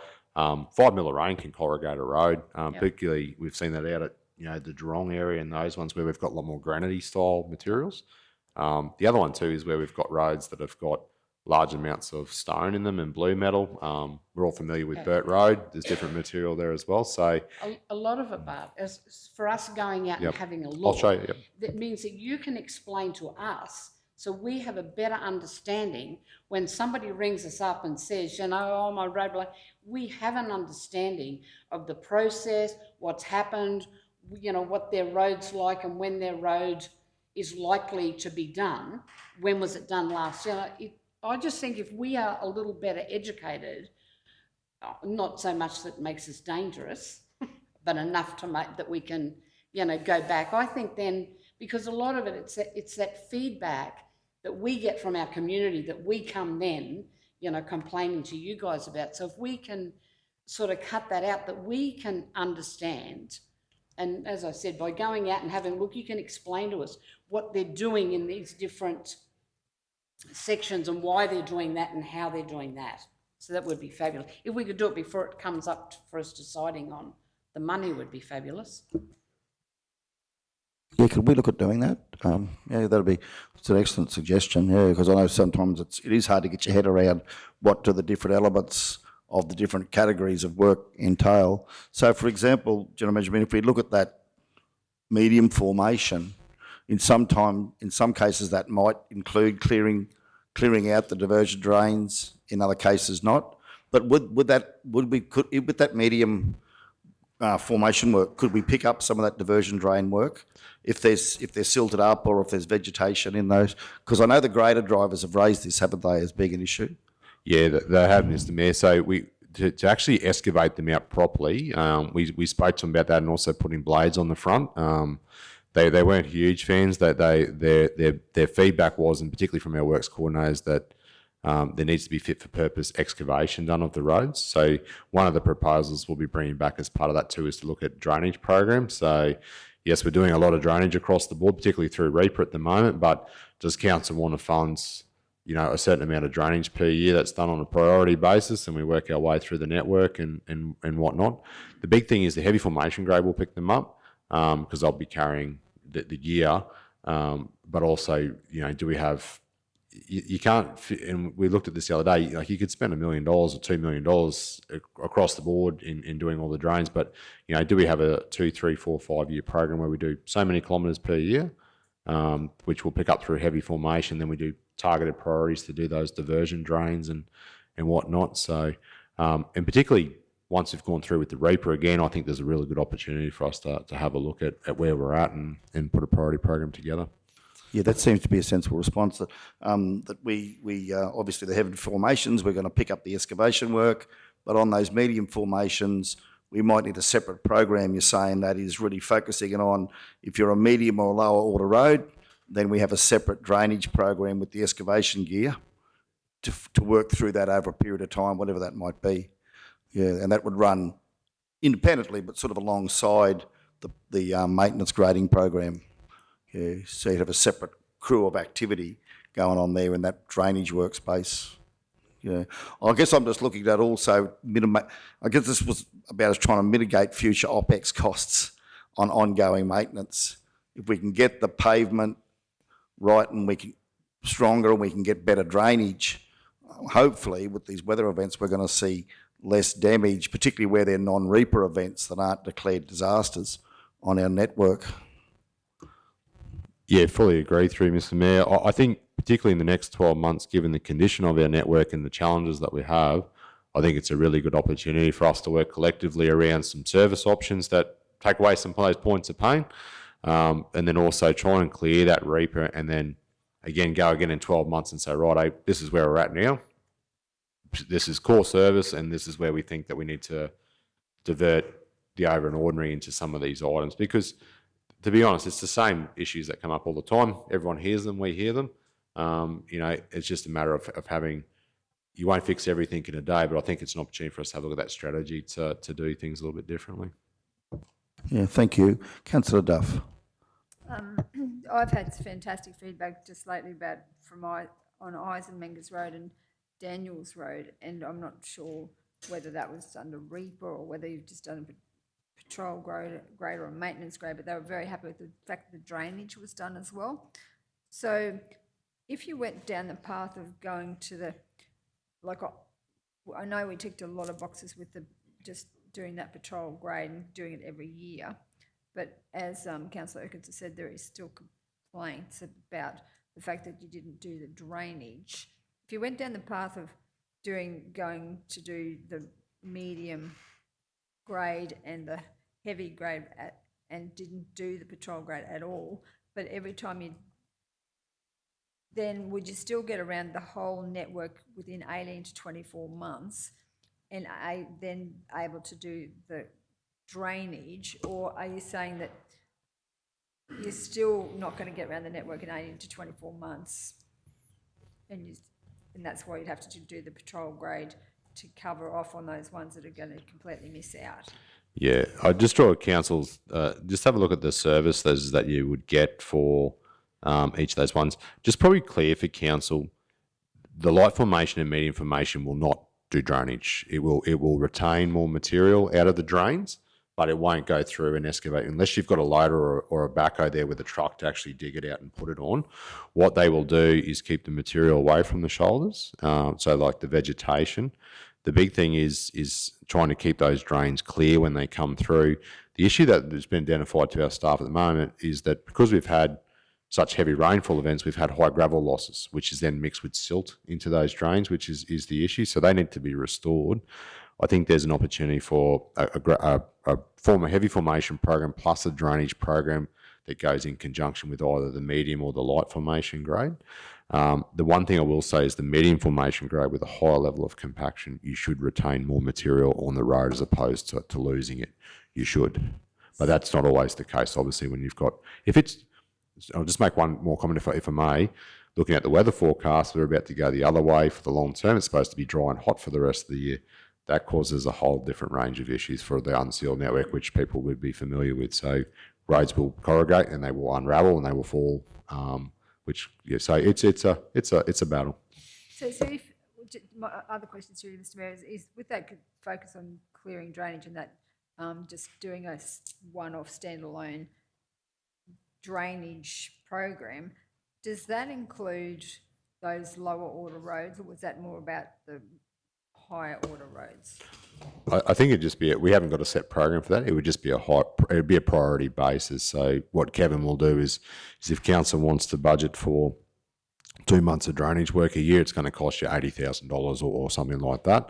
And it'd be the case that we're putting through a priority program based on need. So if our supervisors say, and I'll just use the example, Mercer Springgate Road is in desperate need because it's unfunctional or whatever, then we would look at that as a priority program and then work our way around through there. We would also, going back to the earlier comment around, is what's getting done under Reaper and what's getting done under heavy formation grade 2, so that we've got a coordinated program to try and get the best outcome.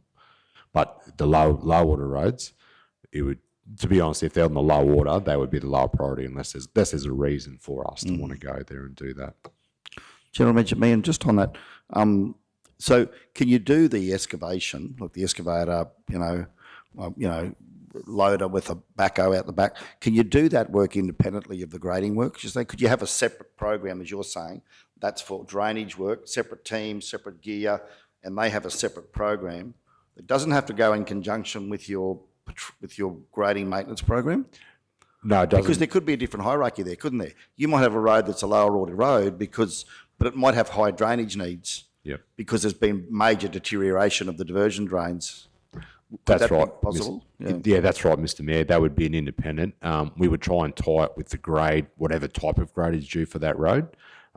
Just if we can, I think that you'd want to do it probably before they come through or in close proximity, just from a perception point of view. And also if there's any efficiencies we can get with getting the grader to assist with some of the long stuff through some of those long drains through there. But we would look to have a coordinated program, but independent of the service type for that road. I'm sorry, I do love talking roads. Sorry, Councillor Jones, because I know you've probably heard all this before many times, but just to try and sort of get myself up to speed. So if we had an excavator crew, drainage crew that went through in front of our patrol grading crews, our maintenance grading crews, they're going to be able to move through more quickly in terms of number of kilometres per day that they can get through. Generally speaking, obviously it differs between low and medium because the medium's going to be slower. But could they move ahead and the others sort of come in behind them if you had a crew that was dedicated to that? I'm just throwing a scenario out there, I suppose. Yeah, I think given the current state of the network, the patrol grade is between 2 and 2.5 Ks a day, Kev, and then I think we were looking at 1 to 1.5 Ks a day for the medium.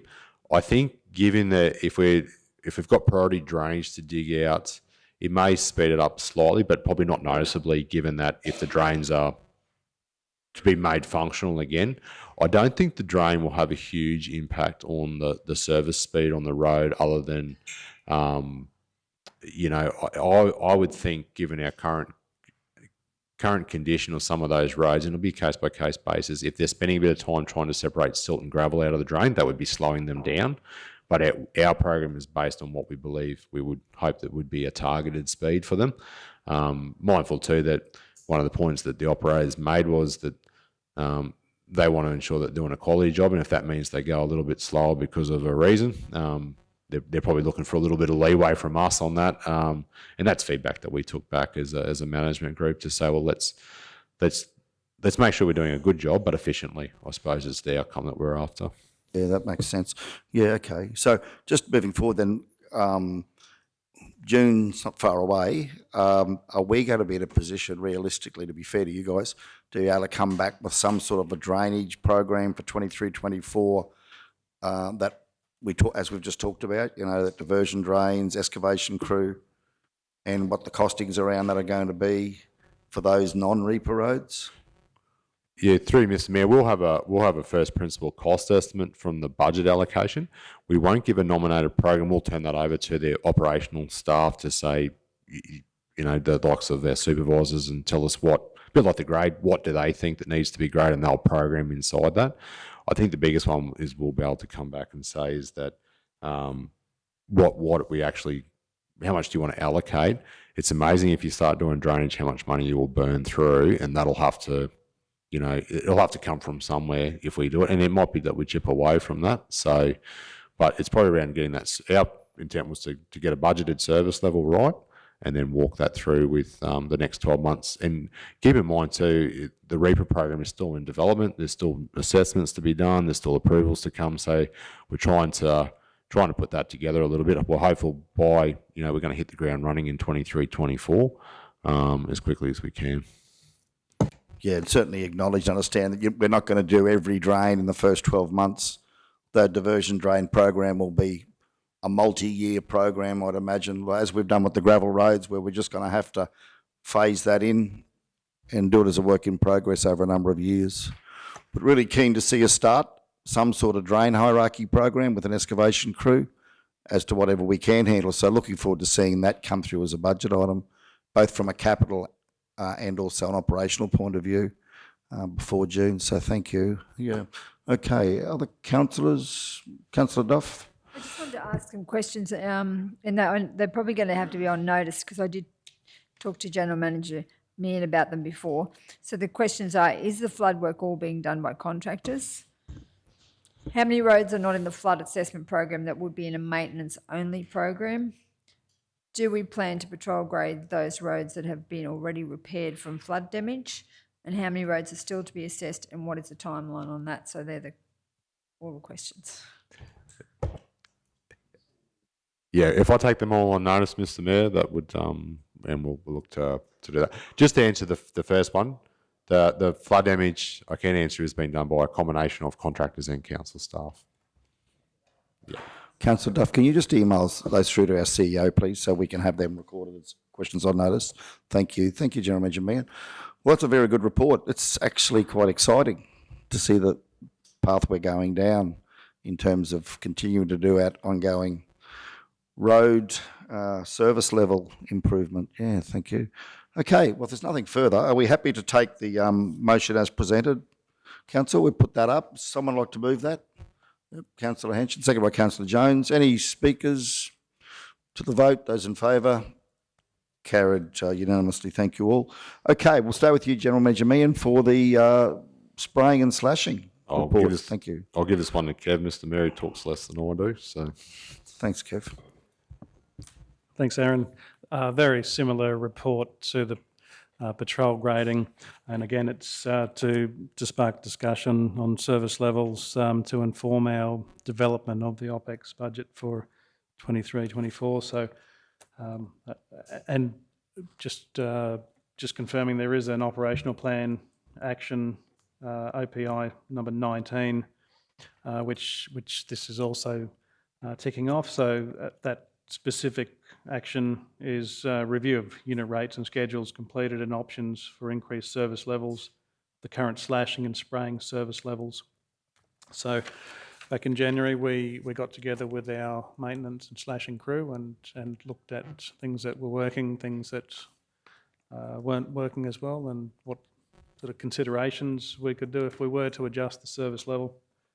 So just as a recap, for slashing, our service level is essentially 2 rounds on our sealed road network, and that's using a combination of internal council resources supplemented with contract or slashes as required. Some of the considerations are listed there. The most significant one is increasing the service level, so going from 2 rounds per annum to 3 rounds. similar to what we presented last year when we were developing our OPEX budget. There's also a number of other considerations that the team looked at, such as splitting, say, the TMR network and the council network up as separate programs. Probably most of the considerations are almost internal operational type considerations, such as to improve programming, creating some sub-regions for our planning purposes. But the most significant one is the service level going from 2 to 3 slashes or cuts per annum. In terms of cost, around about an extra $180,000 for an extra cut per annum.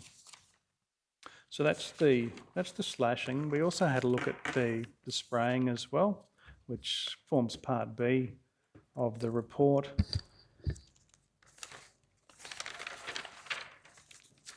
And just in terms of the service level, it's essentially nominally one round of slashing on the network per annum. I'll just find my place. Sorry, councillors. Slashing.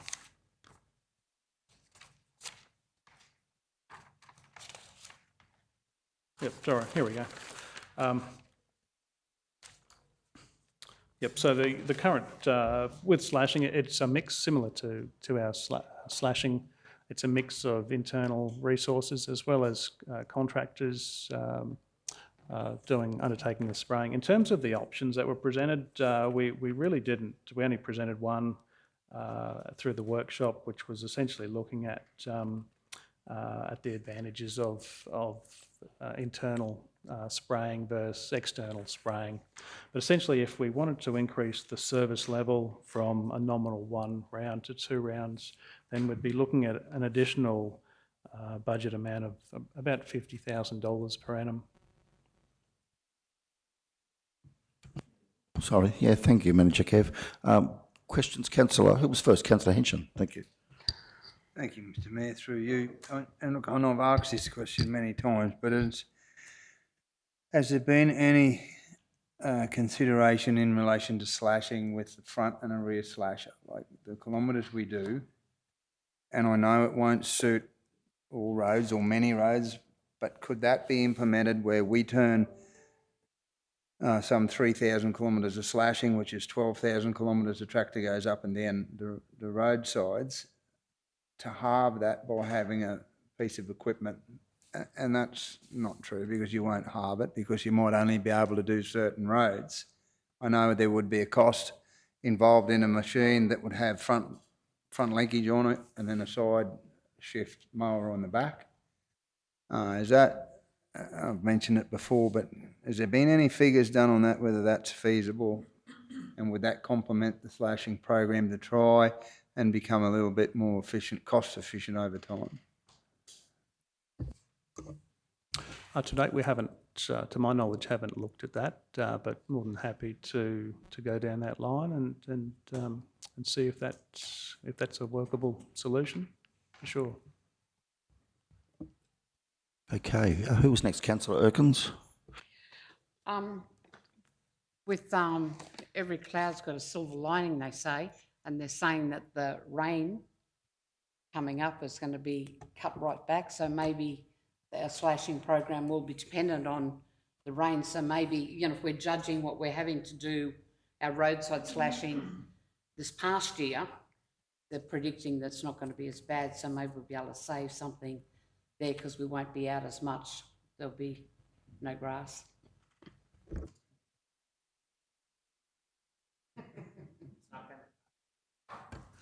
Councillor Duff. In the officer's recommendation, it says slashing program outsource and move staff to patching with 2 new patching trucks. I didn't hear that you touched on that. On page 115. Yeah, so that's correct. In the op plan, there was a note there, and we hadn't specifically pursued that on the basis that as part of the budget, there wasn't budgeted for an additional patching Flowcom machine. But we did make some notes, just some bit of commentary on if that was to occur. Yep. Help if I got the right one. Yeah, so we did look at what if we were to transfer two of the operators over to patching and additional crew as an initial, probably a baseline cost was around $500,000. That would be the minimum cost. Typically we'd run normally 3 operators plus traffic control. So as I say, that's probably a minimum. You're probably closer to $750,000 in that scenario. Yeah, thank you, Manager Kevin. Just looking at page 118, where we've got 1B, consideration 1B, and consideration 2. I certainly interested in that, looking at our intervention levels differently and allowing our operators to make decisions based on need rather than prescribed programs, predefined programs. Because we do get rainfall in different areas at different times. It can be very patchy, and that can give rise to different levels of growth as well. Probably keen to hear a bit more about, from your perspective, the benefits, the process involved in at looking at something like 1B as a new methodology. Yeah, thank you. We've actually that consideration 1B is it's attached to 1A, which was essentially the 3 cuts, and that's where there's an advantage to doing the first cut earlier to get on top of the network essentially before it gets a little bit overwhelming. So that probably hinges, and these considerations they're not all mutually exclusive. So that did hinge on doing an additional cut essentially. The operators do have discretion, as well as the supervisors as to what sections get done. If there's clearly no reason to be slashing an area, then that's a discretion that rests with them. If council was to adopt a budget allocation that was enabled you to deliver on 1A and 1B combined together as a program, would you then have the internal resources, or you'd need to top those 4 slashing units up with some contractors as well to deliver on that level of service? With our current level of service, which is essentially 2 rounds, we would typically engage contractors to supplement. Quite often it's feast and famine. It's a lot of grass growth, so we need the additional support.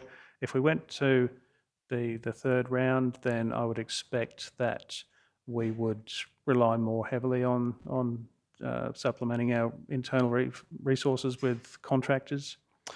Consideration 5 down the bottom is increasing a council's capacity to do slashing, and so that was looking at, so we've currently got 4 slashes as a consideration. Do we look at increasing that to 5? Again, they're just considerations, just trying to cover off on what options there may be. Yeah, I guess that's another option for council, isn't it, to say if we want to increase the service level, we put a 5th unit on. But I guess what you're saying is that the contractor option gives us the flexibility to ramp it up or wind it back depending on what's happening with the weather and the growth rates. Yeah, okay. No, that's excellent. Thanks, Kevin. Councillor Duff? So is the one option where we just look at contractor only for slashing, and we then use the additional, sell our slashes, use the money to buy the patching trucks, use the crews, the additional ones that we normally would have to slash to actually patch or something like that? Has that option been looked at? Yeah, and it's like just a totally contract only? Through Mr. Mayor, so we had done a previous analysis for the contractors and internal resources are almost parallel. They're pretty close. At the end of the day, if you were to replace two of your slashes with contract, your costs will be comparative, and we could go to that dollar if we needed to, but you'd still, if you put them on the patching truck, you'd still have to find $750,000 in additional sealed maintenance to fund that truck. So you might buy the truck with the sale of your slashes, but you'll still have to fork out money for materials and ongoing your operation of that truck. So you'd still be looking at another $500,000 to $750,000 additional to your OPEX budget on top to enable that to happen. So that's why we just did one pave line. We didn't think that was probably going to be the highest priority at this point in time. I know we did look at that scenario last year, but yeah, you won't save anything. It'll cost you more. Hey, it's been a good discussion. Oh, sorry, Councillor Henson. Yeah, thank you, Mr. Mayor. Through you, could I just ask a question? And I know there'd be a serious cost, but flail mowers, like some conversation and arguments as to how you cut grass, as to how grass responds back to that, and to, I guess, put it in perspective, a slasher may cut grass off like a knife, so to speak, where a flail will actually smash it. So it doesn't regenerate just like a perfectly manicured lawn where you want to get a beautiful, neat cut across the top. Flails have the ability to smash the stem or the actual grass, which can create a time that it lengthen the time that it may grow back. It's not detrimental. It's supposed to improve, does a better job in mulching the grass. But has flails ever been considered? Because I know they're used down in other regions, not so much probably in Queensland, but down south. Not that I'm aware of. I don't believe we've considered flail mowers. Slashes are very common around not just our region, but in other regions adjacent to us. And yeah, even our contractors are just the typical 1.8 metre slasher. But happy to have a closer look at that, Councillor. Okay, we've got, Councillor Jones, sorry. Yeah, Mr. Mayor, thank you. I've just been sitting and listening to the conversations, and they're all good solutions, and they're all good, but everything that we've discussed is going to cost a considerable amount of money. And my calculation so far today, we're talking in spending excess of $750,000 to address these sort of suggestions going forward. And I'm just very wary that somebody's hiding a basket of money that I don't know about, because if we're able to do all this stuff, I don't know where it's coming from or how are we going to fund this and get the resources to fund it. So I'm just sitting quietly and watching. The roads in particular, it was good. All that sort of stuff, great suggestions, great ideas, but they all come with a cost, and you can add another $750,000 if you want to get pavement machines. There's 1.5 that in my quick calculations today alone. And we all know where we're heading with the budget and the budget discussions. So yeah, just fully support what's going on and the proposals. And I think we're at a point where the operational budget has to come back. The staff have to go back and work out what their budgets are going to be and what the service level they can provide. We can sit here all day and throw options at them and give them all sorts of resolutions to what we think are the problems, but it's going to be going back to what we can afford to deliver. That's my view on it at the moment where we sit. Yes, thanks for accommodating me with that discussion, though, Councillor Jones. Yeah, I'll probably be brought back to reality very quickly when we see the budget come down. Thank you. Yeah, Councillor Schumacher. Yes, I don't disagree. I just wanted to acknowledge the team. These reports are amazing. So much information here. You know, I think I really admire and am grateful for the fact that you've sat down with your teams and have actually worked through some of these scenarios and gone to the point where you've costed them and given us all of this information.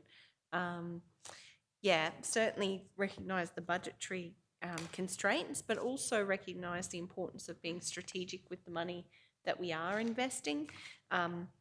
Personally, though, I do think some of these areas, like in some instance, we do have to consider what a reduced service level looks like purely on the fact that other areas take a higher priority. So it won't be an easy task, but really do appreciate the work that you've done. It's an amazing report.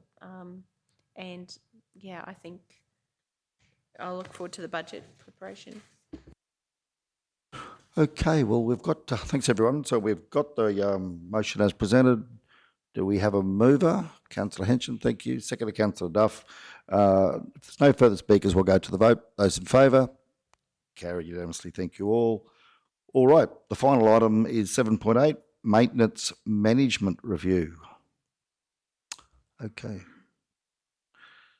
Thanks, General Manager Meehan. Yeah, through you, Mr. Mayor, I'll just get Kim to put it on the screen for me.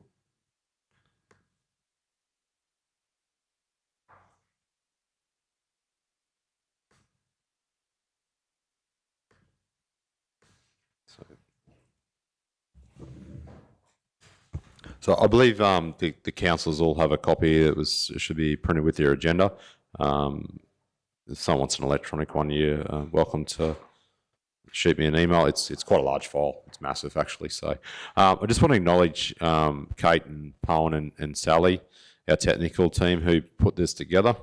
They've done a lot of work to get this stuff into a format, and also just on the back of our conversation. So this report relates to, and I put a presentation there for council. We have a lot of discussions around our sealed roads and our complaints on sealed roads, our backlog, potholes. It's always a popular subject. And there's a couple of things that it's probably a case of where we take stock on where we're at as an organisation, also what are some of our challenges. I know it comes in, like Kev said before, feast or famine.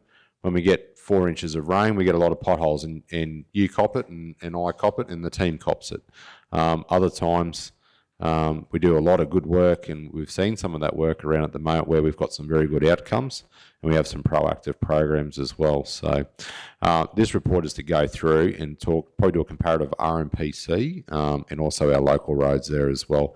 I note that it's 46 slides. It's a bit heavy in some places, so I will move through as quickly as I can, just mindful of council's time. So the first slide there is really just a highlight one, and particularly what we're going to talk about here is the RMPC.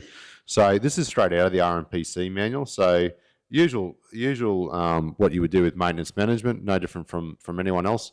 You identify your maintenance backlog. So main roads are the same as us, the same as every other authority. We do a stock take. We look to plan and prioritise, and then undertake maintenance in an efficient manner, and then keep records of what we did. That's a fundamental of what you do in maintenance. It's a job list, and then trying to do it as efficiently as you can. So that just provides an overview of that there. Just the next one for me, Kim. Main roads network. So there's a summary for council. And I know we've put this out to the community previously. I actually think that's quite a good map that Kate's done up that we could publish. I think that's would be helpful for councils. 700 kilometres. With that, you're looking about 660 sealed and 40 k's of unsealed, which is Kingaroy, Burrendown, Maidmore, Bunyas, and Member Embry, Gordon Brook of the unsealed roads. So they are TMR controlled network. Next one, just for me, Kim. Inspections. So inspections is something that we're going to talk about on both networks. They're a fundamental of RMPC and also of our own. Main roads have a quite an interesting hierarchy. The higher order roads are inspected weekly. They've got a section that are inspected fortnightly and another section that are inspected monthly, depending on what they are. And I'll show the comparison of those shortly. But if you can imagine the Diagula Highway, a lot higher priority road as opposed to Mundubra-Geelong. Not that Mundubra-Geelong is not an important road, but Diagula Highway carries 7,500 vehicles a day. It's a very, very busy road. They break them into categories, which is their vehicles per day. And also some of the things that they talk about in those is around. It's really around the hierarchy of those roads. So, and they basically put them into there. How TMR prioritise their maintenance? They look at their hazards. And this is an interesting one, and we often have this conversation about what we do and what we don't do on Main Roads Network. We are a contractor to TMR. We actually, as much as we influence what gets done, we don't actually decide what gets done. It's not we're not the owner. We are the contractor, no different from Road Tech. But we have an order of works that we do. We look at hazards, ordered works. Ordered works is when TMR tell us that that's what they want done, and you know, a bit like council saying this is what we want to do, Aaron. It is what you get asked to do. That's what you do, and they will direct works as they need. Safety, these are defects that this is an interesting one. I'll just note the comparison for this one for council because this will come up quite a bit. Safety defects. So these are defects they consider to be of a safety nature. So these are your potholes, your edge breaks, you know, defects that you see on a sealed surface. You know, not every defect is of an imminent risk and danger to a motorist, but they're a safety defect because they will develop into something that will cause a risk. They create a risk on the network at some point, and generally as they start, even if they're low level. Legislative ones, which are stuff where we do stuff that the legislation says we have to, or TMR says we have to, such as noxious weeds and those sort of things. So we have a spraying contract for that for RMPC. We have preventative maintenance, which is, we like to call that the nice to have maintenance, where you'd love to go through and, you know, fill up every crack that's on the network to stop it becoming a pothole, but ultimately it comes down to budget. And you normally allow your capital programs to pick that up for you. And then you've got appearance and usability. These are defects that are a nuisance or unsightly, and they happen on TMR's network as much as on our own as well, such as rubbish and those sort of things. Aaron, can you just go back that one slide, Kim? Is that safety 30 mil depth for potholes? That's 3 centimetres. Yep, and you'll see the difference coming. But sorry, when they call it a safety defect, I'll come to it, mate. To be honest, yeah, but you wouldn't think 30 mils is unsafe. So can I just ask you a question on the so the ordered works is where they've said this is what we want you to do, but on that safety, legislative, preventative, appearance, usability, is that at your discretion? It's per your contract, and I'll run through that. So legislative, there'll be works like noxious weed removal. So they'll have a budget allocation that they prioritise for certain elements.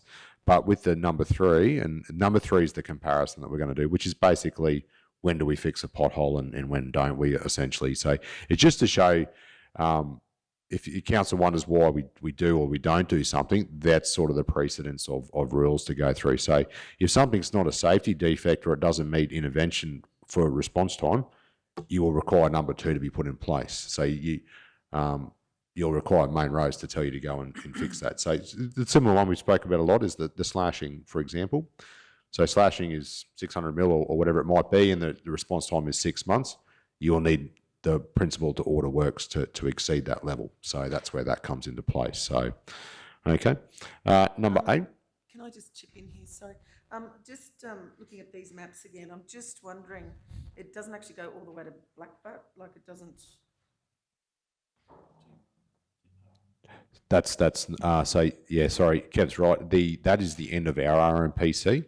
We don't have the RMPC contract beyond that point there. I think it's Sunshine. It actually forms part of the Toowoomba district and the Sunshine Coast districts. See, I never even knew that. No, so we don't actually. We don't maintain the Diagala Highway past that point. We do encourage maintenance beyond that point, but we don't maintain it. So. This one here, and this is straight out of the contract, and it's there for council's benefit. And there's a little bit to this initial intervention level. So this is probably getting back to Councillor Jones' is identification, is the minimum defect dimension or the minimum severity that a defect becomes on a backlog. So a pothole comes on at 30 millimetres, for example, it goes on there. The upper intervention level is when the defect hits a maximum desirable dimension. So that's when a pothole might hit 80 millimetres. The response time, and it's an interesting read, and we had a long discussion about this. In the contract, it says, is the required time that defects are to be logged once the defects in initial intervention level is to be reached. And they're supposed to be fixed before the upper intervention level is reached. Such defects are to be fixed within their response time. And what you'll see in a minute is that a lot of the initial intervention levels for main roads do not have a response time, so therefore they sit on backlog infinitely. They don't receive a response time until such time as they reach the upper intervention level. Now, reading that there, it says you should fix them before they get to the upper intervention level. If that was the case, why is there an upper intervention level? So, and you'll see this in a minute. To me, it's a bit of a vision statement that you're going to try and fix everything before it gets to the upper limit, which is probably a principle of the contract or a principle of any maintenance, which is what we try to do also. And I'll just show this to you in a sec. I'll just go to the next one for me, Kim. So, comparison of roads. So I'm just going to talk about our network in a minute. So there's a comparison of our roads that would fall into those categories. Now, we have two very, very different networks, and I think most people understand that. If you think about ours, TMR's roads are high volume, high speed. That's where the majority of their roads are. Yes, you'll have Haley Street and Youngman Street, but largely it's high volume, high speed. That's their high order roads. In our case, we have high volume, low speed. Our urban roads like Fisher Street are high volume. We do not have, as a general rule, we do not have rural roads that are in the category of TMRs. Otherwise, normally they'll be a TMR road because of that volume. So they're quite different networks. We have the majority of our roads, with the exception of the ones that are listed in there, which again are highly urban roads, which are speed of 60 kilometres an hour or less, most likely 50. We don't have high volume, high speed 100k an hour roads. So two very different networks to manage, which is quite different approaches to how we would do that. The other thing I would say is that there is a different level of construction on those roads. If you compare we don't have a road that compares to the Diagala Highway. It's high investment, and the other thing is too, highly trafficked roads can perform a lot better, provided they don't have severe defects on them, because they get used more. It's the same as you see grass growing through bitumen. You don't see that on the Bunya Highway generally in the traffic lanes. So, okay, just the next one down for me, Kim. So we talk about our roads and where does it come from. So if you compare our road network, our sealed network is roughly probably almost 3 times the length if you're looking at the sealed road network. TMR have 650 Ks, we have 1,453, so we're probably substantially up in that network. We also look after curb and channel. We have stormwater, we have major culverts and bridges. They do have that. Generally speaking, TMR don't look after stormwater in the urban areas and curb and channel. They own out to the end of the carriageway. And it's basically a responsibility of the local government to look after those elements. They also don't have a lot of other issues that we have, like around road signs and those sort of things. CMR don't own signs. They own the big signs, but that's generally it. But they're very, very different. So with that, our principle of how we operate our network, and Kev's probably put this slide up before, I stole it out of his pack the other day. We use a maintenance management budget as best we can to meet our statutory obligations. We look to use the Civil Liability Act. So the Civil Liability Act, and I think Council's been through that before, you basically have to demonstrate a duty of care. How do you come up with how you maintain your network? You're not required to fund every defect on your network, otherwise we would come and ask for $35 million every year and your rates would go through the roof. You can't remove every defect, you can't prevent every defect, but you do have a methodology of how you allocate your resources and your budget. You're not open to challenge for how much you allocate, and that's specific in the Act. But there are some precursors to that, and there's obviously some common law issues that come out of that as well that we work through. We have diligent documentation. It's an area we've looked to implement our system across the board to try and improve how we do maintenance over recent times. We use a risk management approach, and I'll talk about that when we get to the defect categories shortly. A big thing for us is to target for system compliance and review. And that's really trying to, once we introduce a system, is trying to make sure that we're consistent with that system and when we try and follow it where we can. And the number one thing we're trying to do is to have effective, reactive and preventative maintenance. Keep people safe, that is our number one job. And the second part of that is to try and do efficient maintenance, which gets the best return on investment or best decision making. I'll just say to Council, Do we do all of those things perfectly? No, we don't. We don't. And we know that. We identified, and I'll just go back a step, in late 2021, we came to council to introduce a system. We went to put that in. We had 5 rainfall events in that time period, which throws it to thing. And I'll talk some more about that when that data comes. Our aim of our system, of what our intent or our vision is to achieve all those things and have a process in which we do that so we make good decisions on there. There's other things to that around customer service and those sorts of things that, are process driven, and we do some things well, and other things, again, we require some improvement, and they're later in this presentation also. I'll just go to the next one for me, Kim. Again, if you look at our methodology, if you look at the blue there, it follows TMRs. Again, same principle that you would find for any road authority. You're trying to identify maintenance, you're trying to plan and prioritise and undertake it efficiently where you can. The number one thing for us is we're looking for priority 1 and priority 2 defects. And I'll just join council down to the first dot point on the second section there. Just remember that priority 1, priority 2 defects and customer request related defects. The reason why we do that is priority 1s and priority 2s are exactly that, they're highest priority, they're issues. The other ones that we focus on fixing is where we've got customer complaints. That doesn't mean we follow every squeaky wheel and thing, but sometimes a defect is important to the community, and we know that. You know that. That's why you email me and encourage me to do things. So that's where a lot of our focus is, particularly when you introduce a system, because you've got a backlog of stuff that you need to clear.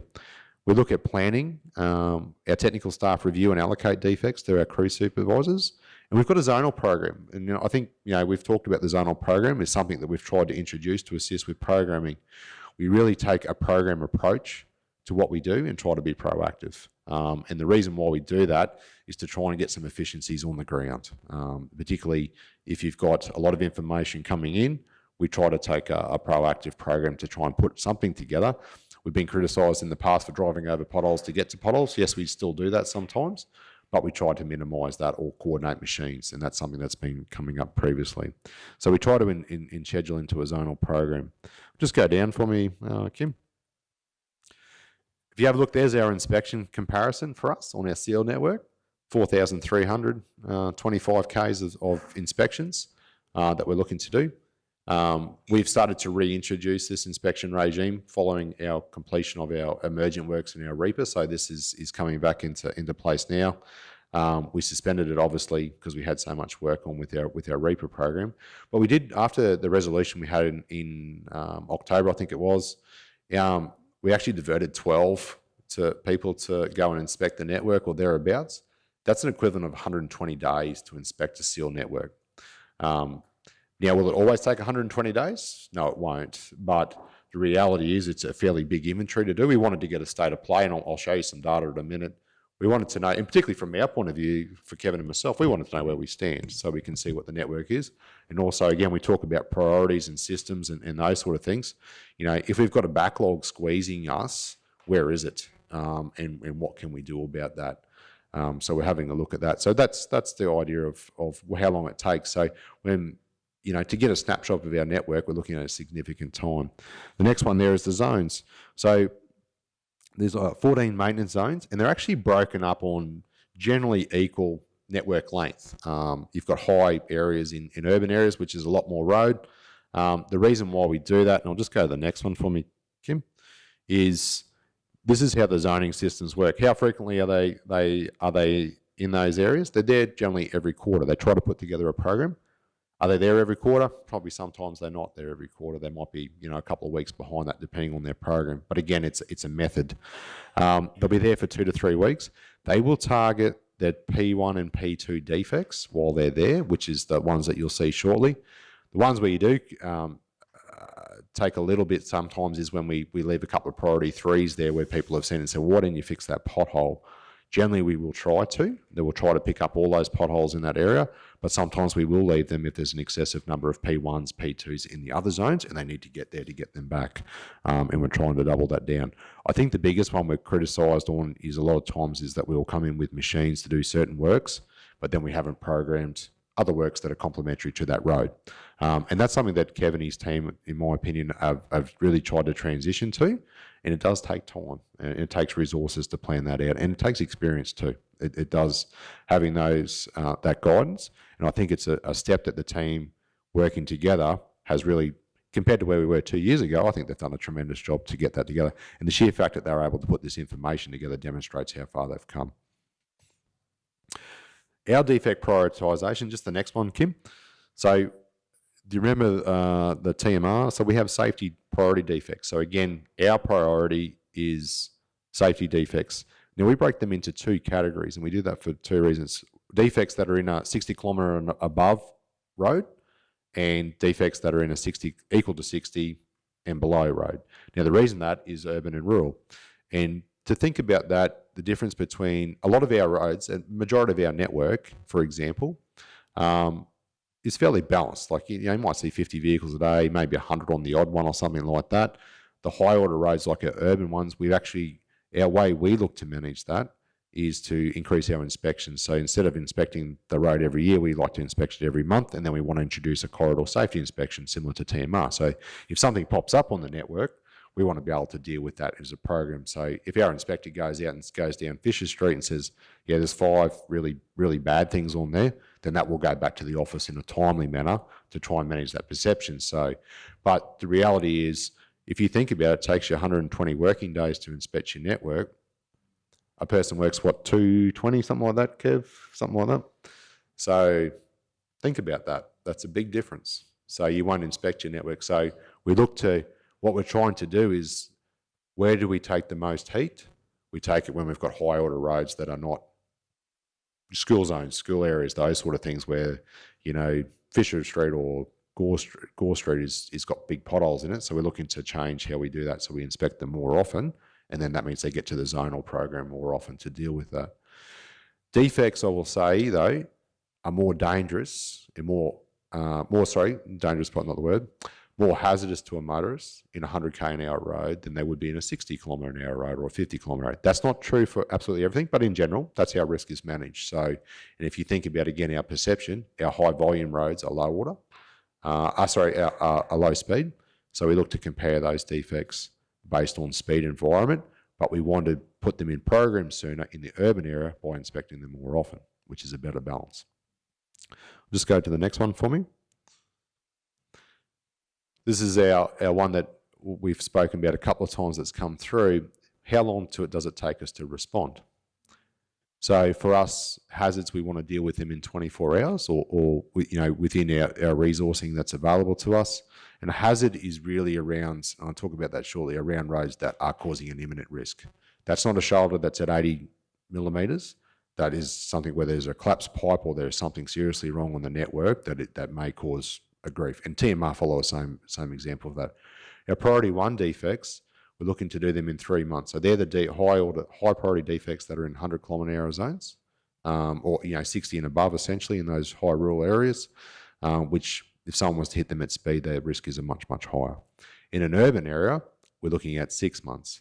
And the reason that they, and you'll see the data shortly, if you make them all 3 months, you will need to increase your resources to do that. And you'll see why that is. In 18 months, we're looking at priority 3. So that's everything that's not in there. And which is similar to TMR, but there's a slight difference to that. TMR don't offer a target response time. They offer no response time. And they sit on backlog forever until such time as that they're budgeted. What I will say to these response times, these are targets. And I think a councillor made the comment last time that you had to have targets, and I think we should have targets. Can we hang our hat on these to say that we will hit these timeframes? No, we won't. And nor should we. At the end of the day, if someone rolled out a maintenance management system onto a council network that's got a backlog of potholes, if I was to go and inspect the network, are you going to clear every defect inside 3 months? No, you can't. And you won't. You're not carrying... If that sealed network value comes back at $10 million, our sealed maintenance budget is what, $3 million for the year. So it's about feeding your priorities. Where I think, and I appreciate where Council Cobb said, is that, sometimes we've had potholes that are sitting there for quite some time. To me, that is a programming issue, but also around balancing the priority too. Are they both correct? Probably not. It's something for us to take that feedback away. And we get that quite regularly. Now, what we've put in there for priority 3s and 4 is subject to budget to execute, because if you say that you're going to target something if you don't have the budget to do that, it's not reality to say that that's going to be achieved. And I think it's wrong to do that. The priority 5 as directed, they're ones that are directed by Kev, which is essentially, which may not be a high priority on the network, but someone might have spilt paint on a road, or they might have dropped rubbish all over a road. You know, this bit like the TMR, you've got to have something in there that someone says, yeah, look, that needs to happen.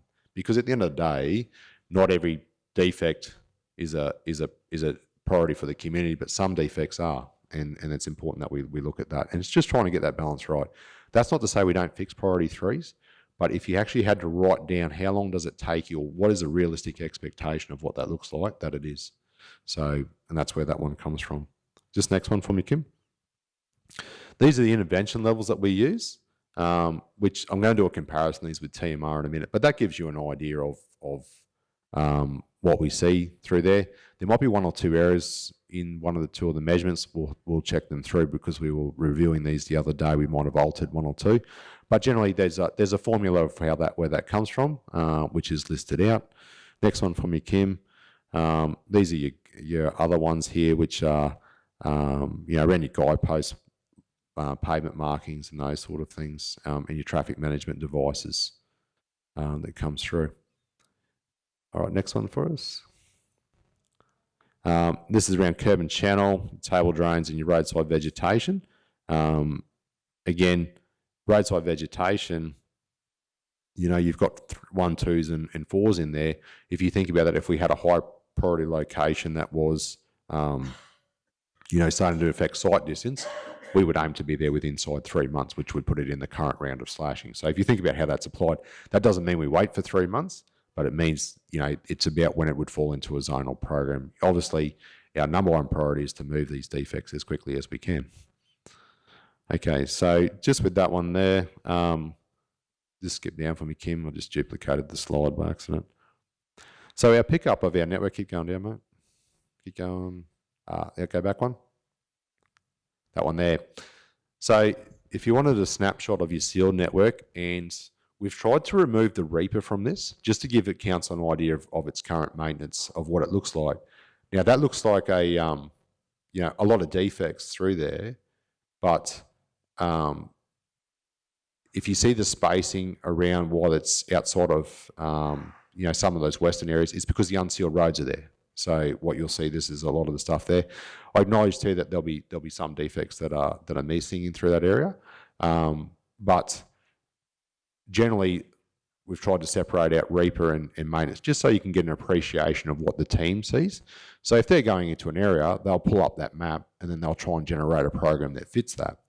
Now, if you see the priorities 1s and 2s on the left-hand side, and the 3s, and then on the right-hand side, you've got the 4s and 5s. So you can see all the competing priorities that we might have. But the idea is, if you think about, we do all the yellows and pinks as the number 1, think of all the whites that we might have to leave in that zone until we get back.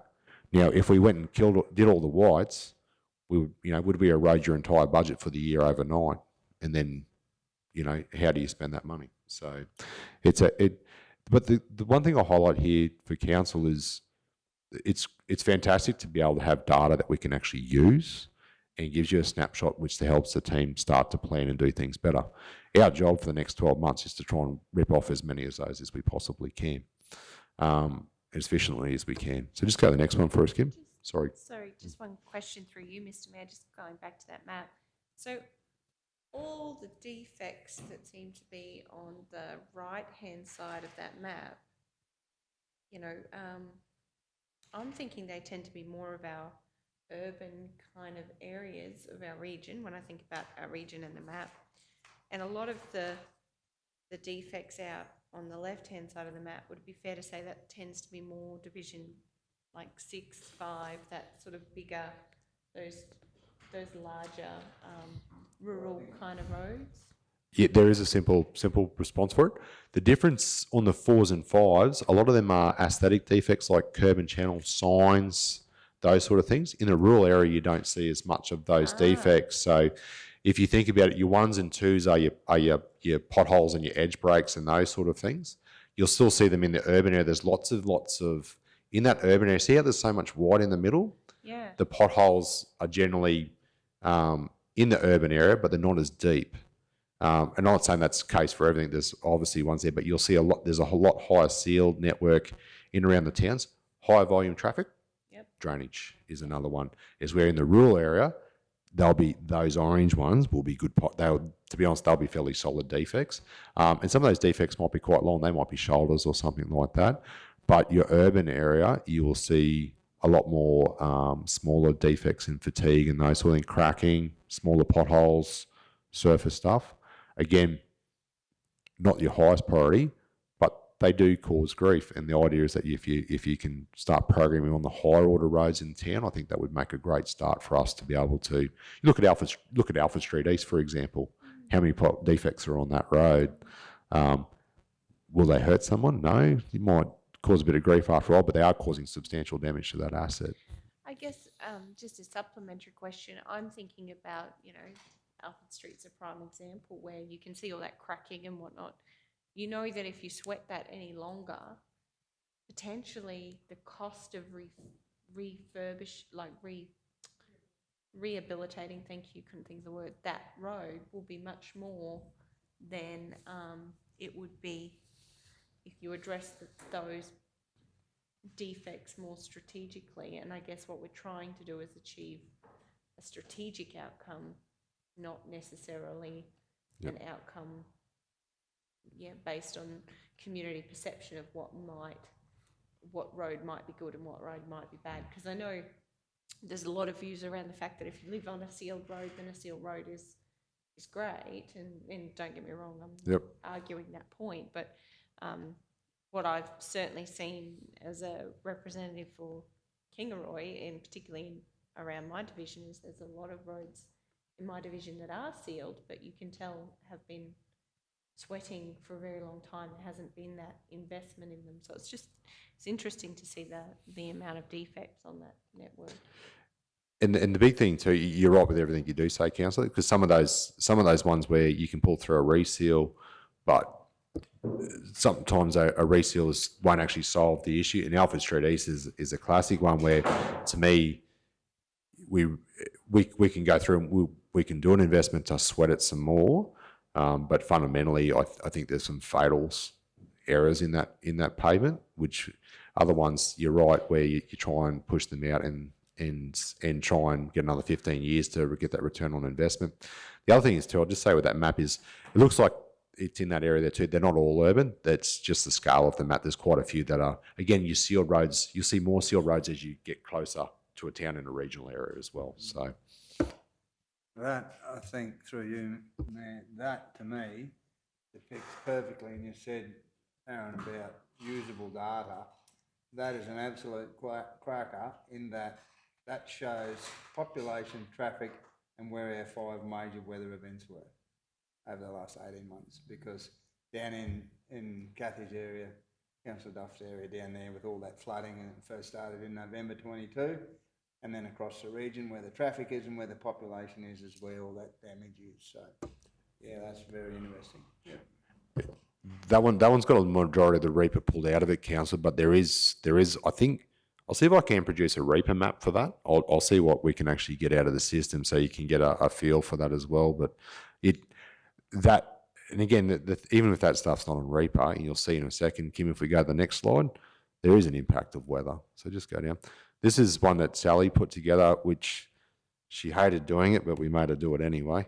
One of the feedback that we get, and we get it in different places, that the rain hasn't been that big an impact, and the rain, this and that. Have a look at that there. So this is straight out of the Bureau and some other sources that we have out there. We've actually had 2 consecutive years of above average rainfall, which everyone's aware of. But have a look at, that's a foot of rain above 2 consecutive years. And if you actually look at the yellow line, which is the orange line, which is 2021, have a look at September. So if you added September onto the yellow, that's an 18-month period where we just got absolutely lit up. So, which if you think about that, that's 600 mil above over that period that we would normally get. So that's a huge impact on our network, and that's why the map is the way it is. And that's a huge, huge run for us. Just go to the next one for us. So this is a comparison of main roads and ourselves. Now, this is a really interesting one. So, this is where we start to do a comparison. And I'm not saying our service level is right and theirs is wrong. It's just there's probably an understanding of where priority comes from and how that's done. So this is here for rutting. So we use 100 mil. TMR use 100 mil also. On our high order roads, we target 3 months. Theirs is 6 months. We pick those defects up below that point as a priority 3. So if you look at 75 mil, we pick that up there. It goes on to our program, and we look to target that. We will look to target that in 18 months' time. Now, with our target response times, when you introduce a maintenance system, we expect that we will have a high backlog early and try to reduce that down so we get that program. So if you turn around and said, Aaron, you said you were going to do that inside 18 months, we may not do that. But what we will see is once we get through our Reaper and we start using a coordinated program for our maintenance, with the more 1s and 2s that we reduce, the more 3s that we will start to do over time, and we'll get better service for our community. A note for main roads, if you are below 100 mil, you will go on their backlog, but you will not have any response time at all. You will sit there in infinity, which is a big thing. It's different for council, and I'll show the next one. Just go to the next one for us, Kim. Shoves, again, we pick it up at 75 mil. The reason why we do that is the 75 mil shove, and again at 100 k's an hour, on our low, even though our network is low volume, is a considerable defect for you to hit in that space. TMR pick it up on their category C roads at the same service level. We consider that to be a safety defect, and so do they. But again, they will not list it on there for a response time, unless it's on a category E road and it's at 100 mil, which is higher than our intervention level. It will sit there until such time as they choose to fund a program. Isolated surface bump, again, same sort of comparison. We pick it up at 100 mil. TMR do as well, and we put that on our program also. We also pick it up at 50 mil like they do as well, but it's a category 3 for us because, and similar to a pothole, a 50 mil bump is not the end of the world. A 50 mil pothole is not the end of the world, but it's enough to annoy people and annoy their reputation of council when you're in those places there. A 50 mil bump is a little bit different to a 50 mil pothole also. If you can think about it, a bump is over a bigger, longer piece, so you'll get a bit of a hit. Big difference between that and hitting one with your tyre at 50 mil. So look at the next one for us. And this is probably the interesting one, is around the potholes. So potholes are very much everyone's favourite thing to talk about. Now, we use a 50 mil intervention level, generally. So if we're talking about a P1, P2 defect, main roads use a 50 mil only on their high order roads, which is their category C ones. Now, they will use an 80 mil intervention on their E level roads. So if you're looking at a comparative road, they use 80 mil, we use 50 mil. Now, the fundamental of why this is main roads, we'll fix more potholes when we go out through our contract with them, but there is no intervention time for any pothole below 80 mils. So it means they could have one there at 75 or 50, it could sit on the backlog for 3 years. So it becomes 80. But the reality is we will fix some of those potholes when we go through. That common sense prevails. But if you were looking to respond to somebody, and I just wanted to point this out for council, we use 50 mil because where we cop the most and where you cop the most, in my opinion, based on feedback, is if we go into an area and we left a 50 mil pothole there, it's enough to really annoy people. That's what people don't like. I'm not saying that doesn't happen, but the reality is that to me is our target response time, because if you hit a pothole at 50 mil, it's enough to annoy you or be an issue. So I won't say annoy. It's enough to hurt your vehicle on a local road as it is on the Diagala Highway, it's in my opinion. Main roads use a different setup because they prioritise based on their volume of traffic, and they have to. That's how their setup is. But if you think about 90% of our roads are to the public are the same, they don't really care whether there's 500 vehicles a day on there or 200 or there's 110. They care that you left a 50 mil pothole there, or they want that 50 mil pothole fixed.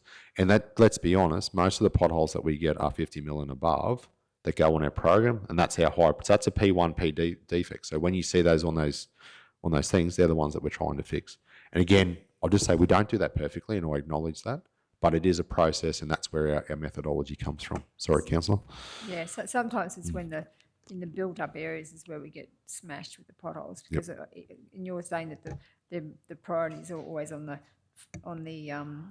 where the speed, we're going to be doing 100 kilometres, but in the towns where you've got lots of people seeing those potholes is where we're getting the reputational damage. And I think that comes down to our programming, that if you think about it, we've got bad potholes on 100k an hour road. We should deal with those. If you had your last dollar, you'd go there first always. I think what we need to look at is where we've got high volume roads that we need to inspect them more often, and then bring that zonal program in there earlier to deal with that. And I think that's where our improvement lies. And again, note the feedback. We get that, and we get it as well. Like I say, we're probably 70% there in my view. I think we just need to look at our resourcing and how we put that together to get a better outcome through there. But again, we've come a long way in a short space. I'd be very keen to see what we do in the next 12 months. Like when lately I've been putting a few in about the signs that are tipped over or bent and buckled.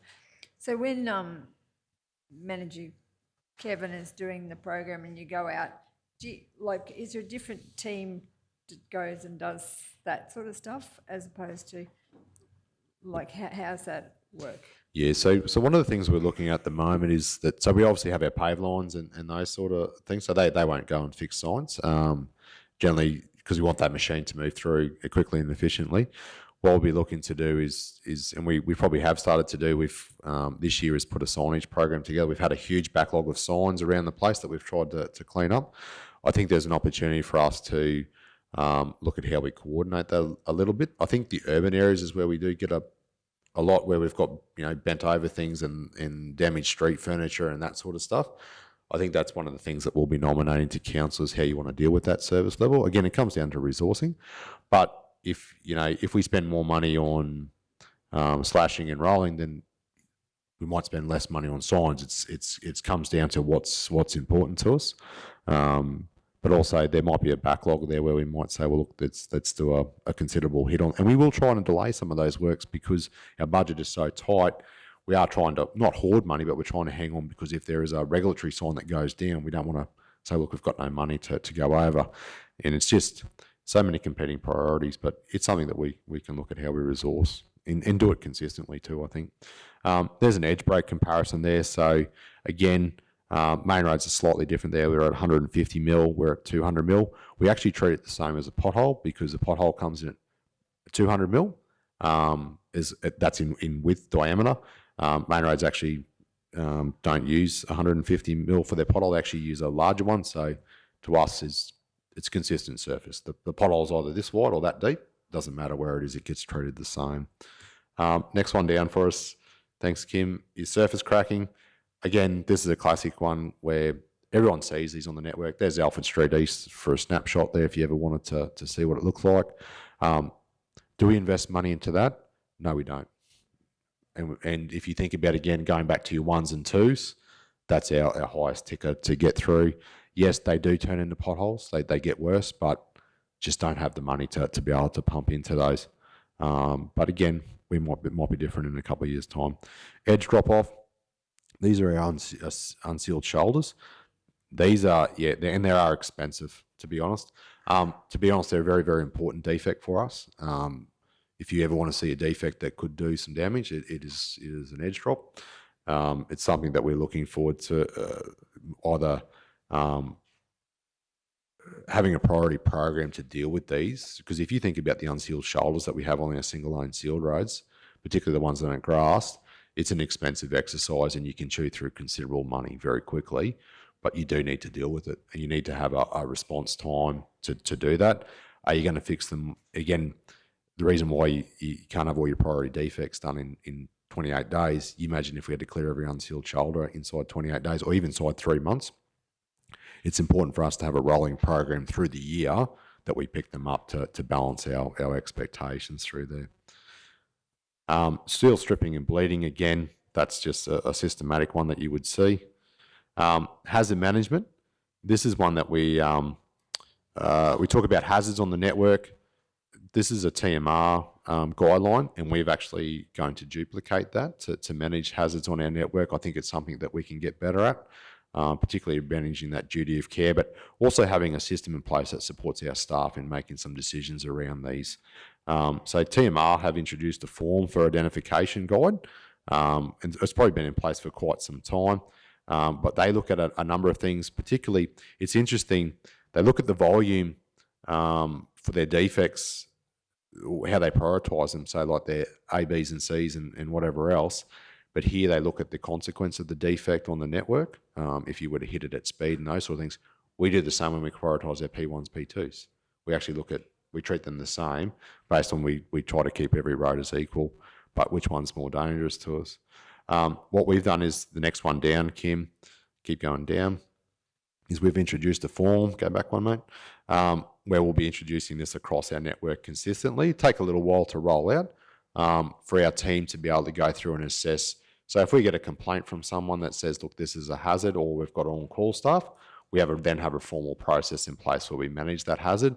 And also what we'll do is we'll log that defect into the system. So if we put signs in place and those sort of things, that we can track them to make sure that they're managed appropriately. So to me, this is a great risk mitigation that the team have come up with to be able to put that through. At the end of the day, we want to put something in place that supports our staff to put a treatment in place, particularly out of hours, that allows them to make a good decision. And if we make something a hazard and it's not, at the end of the day, what's the worst that can happen to us? And I think that gives us something adequately to respond to, particularly in storms. Defect and performance backlog. Just go down, that's one there. So talk about data. This one does include Reaper. So the team did a review through there. We talked about like how much do we actually get inside target and how much do we get outside target. I'll just put a precursor there for council. This is the best data that we have available. Is it 100% correct? I don't believe it is. I believe we would have some defects that are outside there that's probably not recorded into that. That's reality, but it's a great start on where we've come from. If you think about it, there's 6,000 P1s that we've fixed since we introduced the system. That includes emergent work. So if you can think about the number of defects that we've come through, now that's not a permanent repair. No pothole is a permanent repair unless you dig it out and do a full repair, which will normally cost you about 10 times the value. But these are repairs that we've done to the network to either remove that defect or at least reduce its severity until such time as it comes through. You'll see that there's a significant, well, it's probably not significant compared to the rest, but in my view, it's an area for us to improve on, is the number of defects that we've either completed outside the defects timeframe, and then they're outstanding that are still waiting to be completed from our network. And that'll be a priority between now and the completion of the financial year to do that. That's not uncommon to occur in councils. I did a peer review on a council not long ago for them, and they were outside a number of their defects, and they were highly planned and highly budgeted. But what they actually achieved, and one of the things that we pointed out to them, is that they were like us. They started with a backlog. So how can you clear everything inside your time frame? That's unrealistic. At the end of the day, we're introducing maintenance management to do things better. So you're going to have a time where you put, that's why they're called targeted response times, to get them through so that you can actually get them done. We did some analysis on that the other day too, which Kate put together for us. Again, you talk about data. There's a split up of your pie chart, which shows the types of defects that were either completed outside that time frame or are still waiting to be completed and prioritised through there. I will say some of those defects have signs on them to obviously make motorists aware that there's a defect that might be present through there as well. We'll just go down for us, Kim. This is another one where we are now tracking where we've got signs out in the network. So we used to get criticised, and we probably do from time to time, that we've left signs out in the network, and the traffic hazard signs have been up forever, and road damage and that sort of stuff. They are now entered into the computer system, and we'll be able to start going through and tracking and inspecting and making sure that we have a list reported to probably Kevin and myself to make sure that we're moving them through off the network as soon as we can, and try to avoid into the trap of leaving signs around the place, which I think is a great step forward for us. Just in customer requests, so this is the one out of the infrastructure report. So it's different to the one that you had last week because this is from the start of financial year. I think the one we had last week was from October to March. So now we have this one here, which shows the completed defects and then the current defects that we have through there, which is a lot. Now that's for roads, okay? So that's a lot of traffic moving through. If you think about that, that's got to move through our admin team, and then we talk about. I think I worked out. I think that's 15 complaints a day, Kev. I think I punched out the other day. If you think about our tech team down the back, there's 3-4 people down there. That's a lot. Some of that, I know some of those move through to supervisors and stuff, but that's a lot when you start programming and doing those sort of things. Now, I'm going to preempt the councillor's question about what's completed and what's not completed. I'm just going to the next slide for us. Oh, I will come to that one, councillor, I promise. The infrastructure requests, what are they about? There's your pie chart there. So again, is the data 100% accurate? Probably not, but it's pretty good compared to what we would have known in previous years. That's where the majority of our complaints come from, and that's the stuff that we move through. But you think about that, every one of those complaints, needs to be inspected generally at some stage, like if you think about those roads. So that's on to either in a program inspection or those resources are diverted to deal with that complaint. A lot of the complaints that we get in roads and drainage are not 2-second complaints either. Someone's complaining about their stormwater, their driveway, their curb and channel. I got one yesterday, which is probably going to be 3 days' work. That's quite challenging. And you talk about the resourcing that we have in that space. We are not confronted with resources to deal with this. But we are trying to work with as smart as what we can and get better at how we do that. Just in regards to the last one there for me, Kim, about what is a resolved complaint and what is not. So there's 2 parts to what we respond to people. So this is a draft of essentially what we've been doing, but we're looking to obviously lock it down. If you think about that, a complaint is a resolved complaint to us is someone who we have responded to and answered and said, we're either going to fix it, it's going into program, or it's going into backlog, or it's not going to be fixed at all. If we wait till every defect is completed before we resolve the complaint, we'll have 10,000 defects open in the CRM system, which just doesn't do anything for us. So our model that we have here is that when we receive a customer request, what actually you get is you'll get an acknowledgement from the infrastructure administration team, and basically you'll get investigated. It's not every size fits this, but it's generally what it is. So this will what our anticipated responses are. If it's a hazard, we'll repair it and we'll go and sign it. We'll respond to the customer. If it's Reaper, some defects have been told that it's on flood damage and it's waiting for future programming, its approval, but we don't know when it will be fixed. It'll come down to when that program falls in. Your priority 1s and 2 defects, what we respond to people is that we will target that defect to be fixed between 3 and 6 months. It might be fixed earlier. Some of those defects are fixed within 2 weeks or less, depending on our machinery.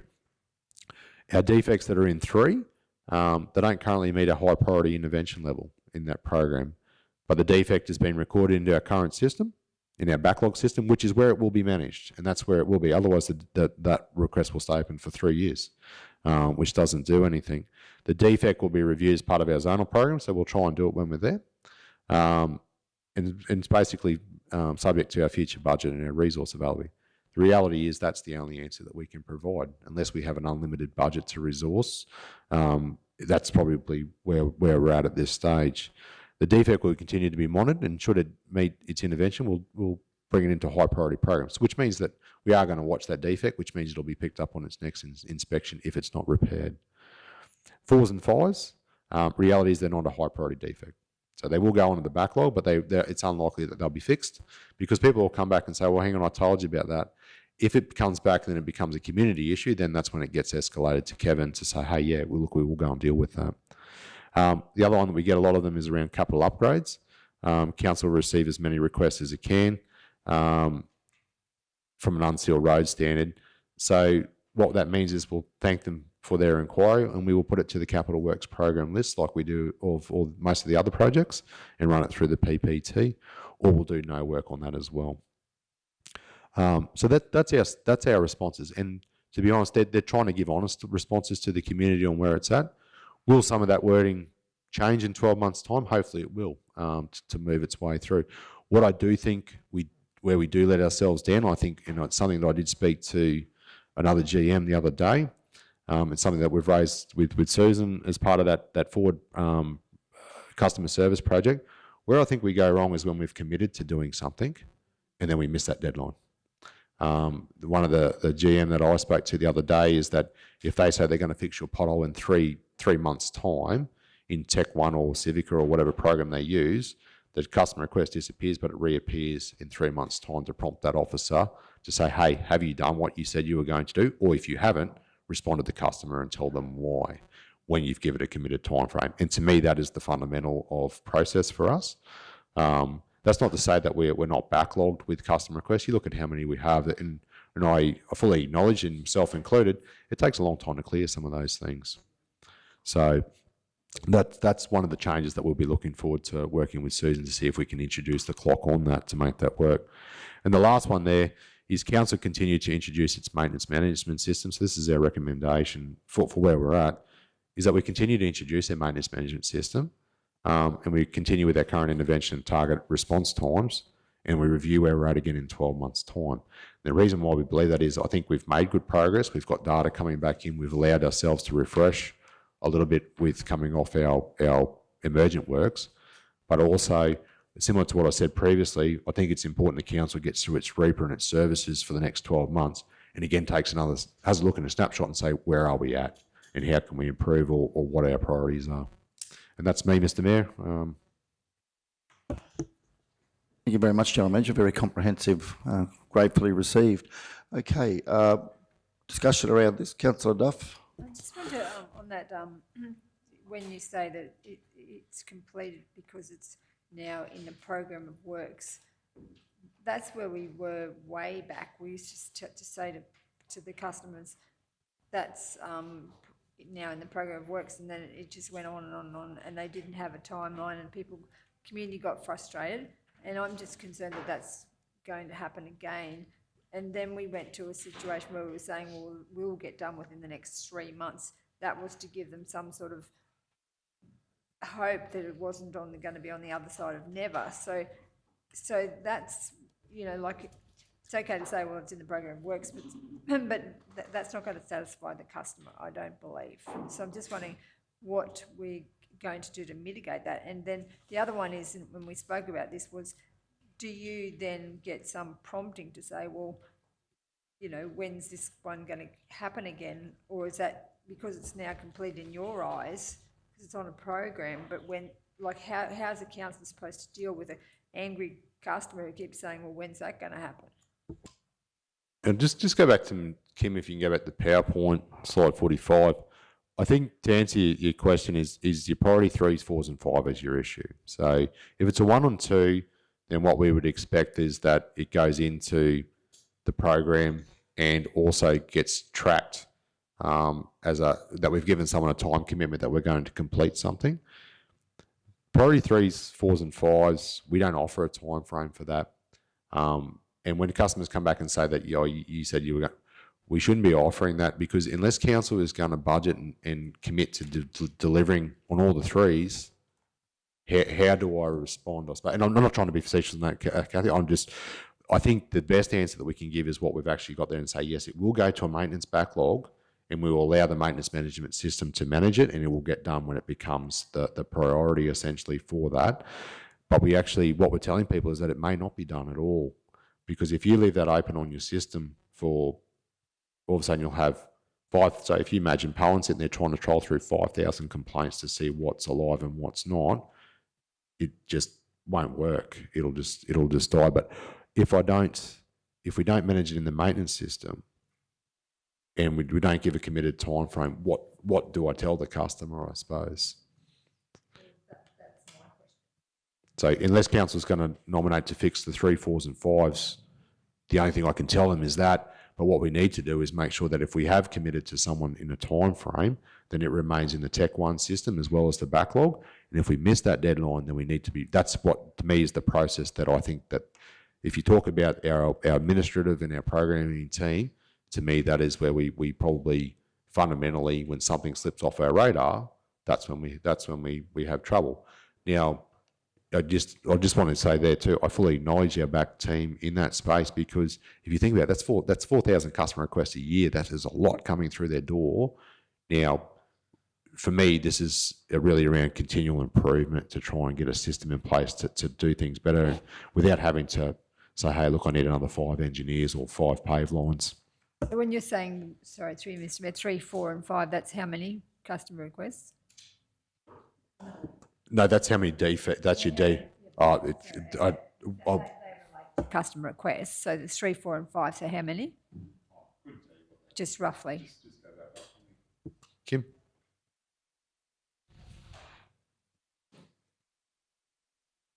Just go up.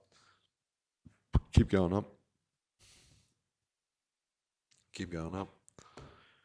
So that's those ones on your right-hand side, which are small amounts, but there's 230 of them. But the only thing I'll say about that, though, there is a lot of the 3, 4s and 5s will not have been picked up on the network, because when they did that inspection, it got chased down as priority 1, 2s. So what we need to do is make sure if someone puts their customer request in to the system, it goes through to the maintenance team just like any other defect would, and it's assessed as a 1, 2, 3, 4 or 5, but we respond in line with that. Now, if you're not going to fix every 3 in budget to fix a 3, there's nothing I can tell the customer other than we will put that in our maintenance management system, and it will be either fixed as part of the zonal program, or it will remain in backlog and assessed through that inspection program. Again, I'm not trying to. I just don't. What else do you do? I suppose. But what you really want to do is try and remove as many 1s and 2s, because then next year you can do more 1, 2s and 3s and work your way through.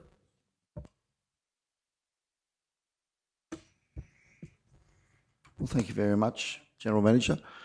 So we have the recommendation there that the committee note the Mr. present. Mayor, sorry. Oh, sorry, Councillor Egan. First of all, I'd like to thank you for the report. It's really great.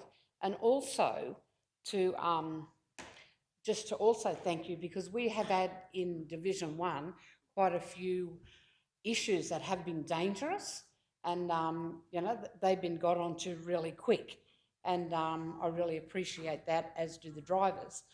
The other thing, just for Councillor Duff, what I'm actually telling my people is, you know, like, it goes on a priority basis. If it gets worse, you know, in the list, if it gets worse and you think it's dangerous, give me a ring back and I'll put in another request. Also, if you use the snap, send and solve, it actually reminds you, has the issue been, it reminds me, has the issue been addressed? So, you know, that gives me an option to go again and have a look at it. But I've found, you know, I mean, some things I know people ring you up and I go out and have a look at it, and really it's nothing. You know, they can drive around it. But if they're dangerous or if they really need doing, I've found that really council has responded very quickly and got onto it. So I'm pretty happy with that. Thank you. Sorry? Thank you, Councillor. Infrastructure Thank section you, of Mr. Rowe. probably running a close second to finance. Councillor Schumacher. So, Mr Mayor, sorry, I just also like to say that I have had really good feedback, and the roads from where we were to where we are now, it's way better. So, yeah. Yeah, thank you for the presentation. There's so much information in here. I really think it's something that, you know, potentially we need to run some kind of road show or something where that, you know, and I don't mean to hang everybody out to dry, but I actually mean, you know, like a town hall day or something with this information and different little tables set up where people could come and ask questions about some of this stuff, and we could actually share a lot of what you've shared with us today. Because I think one of our biggest challenges is that we're that understanding of the road network and the understanding of the challenges that we face, but also the work that is actually happening. Like, sometimes I think it's so easy to get so lost in the potholes and the challenges that you kind of forget the wins, you know, along the way. it's been an extraordinary 12 months, 5 weather events, and the information you've presented demonstrates that. I personally would just like to see us as a council get better at actually communicating this information and offering our residents an opportunity to ask questions in an informal kind of setting, not a town hall where we all come and throw rocks on the table, Councillor Henshin. I mean a proper, honey, not to be, a proper, polished daytime event where people come and go as they please, but they could come and ask us and we could share, because, I think that is perhaps our biggest challenge out of all of this, is actually the real trying to keep people informed in a way that demonstrates that we do genuinely care. I can see the challenge here is, as you say, it's about working smarter, and I think it's quality over quantity, and I've been saying that for quite some time. I actually think what you've given us is a good place to start. We really need to absorb it. I want to read it all again, and I think about it, and think about how we tailor our maintenance program based on what we know. So thank you so much for your efforts, and to your team for the incredible work they do. It's amazing. Yeah. Yes. Through Mr. Mayor, thanks, councillors. I'll just add there too, what you see there is really idealistically of where we want to be. That's that we've got a program there. I fully acknowledge that we don't always get it right, and we do have improvements to make around our programming. Again, I get a lot of emails, and I look at some of those emails and I look at that and go, yep, you are right. I think you've all sent them to me. But I think we just need to make sure that we have a path that we're aiming to consistently go to together, and we'll look to try and do that better, but it will take some time. I just want to acknowledge that that is not a silver bullet. It really does come down to people and process and trying to get that out. But I think if we can target it, we'll do better over the next 12 months. But also, if we can have some consistency around those services that go in conjunction, that like drainage and those sorts of things, that makes a huge difference also. Indeed, yes. Well, we'll certainly take that on board as a body of work to perhaps look at a community education program or information program that's very well, Councillor Shoemaker said, polished, well run, well delivered.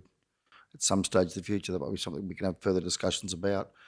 Okay, because it would be nice if we could get the community with much better understanding of this. Okay, thank you very much, everyone. I will now put that to do we have a mover? A mover, Councillor Duff, seconded Councillor Shoemaker. Shall we go to the vote? Those in favour? Carried unanimously. Thank you all, and that will bring the meeting to a close.